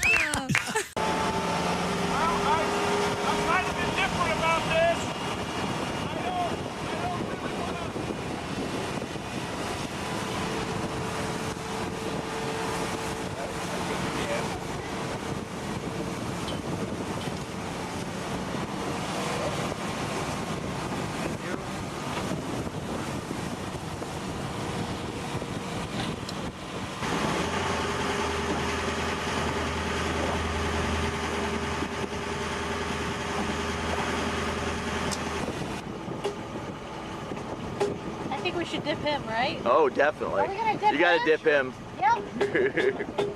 These ones down, maybe? Is that what that means? Or is that just a hello?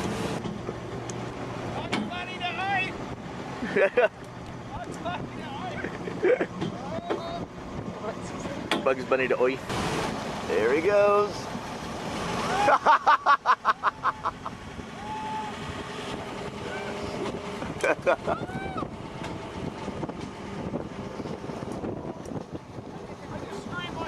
Yeah, you scream like a little girl. Scream like a junior high girl. That's all. Yeah, those two little bastards.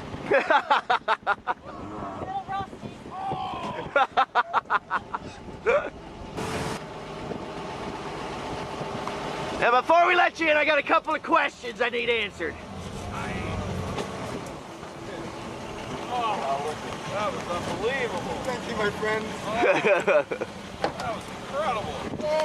Yay! Thank you, sir. I knew they were at the bottom of it. Well, I made it. It's really, yeah. You can't stop staring at those two little, there's two hooks. And that's, so you want to hang on to something. We're doing the bit. We're having different characters read us a joke. Will you do it? Hell yeah. Boys. Oh yeah. So you just have the ability just to write 1,000 of these? Well, that's what I do every week on the show. He's a real magic man, though. All right, here we go. Nah. Bro, these are incredible. I think you've done good here. All right, here we go. Here, grab that. From the beautiful brain of Kostaki Tonanopoulos, the longest name in comedy. Biggest name. Also the biggest name in comedy.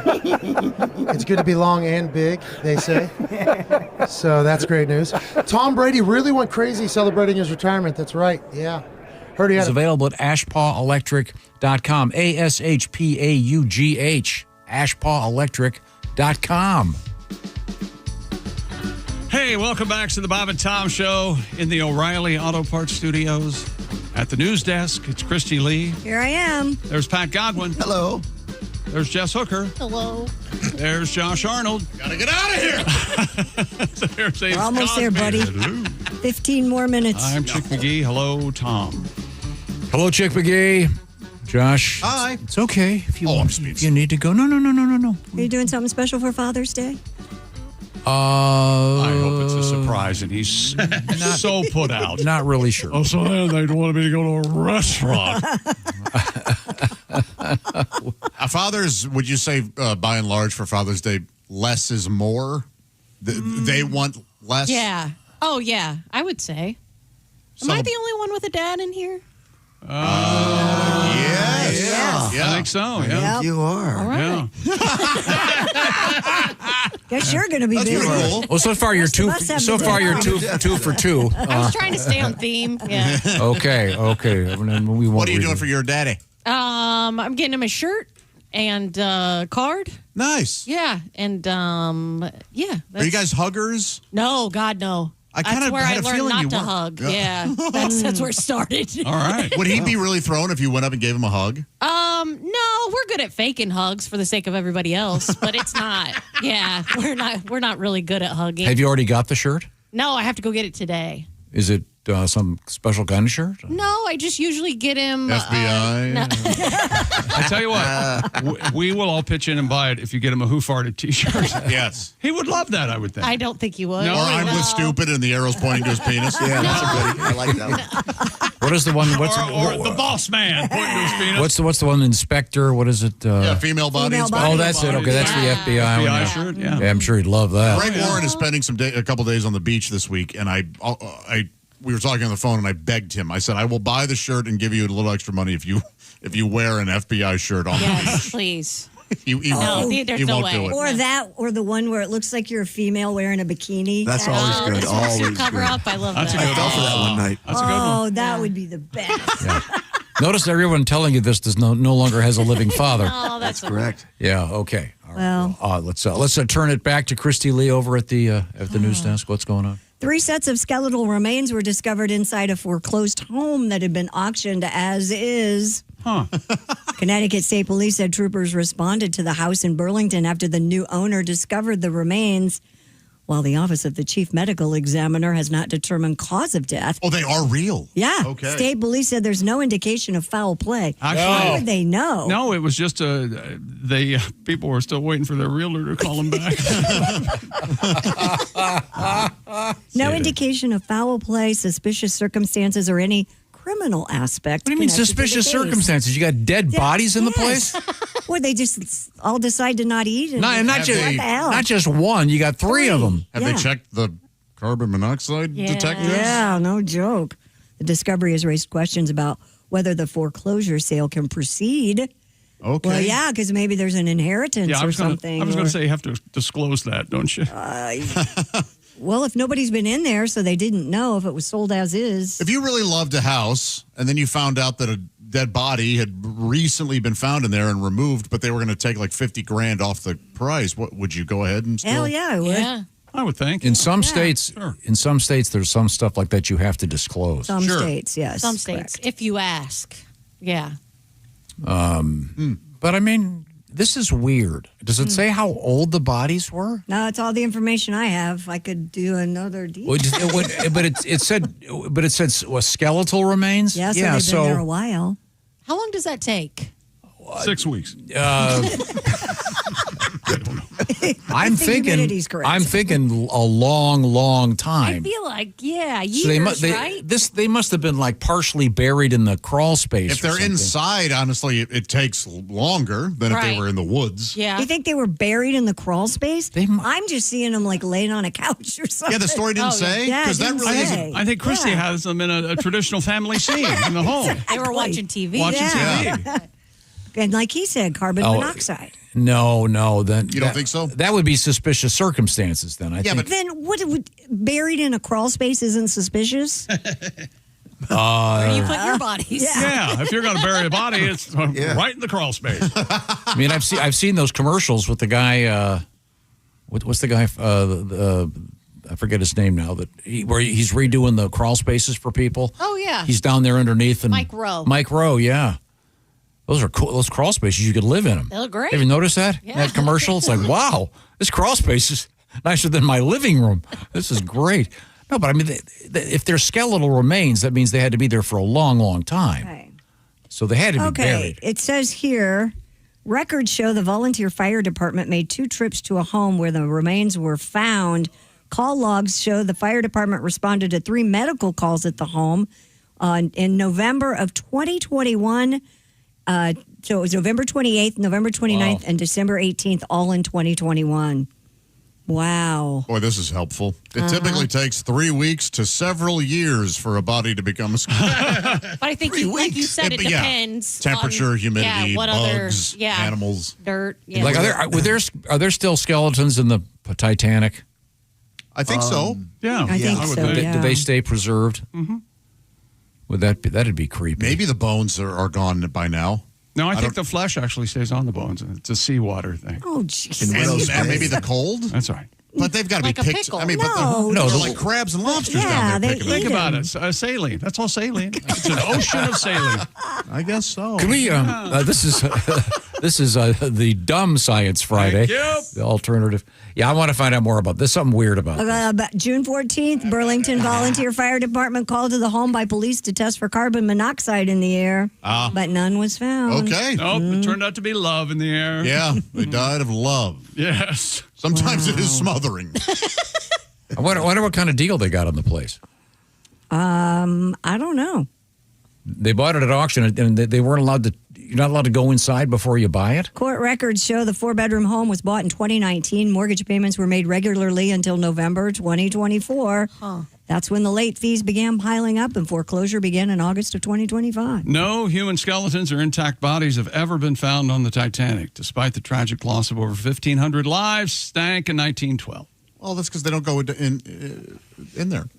Extreme ocean environment, water pressure, and deep sea chemistry There you go. cause soft tissues to rapidly decompose and bones to completely dissolve within a few years. Wow. So there's nothing. There are no skeletons left. Searchers and remotely operated vehicles have frequently found haunting reminders of the passengers. Most notably, pairs of shoes and boots are often found lying side by side in the mud. How about that? For a closer look, visit your local library. Well, thank you very much. We'll try to get to the bottom of this skeleton thing. This is super creepy.